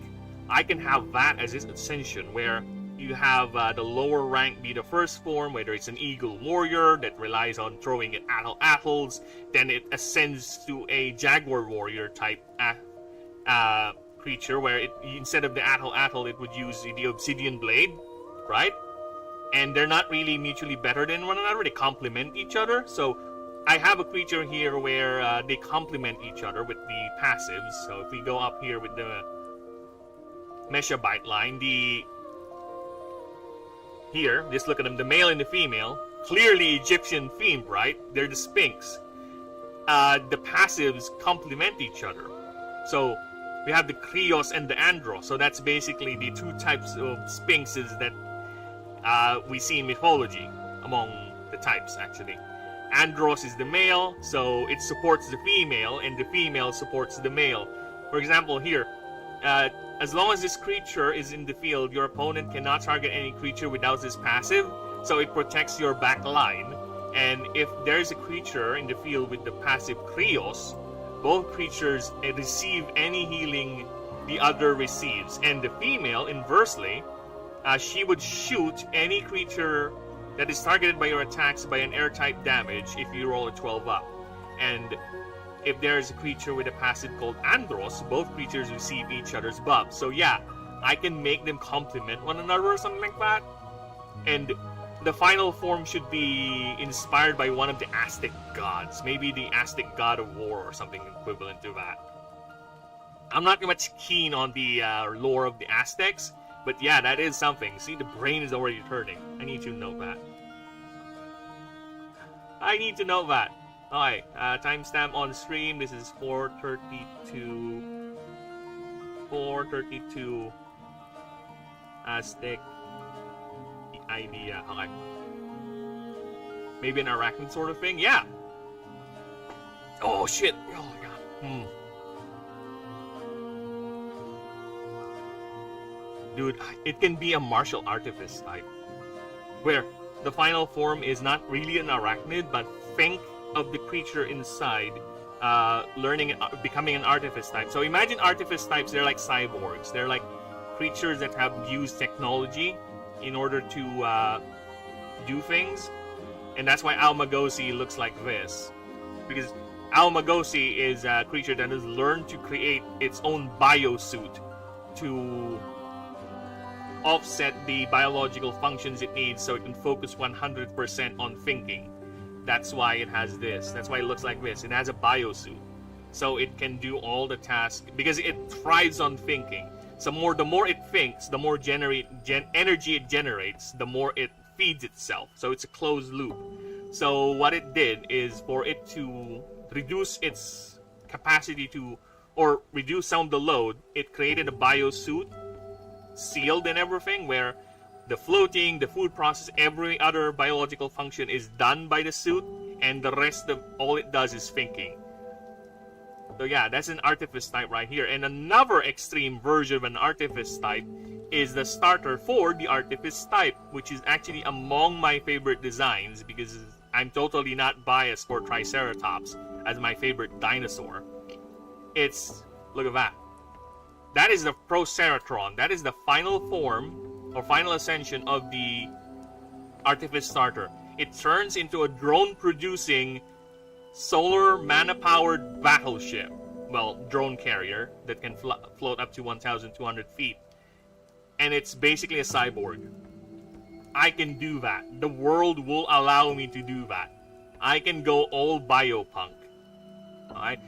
If we're gonna go with some of the gods designs I showed earlier, remember, I can go Eldritch too. The lore will allow it. It just has to be a bit in the how the creature would look like. Right? That's where the thing is. But the concept can be made. I can make cyborgs, I can make eldritch creatures. In fact, one of the types is called Void. It's literally eldritch horror. And if we're gonna go to one of my docs here called the Typing with Types, where I explain the types. This is where I explain the types here. This is where I first drew the starters. So if we're gonna go for the starter line for the Void. Oh look, some of the gods. This is the Void starters. This is the Void starter right here. Nullflip is your starter for Void. And it ascends to a donkey hog. And the final form is literally a Shabnigarath goat creature. That makes little offspring that can swarm its enemies. So yeah, I can go Eldritch too. And this one is another Void type creature, Celurin. It's basically think of it as a siren that lures you with its very feminine form, and it opens up the moment you go near it. See, its actual face is in its body. See those eyes? And if you were to remove the arms, you can see the mouth slit runs out down here, and there's another pair of eyes over here. So yeah, I can go Eldritch too if I want. It just has to fit inside the lore. And this is another one too. Full Eldritch, baby. So yeah, I can go wild if I want to. The world will allow it. Bless my... for showing this to me. I love it, dude. Thank you. So yeah, if you want to start with a void creature, why not? Have fun. Go in and ascend to a Shub Niggurath, or stay with a Null Flip. Why not? It's up to you. It's all up to you. Yes, there is also a starter for the gods. It's a secret starter, but there is a starter creature for the Illuminate types as well. You have to beat the main story first before you do that. Before you get them. But yes, that is my main idea. All the types will have starters, and I'm even willing to put in a chaos mode. It's basically you roll a random creature. It's like, you want this as your starter? Sure, why not? Have fun with it. Assuming you can field it, why not? Assuming you can field it.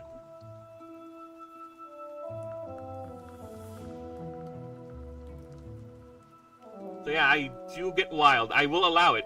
Just give me the idea. It will flow. I will make it fit to the world, and if I can't, I will try to make it fit as much as I can.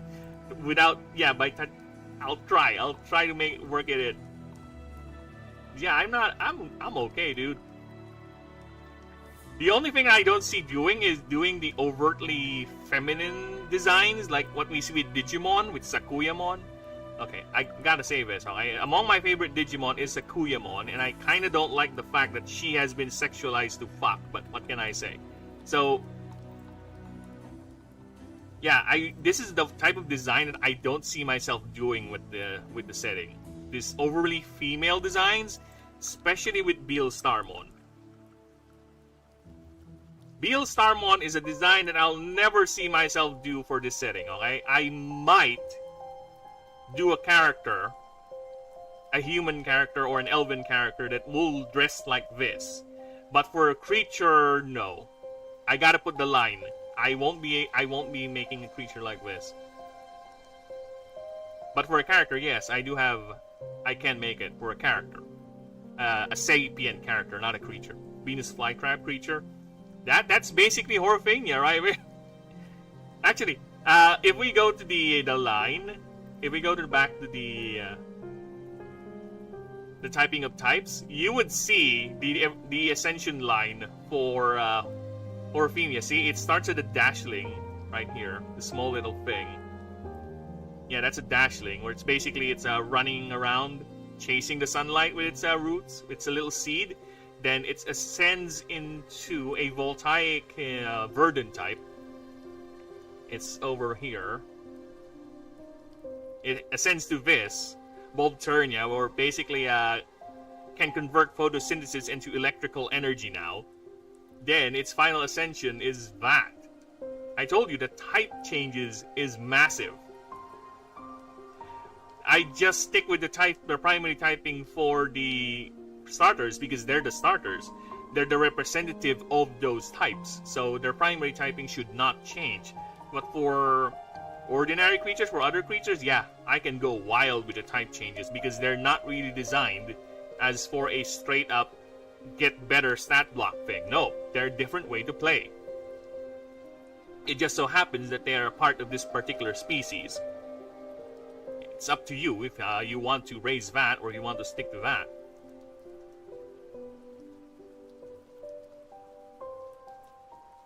Oh, look at that. I'm sorry. I got a coom for it. But this is among my favorite designs, okay? I am now at a point that I have biases over my own designs. This is among my favorite. Mihraj. You can tell I really like the sleek design creatures. He is among them. I like the Macorial, the one I showed earlier, the shark eel thing. This is among them too. And Proceratron, the Triceratops. This is Mihraj. I really like this bastard. Alright? And it really shows with some of the drawings I made for him. Let's look at that. I had to make him do the Wolverine pose. I'm sorry.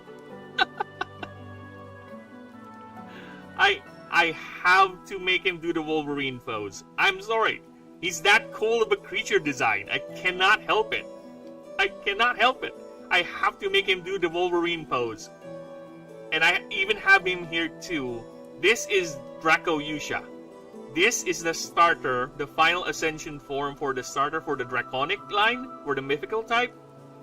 And yes, it is a Dark Soul inspired creature.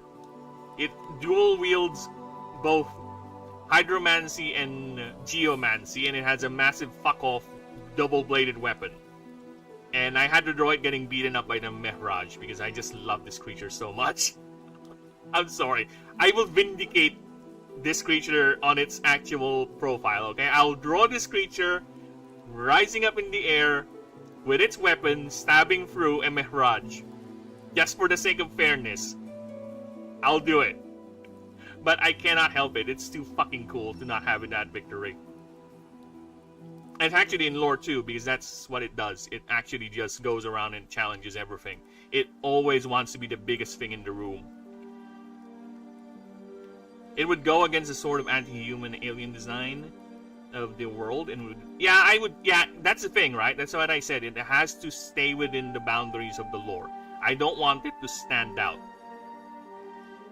It's fine. We can do all the way with that, but as long as it doesn't stand out, I'm fine with it. Because the closest thing I have for a feminine design is this.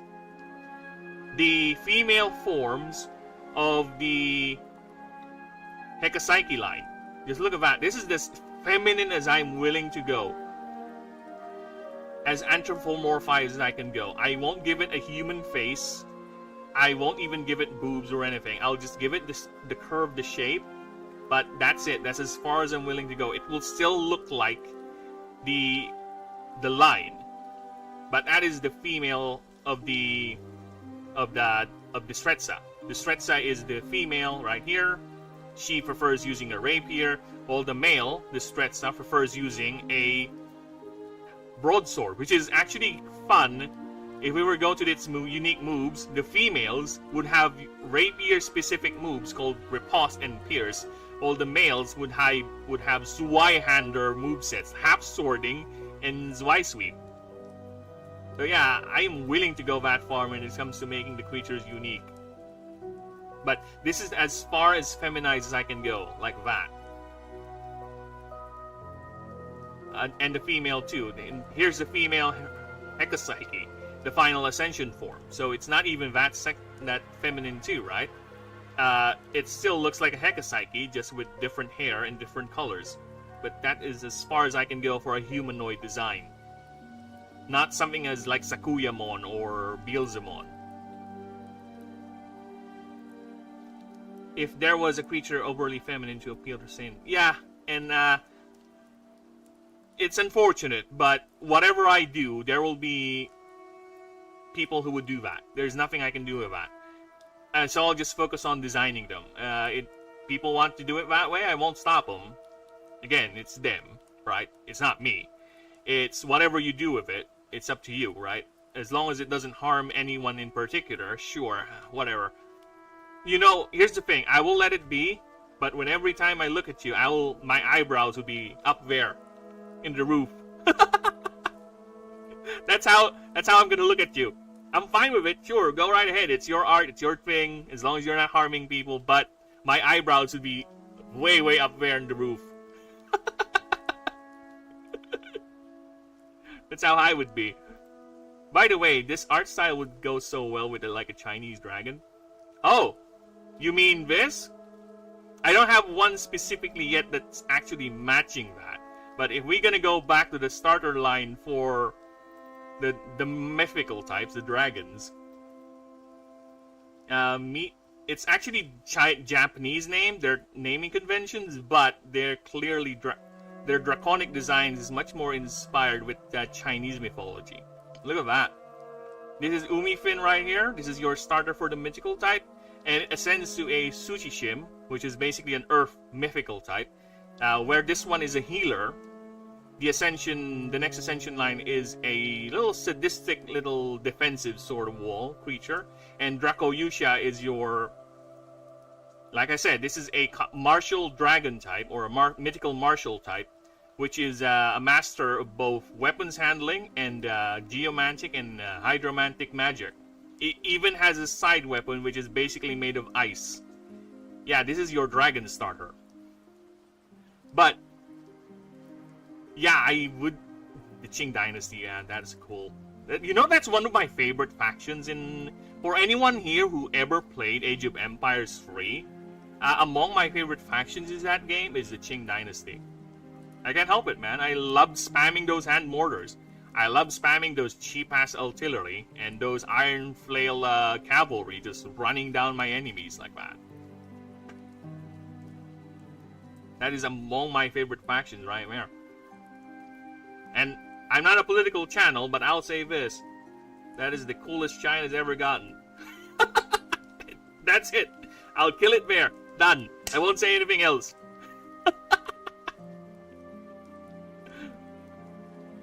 But yes, yeah.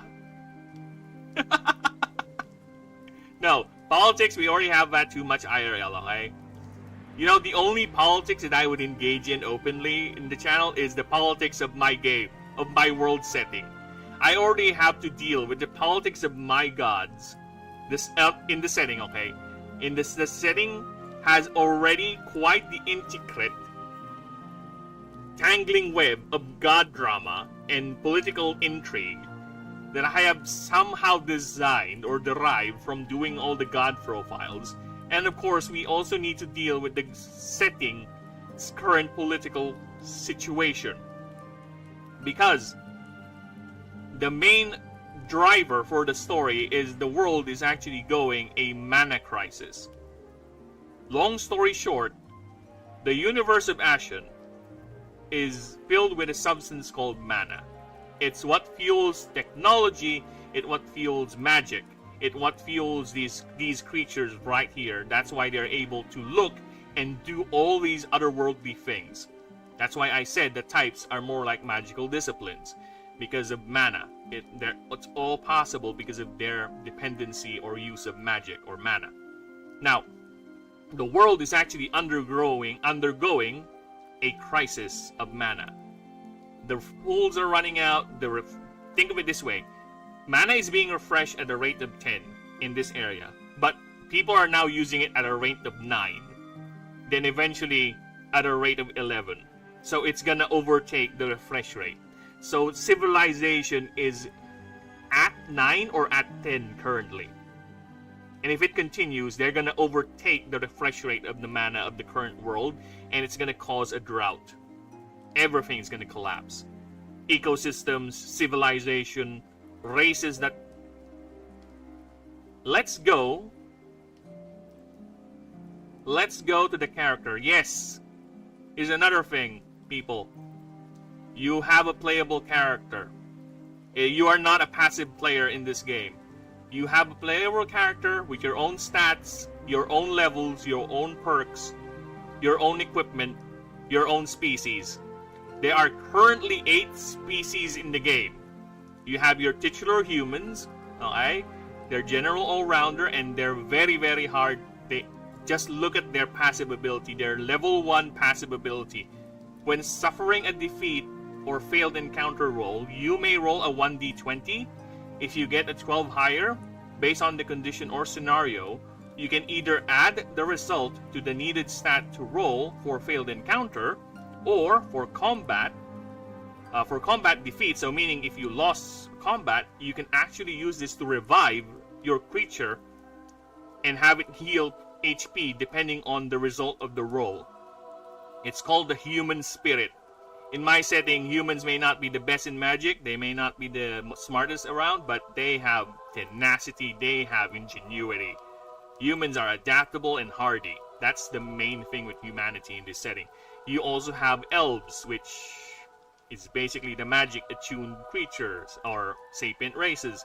You have the dwarves, so I have a trifecta of human, elves, and dwarves. But I try to make them at least unique to the setting, where elves are so magically attuned that they feel naked, or they feel blind if they're somehow cut off from it. And that's why, as an elven character, you do not have a helmet slot. You do not wear helmets. Because elves don't like it. They always love feeling the wells of mana around them. That's how sensitive they are to it. And they are so sensitive, they actually grew mana focusing crystals on their palms, their chest, and the arches of their feet. And they really, really love being naked. Or at least wearing as little clothing as they can, so that way their skin would actually feel the flow of mana around them. The dwarves, yeah, then again, the trifecta, you have the dwarves. The dwarves in my setting are literal geomancer to the point that their biology actually has rocks growing on their skins. As you can see, the male here has, instead of regular eyebrows, he has rock brows. And his beard actually grows from, not directly from the skin, it actually grows from a rock formation directly under his nose. So the female has those. So yeah, they come in different varieties, of course. Dwarves love beards. So it's a currency that, yeah, kind of like that. They're like the energy cards from Pokemon, yeah, because you also have the energy stat for your creatures as well. So if you go to the creatures, they also have energy slots, energy stats, see? This determines how much mana the creature has at the start of the fight, and each move would cost mana. So you either use items when you run out, or you would do things to gain mana, but long story short, higher energy means more mana refunded every turn. So yeah, there is an economy. That's another way to stop people from spamming the most powerful move. There's an economy to it. Like I said, I don't want the fights to end in 1 to 3 hits. So there's an economy to it. There's strategy. There's a reason for you to keep older moves. There's a reason for you to not upgrade moves to the fullest thing, because it's going to cost so much mana, you're going to run out by using it twice. Or you're going to put all your upgrades to increasing your creature's energy capacity, so it will run more moves, but it's going to cost you your HP, chance to upgrade its defense. It all depends on you. However you want it. I will give you all the tools, okay? But yes, there are key things that you need to worry about. And another, the races is the Lobos. Yes! Not only are the creatures wild and weird with their designs, but also the sapient races. This is a Lobos right here. Imagine yourself as a floating ball of hot gas as a jellyfish, where technically your equipment slots are just tentacles, and tentacles function as equip slots for trinkets, arms, legs, and waist items. Waist, your belts. You have your unique ability called the Tentacling, where instead of using your level up stat points to upgrade your stats over here, you can use them to grow another tentacle. So you'll have more equipment slots. So it's up to you. Yeah, so, yeah, that's a Lobos right there. Communicating by bioluminescence and all that. And you have the Changeling. The Changeling, for me, is the most interesting, for me, race that I've made in this game, because you're basically a blob. This is how Changeling looks like in a high mana saturated place where you can float. But a Changeling's core philosophy is that they hate stagnation. They like changing into any form, any shape they want, and once they get bored of that form, they would change back to another one, to a different form. For them, being stuck in one form is a death sentence. That's how the Changeling philosophy is. They keep changing, they keep reforming. That's why if you ever encounter an NPC with the name currently known as, that means that character is a Changeling. Because by law of the Auric Confederation, all Changelings must have currently known in their names. Otherwise, the violation and they'll get penalized for it. Because Changelings don't even like retaining the names. They would change it. They would change their names. So they have to have that currently known as in front of their names. And because of the current mana drought, here's the problem with the Changelings. they cannot fully form. Mana is so few, the saturation is so low, that changelings can only change partially their bodies. Partial hand or a head. That's why the drawing here is just just an elven head, not the full thing. Because they require so much mana to change, and that's why the race is currently in the crisis as well of identity. They're not just starving because the energy is running out. They're starving for their identity. Their culture revolves around changing, and because of the crisis, it's being denied to them as well. And when a changeling doesn't change, they will eventually become feral, because it's the death of sentience for them. Couldn't they change into a different creature then? Let's just say one. All right, let's do this. One of the unique racial passives for the changeling is called the Death of Sentience. What it does is that you will permanently lose your changeling character, but moving forward, you will now be one of the playable races. So meaning, you can take a couple of changeling passives, then get the Death of Sentience passive to become an elf permanently in the game. Of course, you would require 20 permanent arcane to get this thing, to get this passive, but the advantage is you would have both your accumulated changeling passives, plus moving forward, you'll be gaining all the racial passives of being an elf, a lobos, a dwarf, something like that. So yeah, you can definitely do that, and I will allow it. It's in the game, it's right there.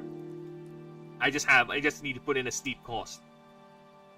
And funnily enough, changelings also, their level 1 passive perk is you start with 20 points.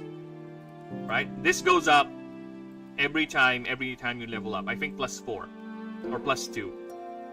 So every time you start a game, you start a run, or any non-combat encounter, you can freely move around these 20 points to distribute to your stats, or you can use 4 points to generate a equipment slot. Whatever equipment slot you want. It's 4 points. It's gonna eat the pool. And I think this game, there you go. It gains extra stat points increase. So instead of the gain per level goes here, it goes to this pool. I would take the changeling, then change the passive, then yeah, there you go. Yeah.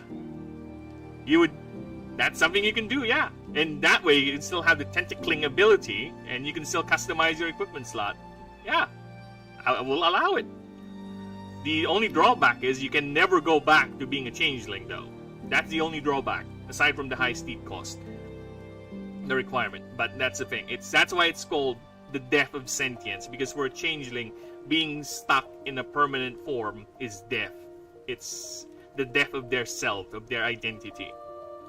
But some are willing to do that to get away from the crushing psychology of their being, right? I much rather be a unknowing dwarf or a human that's not overly reliant to this substance that's actively making me do all these things. I much rather be a human now, just to get away from all this pain. Be a human forever.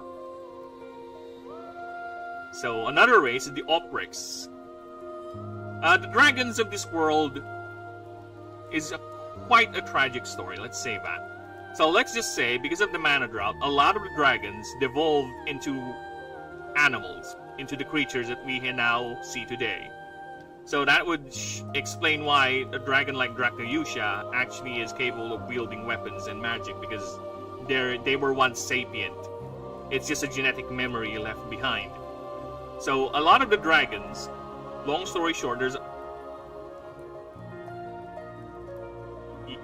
you think that, yeah. You would think that. Yes, you would think that, but some of them would understand, because it is the drive of what's going on. But yes, there is a certain revulsion that's going to happen. And yes, part of the game, there's a roleplay aspect to it. That's why D&D is among my inspirations. Every random scenario, you are presented a chance on what you're going to do. in game, of course, when they finally translate this to PC game, it'll be default options. But for tabletop version, it's going to be as creative as you can. If you want to use your strength to intimidate, sure. Tell me how you're going to intimidate, then do the roll. Let's see how it works. But that is the current plan right now. I might just go ahead and adopt a fixed thing as well for all. That's the plan, yeah. Because a part of the game is role-playing. That's why I really want to put flavor into the classes, the races. Have a little background here. As I was saying, the Oprix were the dragons who refused to let go of their sapience. While a lot of dragons accepted the drought and just to regain, they're still hold to what little power they have in terms of their skill, their proficiency in magic. They chose to become animals. They chose to become feral beasts. The Oprix, however, said no. We prefer to be thinking. We prefer to appreciate art, to create, to at least evolve that way. So the Oprix were dragons, emphasis on were, but due to events in the story and evolution and all that, they are now considered a separate species. They're not really dragons anymore. So yeah, this is an Oprix right here. So they have the highest strength stat in all of the game. Because they lost their proficiency for magic. As you can see, their arcane is very low. But their strength is still draconic. And that's at least something they kept. But they're very, very much the punching bag of the setting in terms of everything they've done, everything they've achieved are gone, and they're being overrun or overpowered in terms of science capacity by the Espers, politics by the humans, because humanity is the one who built the Auric Confederation. It's a human that defeated the Great Betrayer. Even in glory, they're being beaten by the humans. In magical capacity with the elves. So yeah, they're kind of like that. Their goal is just to reclaim whatever shred of value or honor their race once had, and possibly even return the dragons back to normal or become dragons again. But yeah, that is the Oprix right there. And the Esper, if you played StarCraft and played Protoss, which I do love playing as a Protoss, and you have an Archon, that is an Esper. This is how you normally see an Esper. It's just a ball of energy, right? They're so dependent to mana. Think of them as earthworms. Literal worms. The only bones they have in their body, and they're that big only, is the casing that protects their skull, their head. But it's not really bone. It's like hard chitin or something. But they're worms that has evolved to a point where they're so reliant on magic that they have to constantly channel it for them to survive. They feed on magic. Their very low commotion is on magic. Their projection, just having this ball of fire, this ball of pure mana, is already taxing enough for the environment. That's why they're very rare to be seen inside the cities. They usually live underground or high in space in atmospheric cities on their once trade ships, but they're stuck in Ashen. Well, that's something else on the lore, but for now they're stuck. They have spacefaring cities, but they're stuck. So yeah, this is what they look like. This is their mouth. This is their mouth right here. Well, man, have a great rest of the day. I'm gonna go back and might come back in a couple of hours, but I'll definitely be back next time we stream. As this really caught my eye. Very underrated. See ya. Thanks, thank you, Gaines, thank you. You have a good one, and may the bestest of luck and blessings follow you. Thank you. Appreciate the support. So yeah, let's continue. Another race. I think this is the last race. These are the Sullen. Think of them as your hard mode, right? In Souls games, you have your Wretch, right? They are the characters that are basically have the worst gear, basically wearing nothing, the worst armor. That's the Sullen. And in mechanical terms, there's a reason why they don't have much physical strength. There's an explanation, but long story short, they're the hard mode. And just look at their stats. They're all zero. All zero. But they make up for with their starting. So instead of 1 per level, they gain 2 per level instead. So you can rapidly ramp up your stats. And you start with 5,000 more monies. Because a lot of Sullens are actually the richest families in all of Ashen. Because they were once the servants of the gods. And a lot of Sullen families actually control the massive temples of the gods that are still active or still being worshipped today. So a lot of money flows into them, and they have a lot of access to material wealth due to them being once the... I would say, in terms of hierarchy, if you're gonna do the hierarchy of the species of Ashen during the ancient era, so Astari is at the top, then the dragons, then they became equal, co-rulers, then you have the Sullen. Technically, they're the servant race, but they're so much lavish, there's so much... The Astari so much love the Sullen as a servant race. They are showered with wealth. They have all that. And all the clans carry that to this day. So yeah, that's why you basically start as a trust fundee. You have big money behind you, fueling your expedition, your character. So yeah, that is the Sullen right there. This is your hard mode. And I'm saying, you all have perks, and I have the perk list here. And we will get to this, of course, because I will redo all these rules and rewrite them, rearrange them, because, yeah, they're a bit messy. This is, like, very early on in the project, so I don't really care about formatting. I just type. So, yeah, this is before me starting streaming this one. Have a good one. Thank you!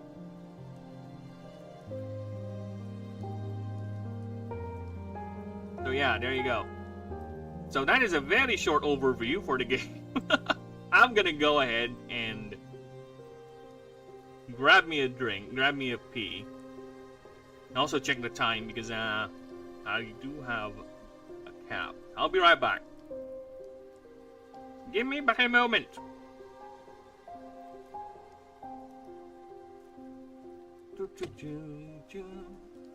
Enjoy the BRB.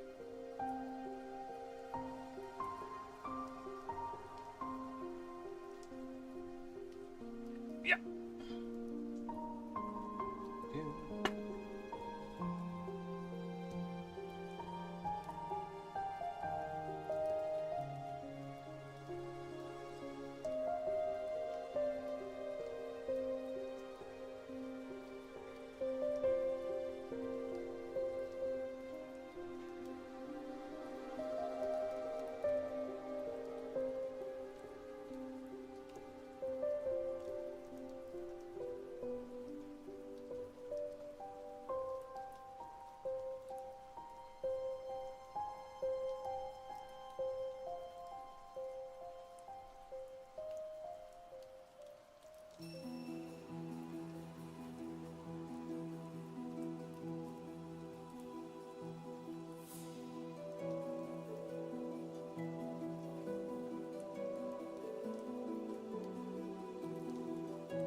Yeah. Hello, and I'm back. And I just saw the time. Fuck. Time flew. It's already 5 hours. It's already 10 a.m. my time. So yeah, I the dishes are still not cleaned, and it's almost lunch. So unfortunately, we'll have to do this some other time. I'll continue working on the Billy Jack offline, of course, every now and then, and I'll go ahead and say goodbye to you lovely people. Again, thank you for all those who stopped by. Thank you, Gaines and Maid Gourmet.